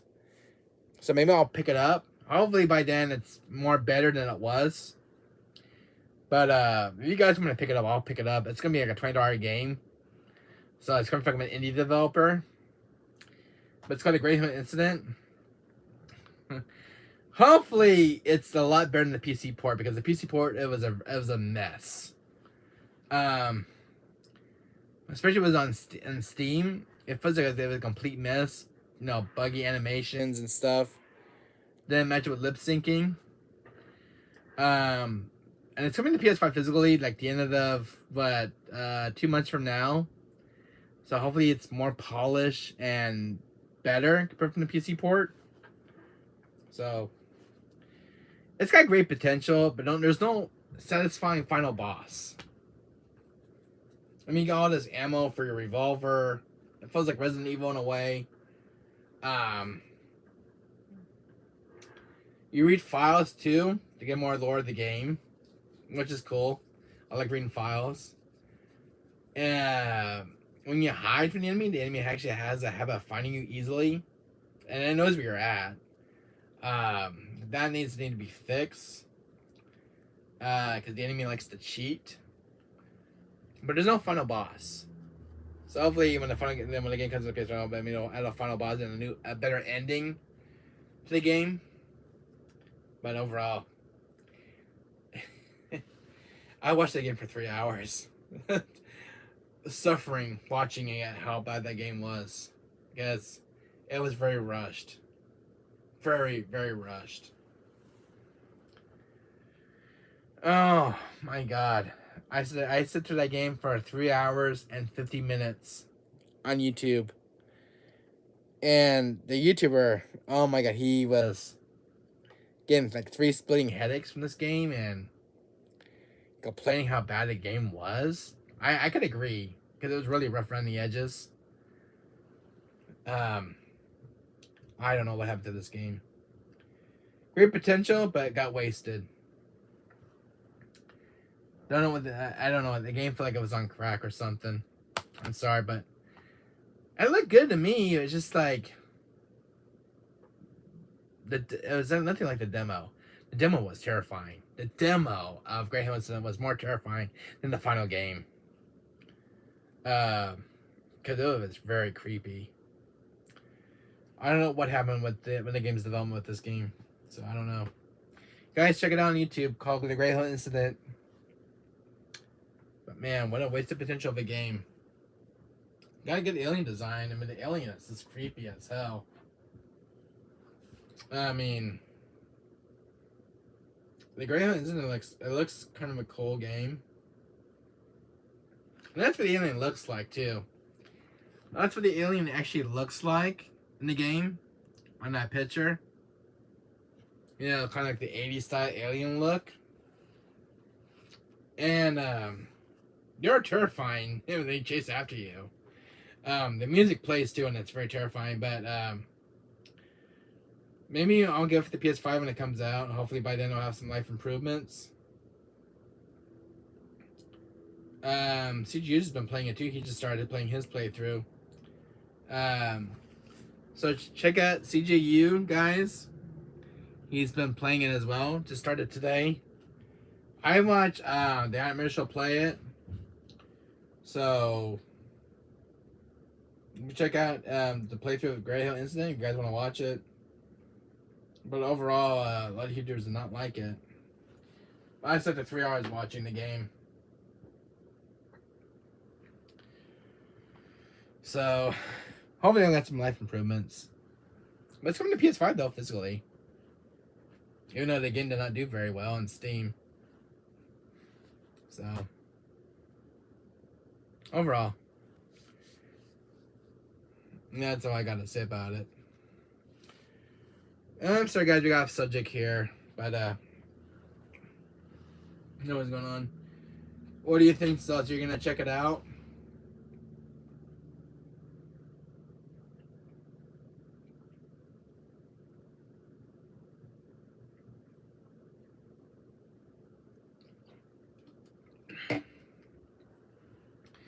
Are you guys gonna check it out? That game out, Great Hill Incident. I mean, I watched it. It took I'm gonna show 3 hours to beat it. It's not long of a game. As that he was getting chased a lot by the aliens itself, because the aliens are just damn terrifying, and he walks so damn fast. So, any of you guys gonna check it out on YouTube, the Great Hill Incident? You guys can tell me in the comment section how you guys like the game. I spent 3 hours watching the YouTuber being suffered by it. But he did get a few good jump scares, though. I mean, that's pretty good. The only game is kind of rough against the edges. I mean, it's got potential. I got jumped a few times watching it. So, I mean, it looked good. I mean, there is potential. It could be better after the launch, after a few more patches. So, the games do better after launch. But yeah, check out the Great Hill Incident, guys. It's a new survival horror game. I don't know who the developer is who developed it. All I know is it's getting a PS5 physical release in the PS5. So hopefully the game will be a lot better. Cause the one I watched on YouTube was PC. and it looked like the PC port was very much of a mess. So it's getting a console release. I was looking at the listing on Amazon. It looks like it's going to get a physical release on, is it next month or 2 months from now? It was getting delayed for more, I guess, to make some adjustments from the PC port. So, Graham Incident, survival horror game. And what's cool about the game, what I did like about it, but the environment, it's very foggy. And it's got that Silent Hill aesthetic to it, and from Graham Incident. So there's fog, but you can't see the aliens when they're coming at you. I think that's kind of cool. It's got great atmosphere in the game, even though it felt kind of rushed, but it has some very good atmosphere and the horrorness and the dread. But Seltzer, one thing that really made it sold the game off was I had this really cool fog and couldn't even see the aliens coming after you. Probably, yeah. But it had this great fog aesthetic Seltzer, like Silent Hill.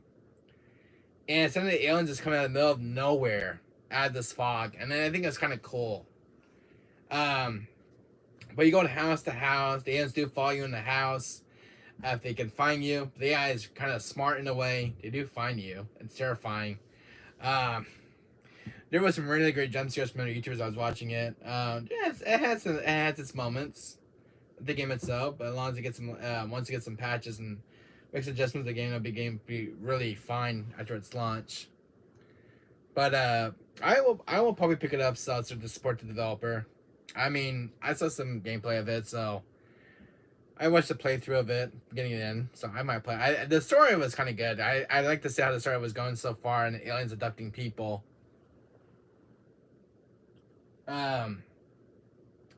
Overall, it looked great. It's polished in the environment area. So this really cool aesthetic fog. You got a house to house you can go to. And it's like a small farm, like a small town. And you try to find out what happened to like your well, first your son gets abducted by the aliens, and everyone. The weirdest part about the aliens, they're all getting probed. They're being abducted and experimented on, and they're all getting probed. And it's true what's going in that game. Everybody's getting put up that the sun don't shine. I'm like, when I heard that in the game, I'm like, what? They're all getting probed?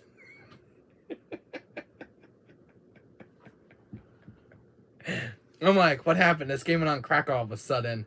Yeah, but everybody in town is getting a dinner getting probed up the ass. I'm like, what? This was a part of the game, but that's a part of the story script.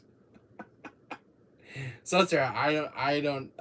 So that might come shock to you, but yeah, that was a part of the story and one of the segments of the game. When one of the guys said everybody in the city was getting abducted and getting probed up the ass. I'm like, wow. I need to change the pace for change. Aliens with humans get probed. And they're talking about the fingers. I'm like, what the hell? I'm like, is this game gonna be comedy or funny? Because I'm like, I'm trying not to laugh. With the aliens and,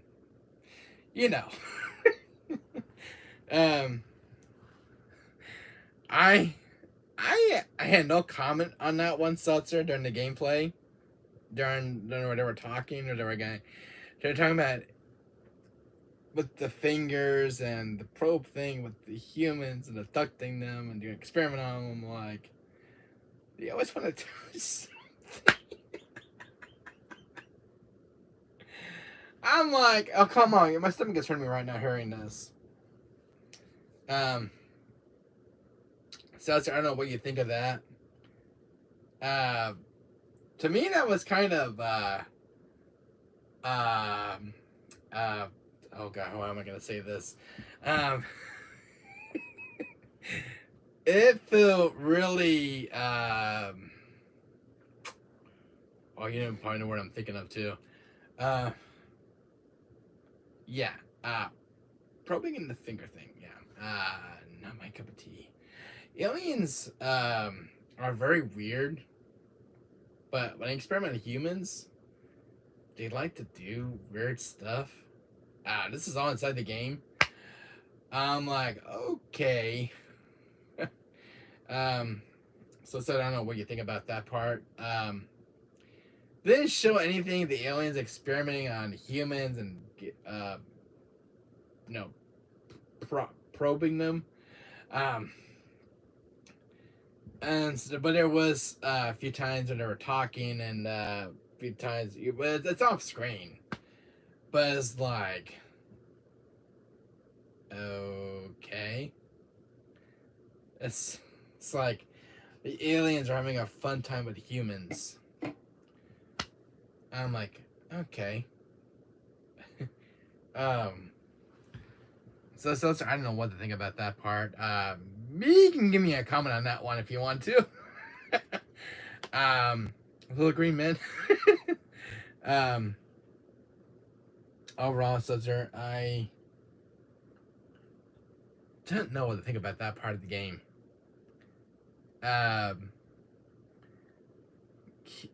Aliens experiment and humans getting probed by aliens with the fingers. To me, that felt really weird and off subject. In the game. Yeah, aliens are very weird. They always want to touch stuff, but humans, no, it just felt very uncomfortable when I read that part in the game. You have all of the humans in the games were getting all the aliens. Yeah.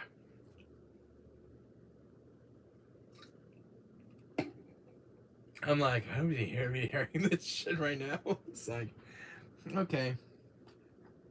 Moving on. But yeah, what do you think of that, sir?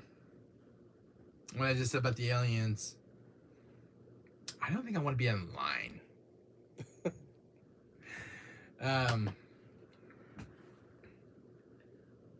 That felt really off subject of the game. I'm like, I was lost for words in that last part. Anyway, Sudster, you can tell me what do you think about the aliens probing humans in that game. Think about the fingers as well. I am lost for words right now about that game's subject part.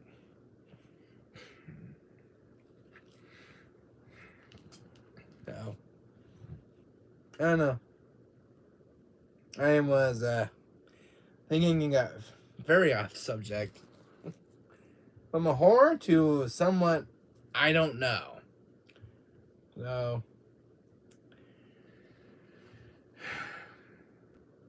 I don't know. I felt very sexual. I just said it. All right. Is this how do you describe the aliens probing the humans getting abducted and stuff with the finger kind of thing? That's what was going on inside the game itself, but I don't know. And I was like, I got an hour into the game, and the game's going off subject, and I had no comment for that part of the game. So I was like, okay. So, what do you think, Seltzer?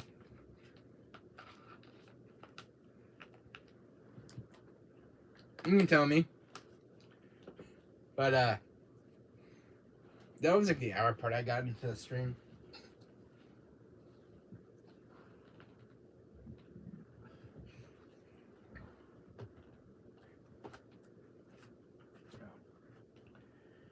I don't know. I really don't know. I went from one thing to another. I was like, okay, so that just happened. I don't know, so I'm just putting my games away right now, so.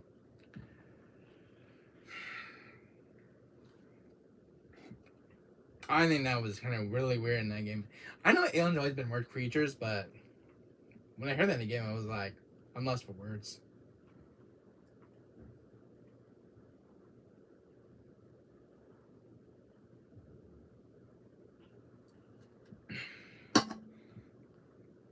If I ever get done by aliens, so sir, please do where I was at.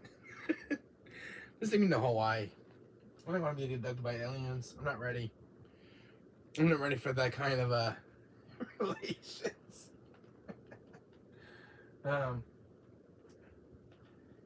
Yeah. I think I want to get abducted by an alien, Seltzer. No, thank you.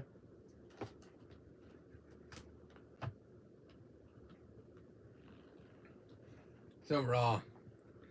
I don't think I want to be getting abducted by aliens.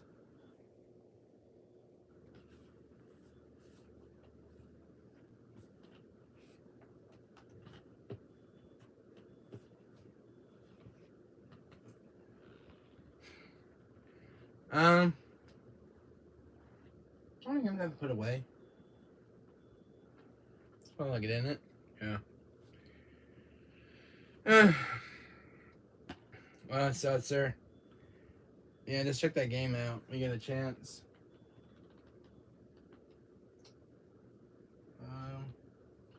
You got this put away. So make sure I get everything in the right order. Overall, where does this one go? Over here. Give me a second to put these games away. But I just think that was really weird in the game. I'm just gonna want to be attacked by the alien. And who wants to be experimented on? I know, for God's sake, leave me alone.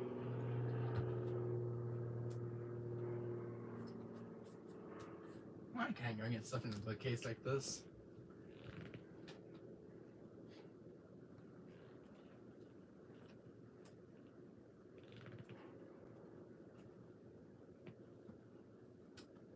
This game does not want to go in. There he goes.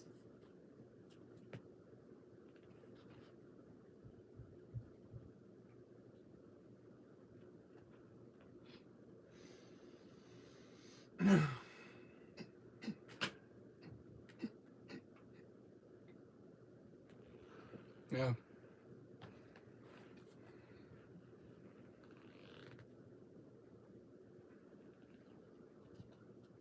Over here. There we go. So, get my stuff put away real quick.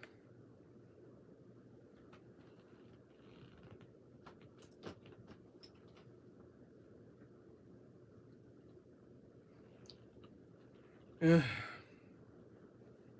over here.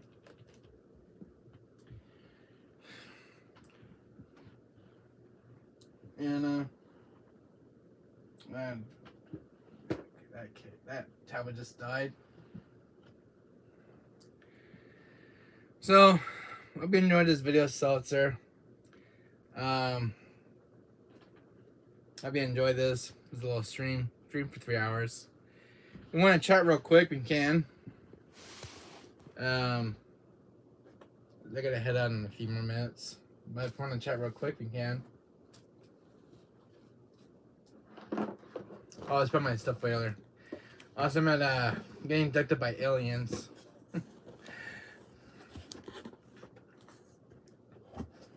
So what do you think, Seltzer, about that game? It was about like aliens probing humans. And I think that was kind of very sexual in a way, the way that the game was describing it. Getting abducted and all. And they talk about the finger thing with the alien. Whatever that means. What do you think, Seltzer? That Great Incident game? I think the game kind of went off subject a few times during the script because, not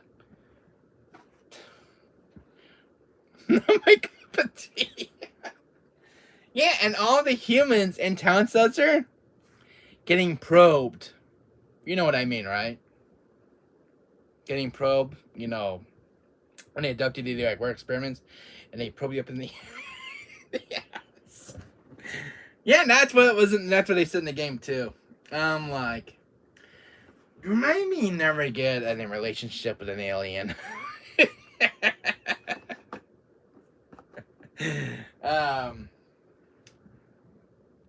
Just leave me where I'm at, all right? I don't think I want to be in a relationship with an alien, Seltzer, and getting probed. I'm not ready for that kind of relationship. I'm like, okay. Yeah. If you ever experiment on me, I'm leaving. Yeah, not my cup of tea either, Seltzer. But man, those aliens. I don't think I want my body touched by aliens. So, yeah.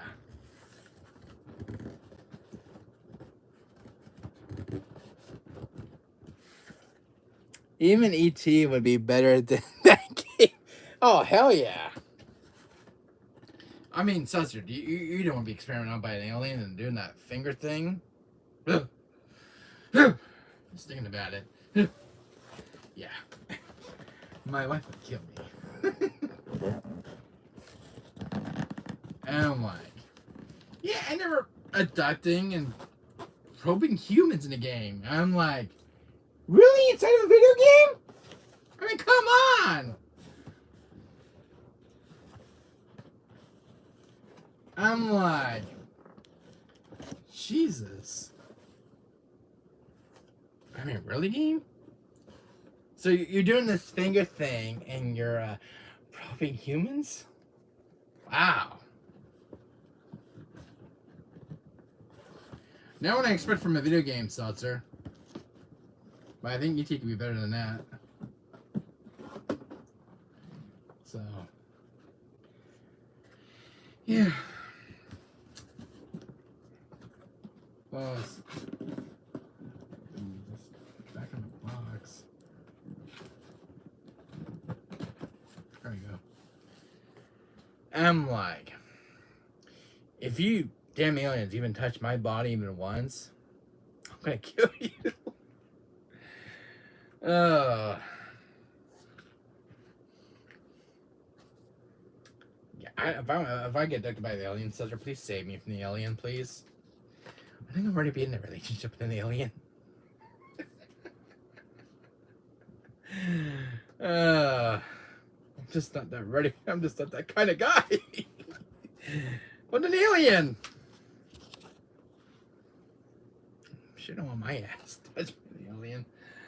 Oh god, but that game, man, was just really going off subject. I'm like, so we go to a horror survival game, and we're talking about, you know, humans and the finger thing. I'm like, not my cup of tea. Don't touch me though. Just not that kind of guy. Yeah, this game was kind of being naughty in a way. The way that it was talking about the aliens with the humans. I'm like, okay, so we're gonna survive a horror game, and now we're talking about this with aliens. Good for you, game. I think I'd rather watch ET though. So,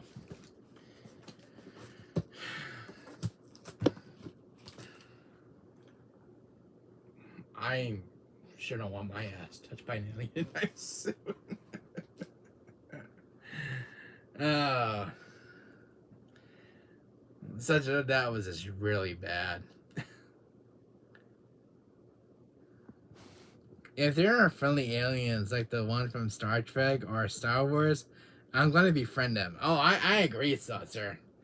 But if an alien decides to abduct me and probe me and, you know, the sun where the sun don't shine, I'm just not that kind of guy, sir. I'm just not the kind of guy for a relationship. It's just not my cup of tea. And then he went to the finger thing. I'm like, ugh. Yeah. Damn horny aliens. I swear, Saucer, these aliens are starting to get a better job. Instead of abducting humans, probing fingering. I think that the guy who made the game was on crack or something. I'm like, there's like 2 hours in the game and the game's talking about this kind of subject. I'm like, okay, let me just get my brain focused here. And we're talking about what? Adapting and fingers, and then we get to probing. Check. So I tell you, I'm just not the kind of guy ready for a relationship. All right, please leave me out of it. I want to watch me friend ET or something. You know, ET phone home. Oh my God, green little men, little green men. And he went to the finger thing.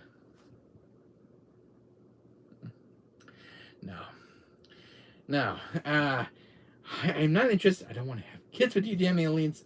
Leave me the hell alone. I think I got a cup of tea here. So, I don't think our relations are going to work out very well.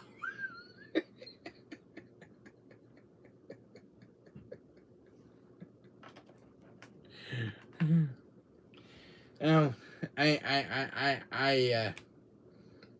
gonna be abducted an alien, Seltzer, and they continue to word shit to you. Be gentle. God only knows what kind of experiments they're gonna do on you. God only knows.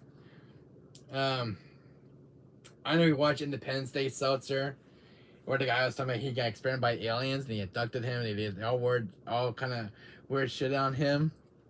And I think he said that they got very you know kind of thing. Yeah. Moving on. If I ever get abducted by an alien, Seltzer, I wouldn't think I would be the same. They know these weird experiments. No. Read my lips. No. Finger thing doesn't doctors do when they perform examination. Yes, Seltzer, you are completely correct.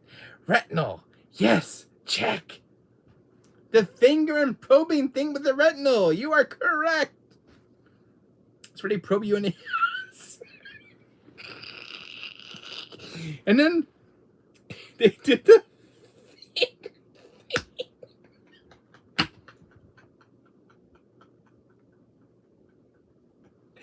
That's what they do with the doctor, but the aliens do it in a sexual, and then you do it in a sexual way. And this is all in the game. I'm like, the more I hear about it, the more weird it gets. I mean, come on. Inside of a video game, Seltzer, I mean, really? Your kids might be watching.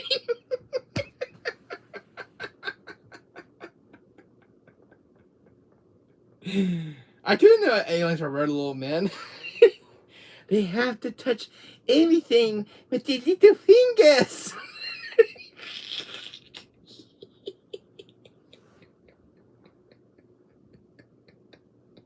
I mean, if you ever touch me, Seltzer, you have to be very gentle. If I ever get abducted by aliens, please save me.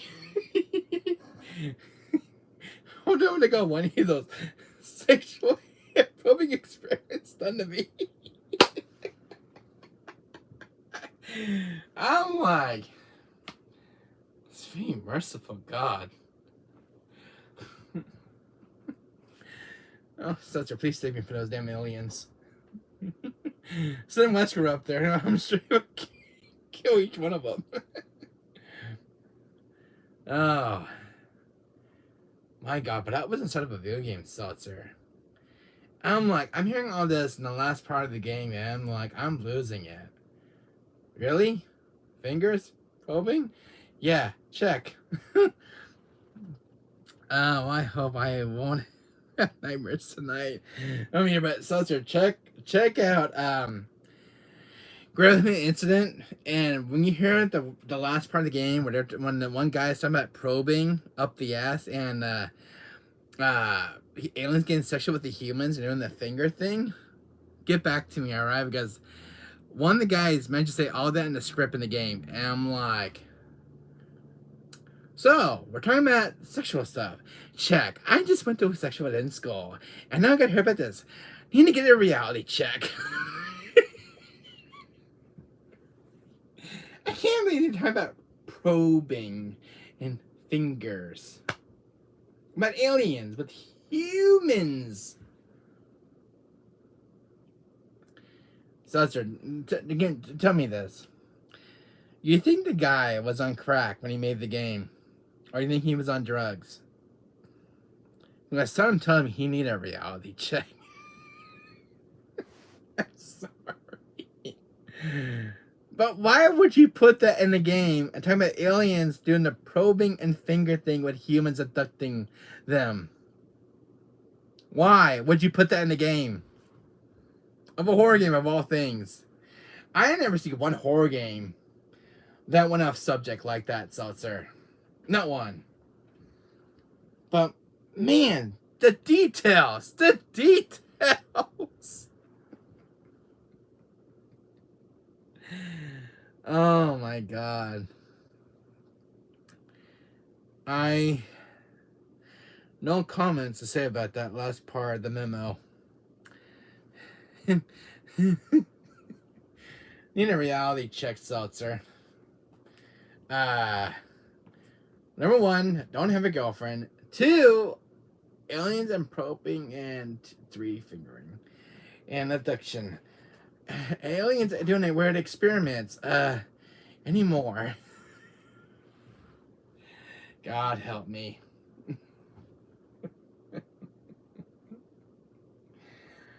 Oh my God. Aliens getting very, very sexual with the humans in that game. I'm like, the way that they describe it was like going into details. Oh my God, having that class in school was already bad enough as it is, and this alien game really has to rub it in. I'm like, excuse me, game. I just got out of school with this one subject in class. Please do not go into details. I heard enough of it that was in school, and it's worse enough as it is.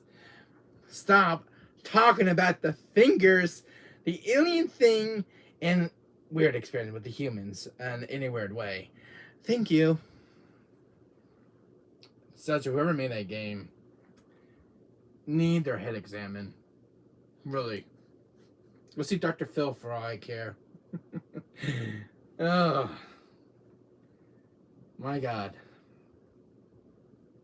And it was like 3 hours, 2 hours in the game, and they're talking about this weird shit in the game. So we go from shooting aliens, surviving. Now, what were we talking about, game? Really? I mean, Great Home Incident with a weird story and with a weird script.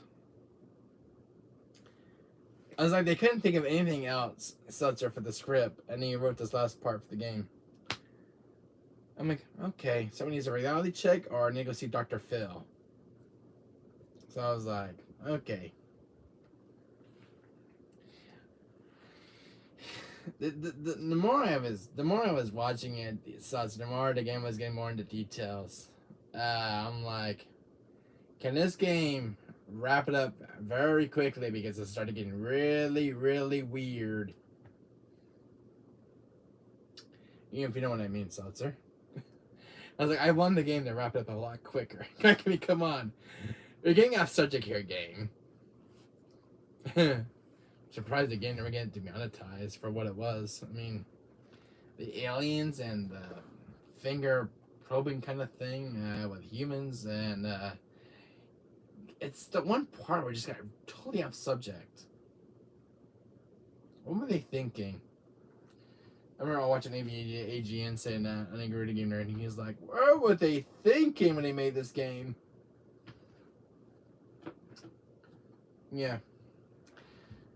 I'm going to go to Las Vegas for the weekend, and it's like one experiment with an alien. So, yeah.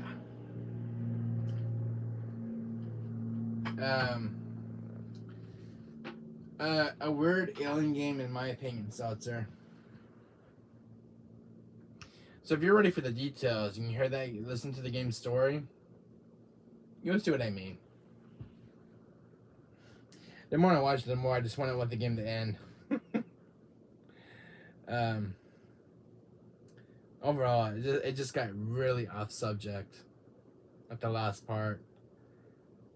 So I was like, alright, now you went from this story, from part A to part B, and we're talking about weird shit now? Okay, explain to me, not in English terms. Don't know what happened with that script storyline, Seltzer, but it went very far. Very far. Nope, not me. Yep, not me either. Yeah, you go from a horror story, Seltzer, to a game talk about aliens probing human asses and fingers. Now, tell me that's not weird enough for aliens who want to get their little fingers on you. And that was part of the script in the game. And I could not wrap my head around it at all. So we went from a horror to talking about something else that had nothing to do with the game. This was all in the script. Everything was in the game. And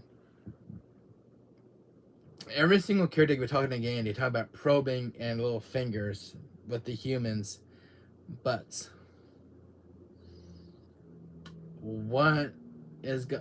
Actually, one guy in the scene did get probed, and it was not pretty.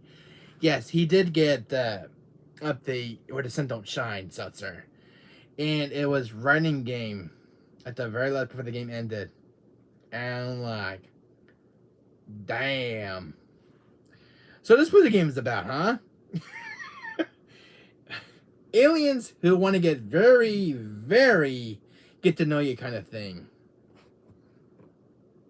Seltzer, I don't know what's with that game, but it went from a horror, and like the third part of the game, it went from this story.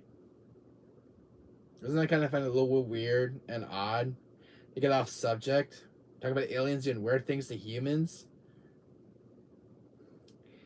I don't know, Seltzer.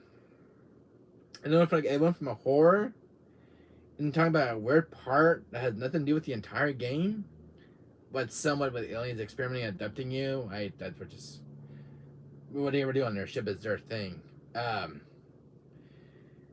To me, Seltzer, they're just gonna get very weird for me.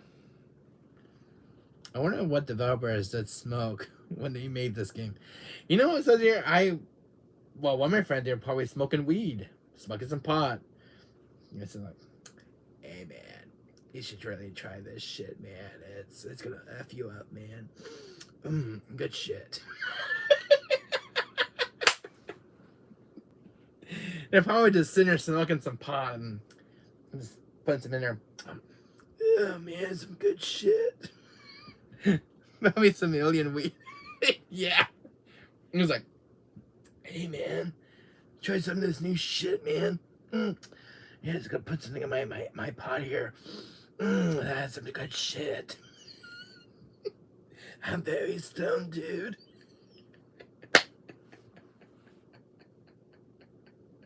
Oh, wait a minute. I've seen everything sexualized. I've seen weird things coming out of my eyes. I am very shit stoned. Yeah, let me check my eyes real quick. Yeah, I've seen weird shit. I see butts and everything else. That's what the guy was thinking he was on drugs. So, sir. He's smoking that alien weed. He's like, oh yeah, this is some good shit, man. Yeah, what's this do this in the game? Oh yeah, getting stoned as it is.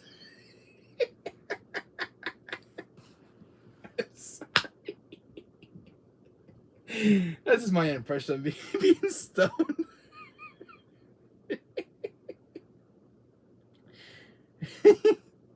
Yeah, the next thing he'll be doing he'll probably do like the Godfather thing with the Dean. Like the Dean from Godfather. He's like really stoned. He's like, you better be nice to my daughter. I hope you sell that boy. Yeah, maybe to pay back the money I owe you. he took like the Dean. Hey, you better be careful, my daughter. You son of a gun. I'll kill you.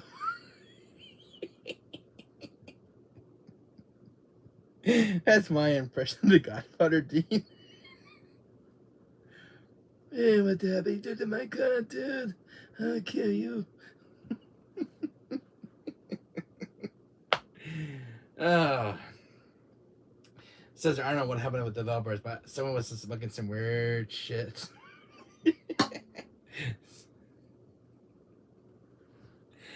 Oh, but anyway, so check that game out. It's a very crack ass game in my opinion. I don't know what were they thinking, but it got very into details, but then the ending part. But the one guy in that game was so unfortunate. This game felt like it was on crack. I was like, okay, so we're gonna do the aliens and the finger thing and that kind of thing. And we lost Wesker yet again. As always. Oh. Yes, as always. This is me yet again. Albert Whiskey. Nah, damn it, that's my brother! Damn it, Chris! That's not by denying. Such, I swear, this game is on drugs. It's such, if I play this game, remind me to get drunk at the end of the game, alright? I know how the game feels. This game felt like I was really drunk. The finger thing, the probing, I mean, yada, yada, yada. Keep going, game. Let's get in the details. Give me, come on. I'm like, what the f?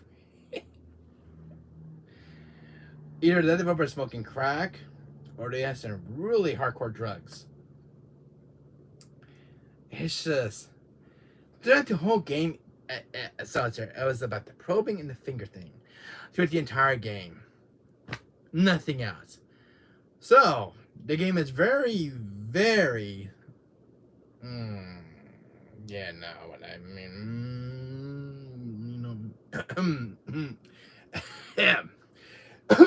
Rip off!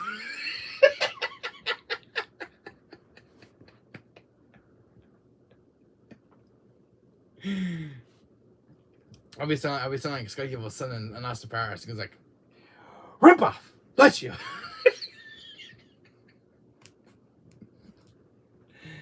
Oh, Seltzer. The game. I was like, can this game wrap it any more closer? Am I gonna hear about finger thing, the probing the entire game? God, it's ringing in my brain. I'm losing it. I'm losing it, man.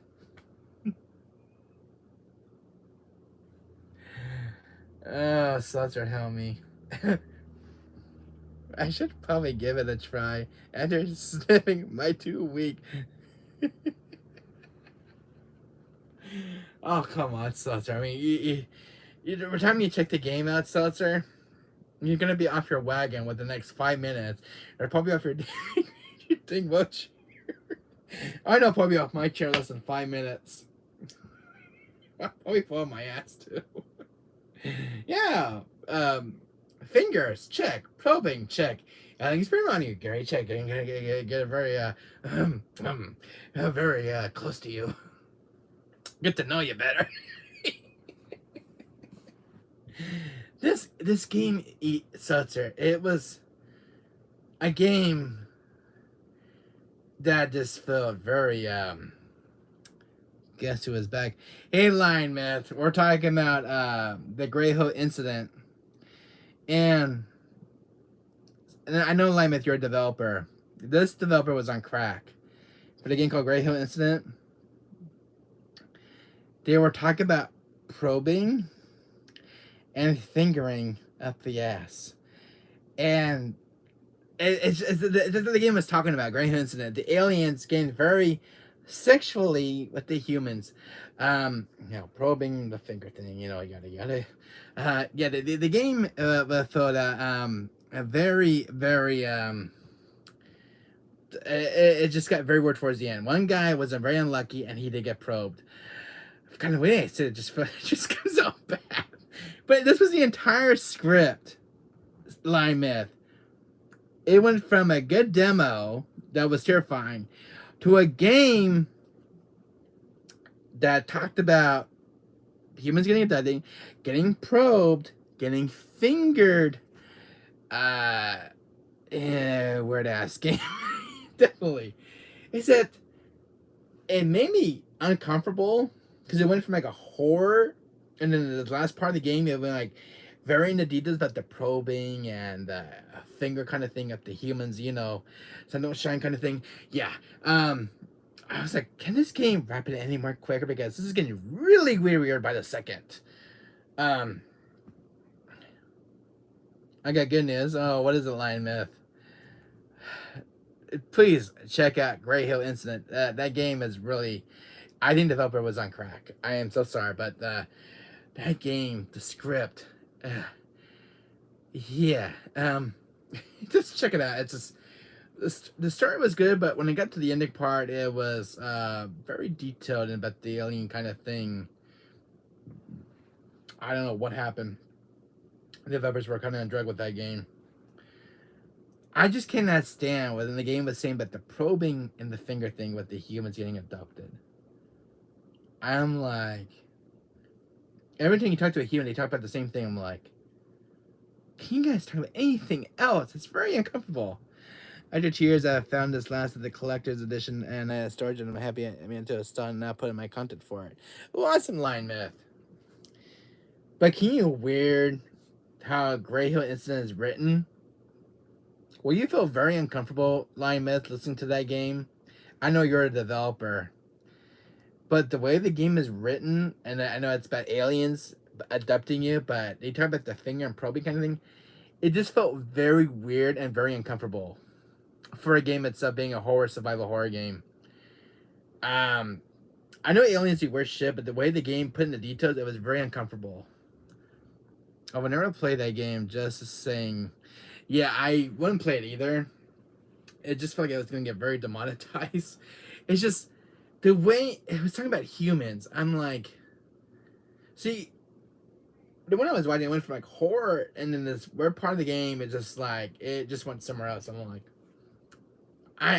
the more I was listening to this again, one guy did get. Let me just put it this way: one guy in the game was unfortunate. Was in a cutscene. He did get probed.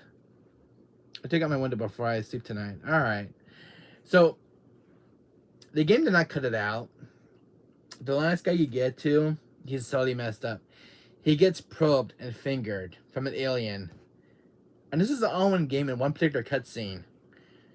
I'm like, okay, this guy is very messed up. His clothes are somewhat, I don't know. Yeah, but it was in a one part scene. I'm like, can this game just wrap it any more quicker? This is getting very uncomfortable. Um, it just the script felt very ununique. Yeah, definitely a weird ass game. Yeah, definitely a weird ass game. Definitely. I don't know what the developer was taking line myth with the script and the aliens doing their probing finger thing with human asses. Um I don't know what the developer's saying. I think they're wrong crack, but it wasn't very good written. It's like kids could be watching.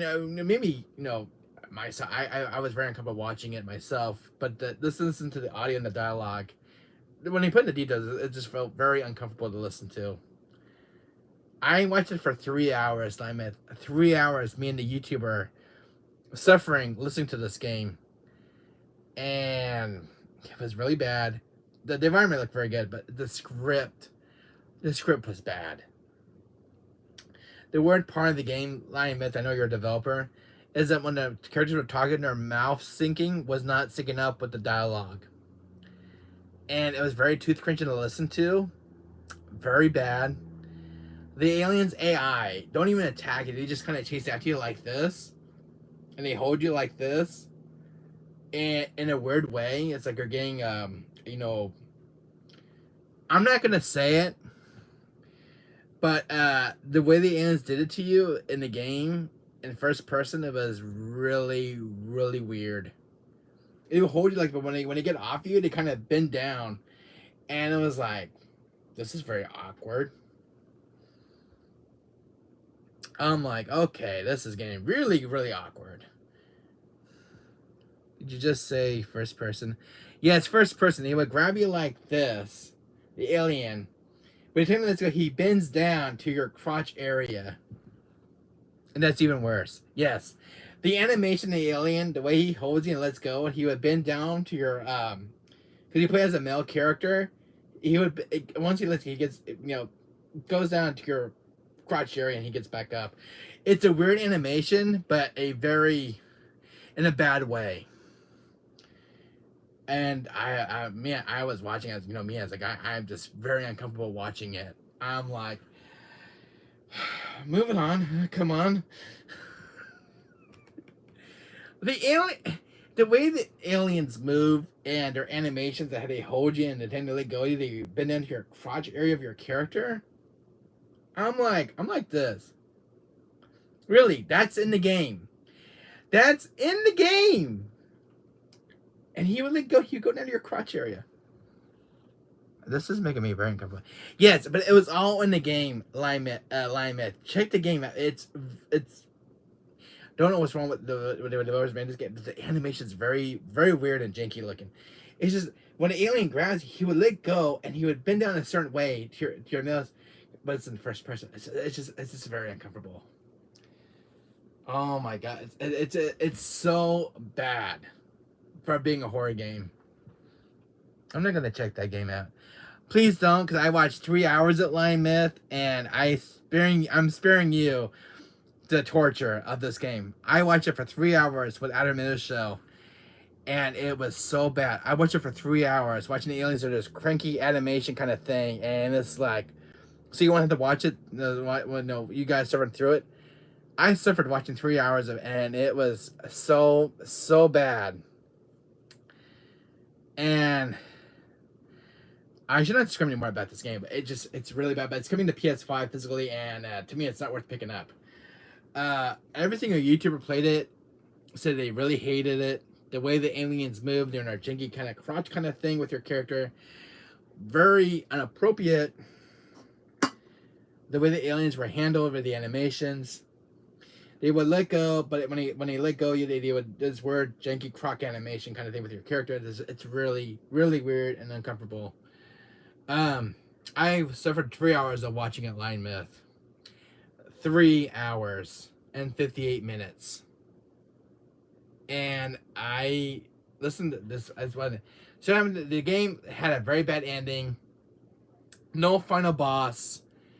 No nothing. You had a gun to shoot enemies in the head 2 times, the aliens. there was no final boss. There was no satisfactory for a final boss ending. It just went to a complete unsatisfactory ending, and that was it for the game. No final payoff for the game itself. Like, every single game had a final boss. This game was so bad that it had one single boss throughout the chapters. No bosses, Lymith. Not even one. Not even an antagonist. You had a protagonist. You had aliens, but no antagonists. Tell me this game wasn't on the market.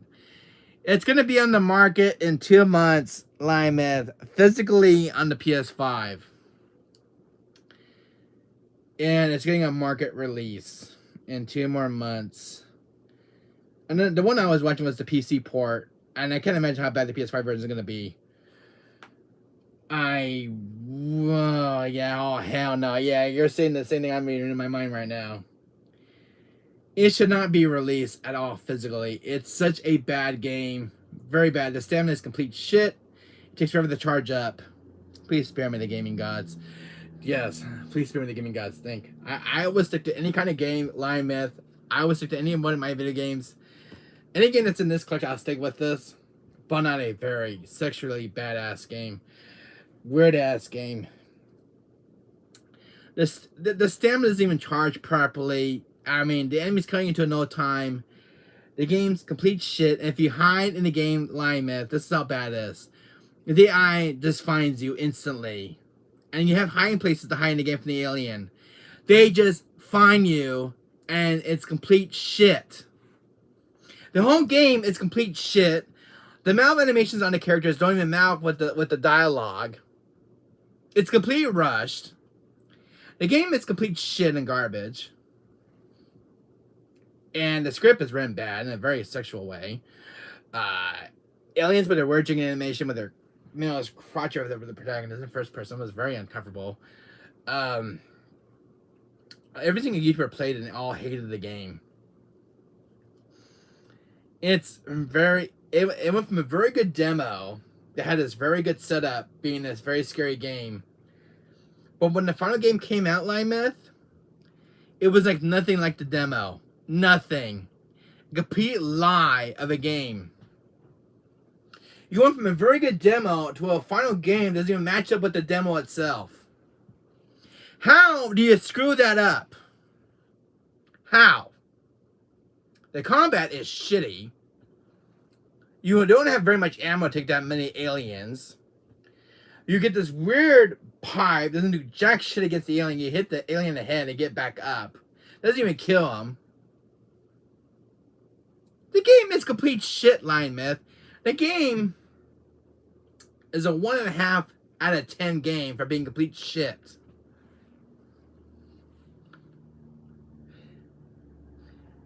Shall I go on, Lymith? I'll be back. Okay. But overall, Lymith, the game is complete shit. Don't even watch it. I'm sorry.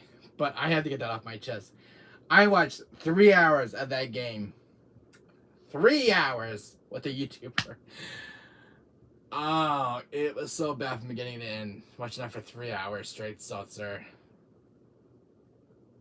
God almighty, spare me with the gaming gods, please. I will play any game, just not the game. And it's getting a market release, Seltzer, on PS5. Physical. No. That game that's that bad should not get a physical release at all. And that was the PC version. And it's getting a console release. And it's so damn bad. I mean, it has great potential. The atmosphere looks great. It's complete shit. This is coming from me as a gamer. I watched 3 hours and I hated it. It's got very good potential. It's not made in the great way. Oh my god, what happened to this game? It went from a very good demo that I watched about 2 years back. And this is the final game that we get. It doesn't look anything like the demo.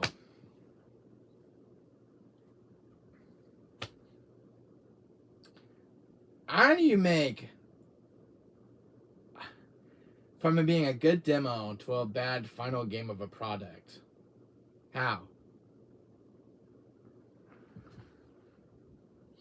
I'm back. Let's not continue this weird game, please. You're not. The last game that was on my list, Line Myth, don't ever pick this game up. I went to GameStop and I wasn't happy. Do you know which game I'm about to talk about? That's complete shit. No, well, no, that's not as bad as that alien game. But yeah, have you played this? It's a 60 FPS game, but it goes from a 60 to a 50 to a 40 to a 30 to a 20 to a 5 FPS game, and the frame rate is not stable. I had this game on my PS4 Pro, and the gameplay was just everywhere. Thank you for watching this stuff and ending it. Spare us from the disaster. You're very welcome, Seltzer. You're very welcome, buddy. Line Myth, do not pick this game up. It's complete shit. I already played and I regret my decision. You played this one, Line Myth? I cannot be you played this one. This game is complete shit. It's... The combat's no good. It's got some moments. But the frame rate is not solid. It's messy as hell. The game is everywhere. And there's no even a patch for this. I spent $30 for this game at GameStop. And I regret buying my game as well. Developers should be ashamed making this game. I didn't even get it past the first cutscene. And I didn't either. The frame rate was everywhere. I'm running this game on my 4K TV with 120 refresh rate, Line Myth. And this game runs like shit. Worst game I ever bought as a gamer. Frame rate is like dog shit. How do you do a pro enhancement game like it? It says PS4 Pro Enhanced, right? 60 FPS, it's Pro Enhanced. And the game runs like shit. But again, this game, I'm getting rid of it. Out of my collection. Oh, what'd you do with your copy, Lion Myth? Did you burn yours? The game was complete shit after all. I don't have any bad games I have in my collection. That was the only bad one I have in my collection.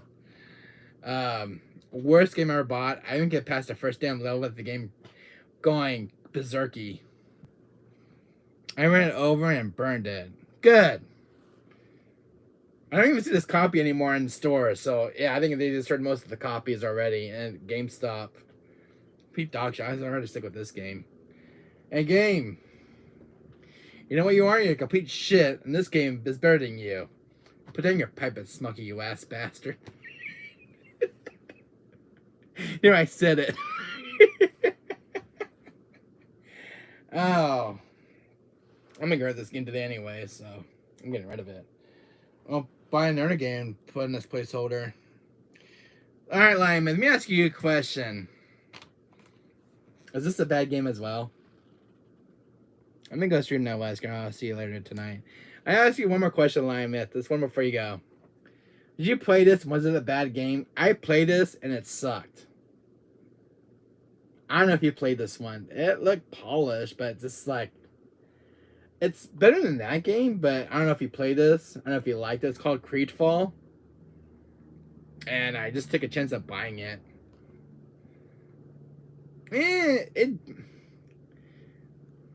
Get that game out of my face. You played this one already too, Lion Myth? No. So that's another bad game on the PS4's list. Wow. And you didn't enjoy that one, did you? Should offer that game to your best friend, Fremmy Wesker. I think I will. So these both the games you actually hate, Lion Myth. I cannot agree more. This game wasn't even that great. I mean, I was expecting a big game after the first opening, and then like after that, it's just like it was very boring. And I was like, I put 5 hours in the game, and it was like, oh, kill me now. it got very dull. There's barely any enemies to fight. It had one good boss beginning of the game, and that was it. A very good opening, and then after that, the game just went complete shit. And this is all the game's got to offer? Really? Even the story wasn't even that great. Oh, I was like, the more I was playing 5 hours in this game, I'm like, I was up all night playing this. I'm like, kill me now, game. Kill me now. This game should have never been made. Creedfall and whatever this game is. Piece of shit game. Maybe I should go trade those ones in. Oh, man, I spent like $30 buying that game. And it wasn't even that great. Such what happened to me. I buy some awful games. Alright, one other game I gotta mention to you. Was this game any good, guys? Did you guys play Shadows of War? Was it really bad? Was the FPS everywhere in this game? I've yet to play this one. Shadows of War. Middle Earth. I did play Shadows of Never Again. I played the first one. The first one sucked.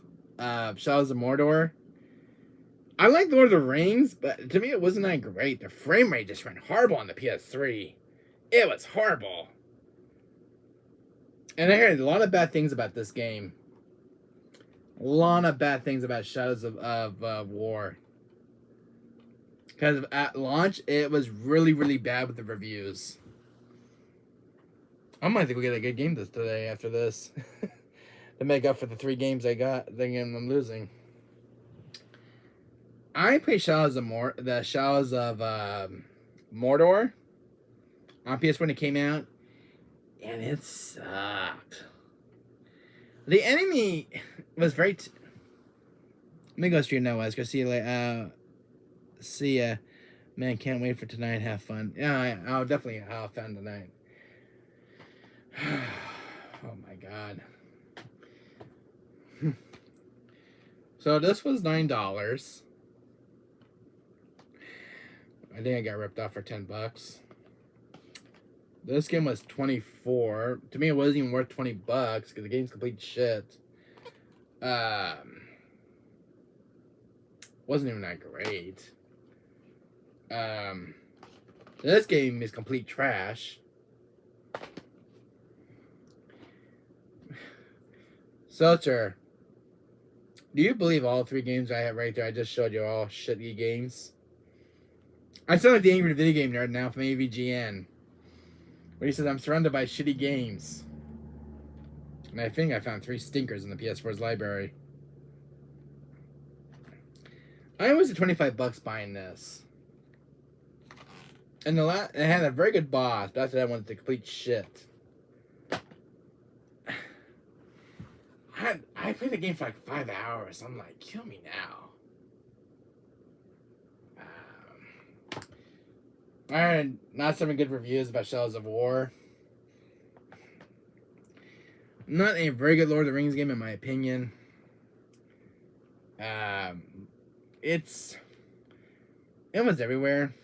I mean, it doesn't have amazing graphics and visuals, but not as good as the GameCube games, in my opinion. So I guess PS4 does have a few stinkers. So what game should I get, Seltzer? Since I'm trading these 3 in. Well, these were all bad. What game should I get in the PS4 I do not have? I should get one of those new release titles, like Diablo 4, and get rid of these crappy-ass games. I'm not gonna miss them. I haven't spent $25 for this. I wasted my money buying it. I know it would be a good game, Seltzer. I thought it'd be a good game. This one. It wasn't even that much to offer. It felt like a walk-in simulator kind of game. And it felt like Dark Souls-ish, but not close to Dark Souls. $25 isn't even worth that game's money price. I mean, the value for that game ain't worth it.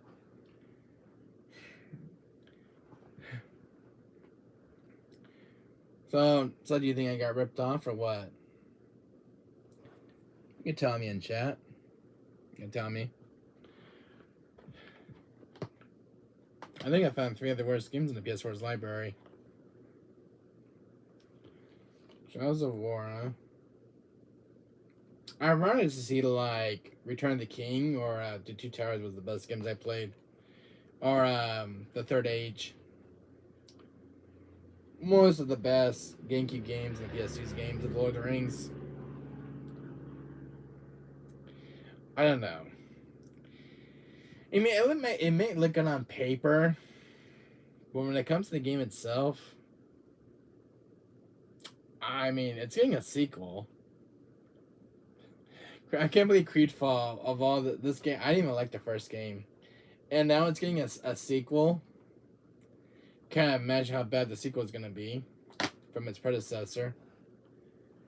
I mean, it's not for everyone. I mean, it's got this this character creation. And I can't even get the character what I want it to look like. And the only thing that money offers, when you create your own character, your own avatar. And I wanted mine to look like Wesker. Because I was doing a female character. Like, almost goes similar to Axe Wesker. And I couldn't even get where I wanted it. They didn't offer me no sunglasses. Not even a midnight jacket or anything. I do a male character, and I can't even get what I want to get my character. So much for creator options. Ugh. I might go end up buying Trade East Way 3 and get Diablo 4. Because I heard that game is freaking awesome. Or FF16 doesn't come out until the 22nd of June. I don't know what I should buy in PS4 Seltzer. They make out for these 3 games. I have a PS5 game I'm trading in as well. My friend the other day just found me an Assassin's Creed game for the PS4. And I never play Assassin's Creed games. So, Assassin's Creed are very long ass games. I mean, they're good. There's some really good Assassin's Creed games. But they're so damn long. Because, like, the main story could be like 50 to 60 hours. I mean, Ubisoft puts too much on Assassin's Creed games. They put way too much. The longest game I ever played was Persona 5. That took about 149 hours to beat. That's a long ass game, but it's so damn good. Plus you get the extra story mission and the extra palace. 149 hours? Such a took me long to beat Persona 5 on Switch. For 1 week with that game, it's taking hours and hours of gameplay. I love Persona 5. I love Persona 5. 149 hours just to get the extra story content and the extra secret boss after the main game. Oh, I can't imagine myself playing an Assassin's Creed game. If it's very long, I might have to skip the side quests. Because, I mean, I have better games to play. I mean, Assassin's Creed's not for everyone. One game I did want to check out was this game right here. Was The Witcher 3. Now, I heard this game is very good. There is a PS5 version, and I don't know how good that one looks, but it's re-enhanced. Now, I don't know if it has all the DLCs included. But I never played the Witcher game. I heard it's very good. So we got some romance scenes from what I heard. But that's one game that's been sitting in my books in my bookshelf. I don't know. I'm trying to think what game I can get. Because you got Dead Island 2. I want to pick up Diablo 4. What was the game I was going to pick up? Oh, it's F16, and what was one again that was going to be picked up? I'll probably skip the Jedi, with the Star Wars Jedi Survivor. It was very buggy. The game felt like it was very rushed, but it's polished, but it's very rushed. I don't know. When I go again, I should pick up my game this weekend. Supposed to go down to GameStop, trade some stuff in. Alright, Seltzer. We'll be playing FF7 tonight, so I expect that. Or tomorrow night. Anyways, I gotta go see what's up with my mom right now, so I'm gonna have to cut the stream off, guys.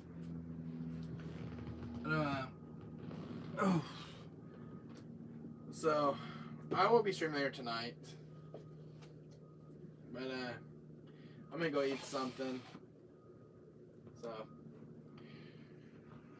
I'm gonna see you guys all later. Nice collection. Oh, hey, King Corgi Gaming. How you doing? I was about to leave. How you doing? Real quick. You missed the beginning of the video. Anyways, how you're doing? I have actually had 3 bad PS4 games in my collection. I played this game for 5 hours. Wasn't great. I played it and I was like, kill me now. Had one great boss and that was it. At work, I will rewatch. Alright. Don't ever play Creedfall, King Corgi Gaming. This game was, to me, it was awful. I don't know if you played it. It wasn't great. It's not a triple game, but it's not great. I know it's getting a sequel. I spent $25 for my copy, and it just felt, I don't know. Don't ever play it. I played it for 5 hours. The story doesn't go anywhere. You get to the island part where there's supposed to be a full of monsters. There's barely any monsters. There's a few enemies to find, but that's about it. It's I don't know. It just like, it looks good on paper, but it's like, it's got some very cool screenshots. I mean, it's not for everyone. I just like, I put 5 hours into it and I was like 10 or 15 hours and I'm like doing side quests and it's like, okay, this game's getting more boring. I'm like, I'm trying to explain to get into progress. And it's supposed to be this big open world game, and every single pipe I go on the map, it's just a loading screen. Loading screen after loading screen after loading screen. I'm like trying to go one spot of the map to the other, and it's a loading screen again. Son of a, even go to a building is another loading screen. I'm like, this is a modern game and you got loading screens. For God's sake, there's like over 50 loading screens. Shit, I'm going inside the building, there's a loading screen. I go inside the map, there's a loading screen. Oh my God, this game is so damn awful. This game feels like an old PS2 game, stuck into a PS2 era. And it was, I had to sit to 50 loading screens, going from one map of the map to the other map. Even inside buildings, it was not great. Oh my God, I had splitting hex playing this game. If you guys see Creedfall, do not play it. I spare you the torment of playing this game. It tortured me for 5 hours. Looking at reviews, and I would say Elden Ring is better. Elden Ring is better. Shadows of War. One of my friends actually hates this game. Sorry to keep you. No, I don't mind. I don't mind. I don't mind you keeping me. I just want to talk for a little bit more. I bought this game for $10, and to me, it's a game that's $10. It's probably not that great. I mean, it's got some really cool screenshots, but I played the first one and it sucked. I played Shadows of Mordor and it wasn't even that great. It was so rough on the PS3. The frame rate was just everywhere, going from like a 30 to a 20 to a 10. And the more I played, the more I hated it. And I heard bad reviews about this game during the launch. And that was the last game ever made, and that was it. So if it's not as good as its predecessor, it's just not that good of a sequel. I haven't played it. From one of the reviews, it's just not great. It's a very long-ass game. you're just fighting enemies, a few good bosses, and about it. But I was like, I saw the gameplay is like, it doesn't feel very polished. If you guys play Shadow of War, I don't know if you guys played it. Was he a Batman with orc and swords? Yeah, I played the first one and it sucked. I played Shadow of War and it wasn't that great. The first one felt very rough against the edges. The start was somewhat great. It's just the gameplay, I don't know. Not as good as the other Lord of the Rings games I played in GameCube, like the Third Age and Two Towers and Return of the King. Those were the really good Lord of the Rings games. This was just not for me. It wasn't as I was expecting a lot more. You know, they say you put your expectations low, but I haven't played one. I played the first one. The first one sucked, and I heard a lot of bad reviews about the second one. That was the last one I played. It was never a third one planned. I got canceled right after the second game. Still better than the Gollum, though. LO. Yeah, it's still better from Gollum. From what I heard, Gollum is still a shitty ass game. Worst game. No, this is one game in my collection. Don't ever play as King Gordian. I will spare you the torture. Me and my friend actually hate this game so much. It's a 60 FPS game. It went from a 60 to a 50 to a 40 to a 5. The frame rate isn't even stalled. It's everywhere. It stutters like crazy. It lags like shit. Runs like shit. Suddenly it's running 5 frames per second on a PS4 Pro. And the game runs like dog shit. And I bought this at GameStop. And it's complete shit. I bought this game for like $30. And it's complete shit. I mean, I'm a gamer, but I'm not happy. Inconsistent? Ew, jeez. Yeah, a very inconsistent game. But it wasn't a game. It had no promotion, no commercial ads for the game. Nothing. This game was put on shelves and that was it. They didn't even get promoted by its developers. So if it didn't get promoted, it means that it was a really, really bad game. Not even promotional material to sell this game. It was in a magazine, that was it. No ads, no commercial ads for the game, no nothing. And this game went down the drain like a sack of shit in no time. And I asked the guy against it, the game didn't even sell like not even 1 million copies. So it sold really bad. And I think it had to do with a franchise. It was number 7. Not the best game, but it's a very stinker on the PS4. It runs horrible on a standard PS4 and a PS4 Pro. And I would play Hi-Fi Rush than that, yeah. And you know the worst part? King Gorgie Gaming, my friend. This game right here. Trying to run this game.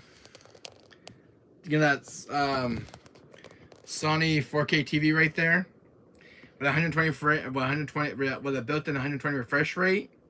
It's a Sony Bravia 22 from 2022, and it's got the PS5 capabilities with 120 refresh rate. And this game runs like shit on a 4K TV. Even with the unlocked frame rate, the game still runs like 5 frames per second. I need to get rid of this stuff ASCP. I am getting rid of it. I think I'm going to trade these 3 in for Diablo 4 at GameStop, and I'll be happy. I'll get Dead Island 2. I don't know which one I should pick up. Should I pick up Diablo 4? Trade these 3 in for Diablo 4? Or Dead Island 2? What should I do? And then make up for my lost money I spent for these games. What do you think I should buy? Diablo 4, Dead Island 2, or oh, I'm not buying Star Wars Jedi Survivor. That was really buggy at launch. I gotta wait a year to play that game. Either Diablo 4 or Dead Island 2 I should pick up. But a lot of my friends are playing Diablo 4, and it's like the best game right now on the market. And so is Dead Island 2. They're 2 of the best games right now this year. Which one should I pick up? King Gorgie Gaming, Dead Island 2 or Diablo 4? Because I love Dead Island. And I love Diablo series. I'm just saying which game I should get. Diablo 4 is pretty good from what I've seen. Yeah, and Diablo 4 is a killer right now on the PS4's library, and it's just on PS5. And Dead Island 2 is another good seller too. Dead Island 2. I hear it's pretty good now with the patch, from what I've seen. And then one takes place in the city of Los Angeles. Samurai Warriors 5. Oh, that one as well. Well, I'll bring this game to GameStop, see what I can find. But these games, not worth collecting. You know what my friend said about this one? Burn it. There is no copies of the game even existing now at GameStop. I compare them what happened to the rest of the copies on disc. They must all got burned alive. So most of the games at GameStop these days, you kind of dispose of them. I think they sell them somewhere they don't sell very well. I think Babylon's Fall was actually all burned up. That was a PS5 exclusive. Really bad game. And don't watch Grey Hill Incident, King Koji Gaming. It's a very weird ass game. I watched it for 3 hours suffering through that game with a YouTuber. Don't watch Green Hill Incident on YouTube. Don't. It's really bad. I have yet to see Dead Island 2. It's more or less up to you. Alright. But don't watch Grey Hill Incident. It's an alien game that's on YouTube. It's going to PS5, but the game is so bad. The stamina system is shit. I don't want to say any more about the game, but the story is I can't. It's so bad. Yeah, listen to my friend such it. It's really bad. He's not seen it yet, but Grey Hill Incident, a really bad game. Good to know. Yeah, don't watch it on YouTube. I watched the Outer Meadows show playing Grey Hill Incident. If you remember YouTuber I seen playing it, they all don't like it.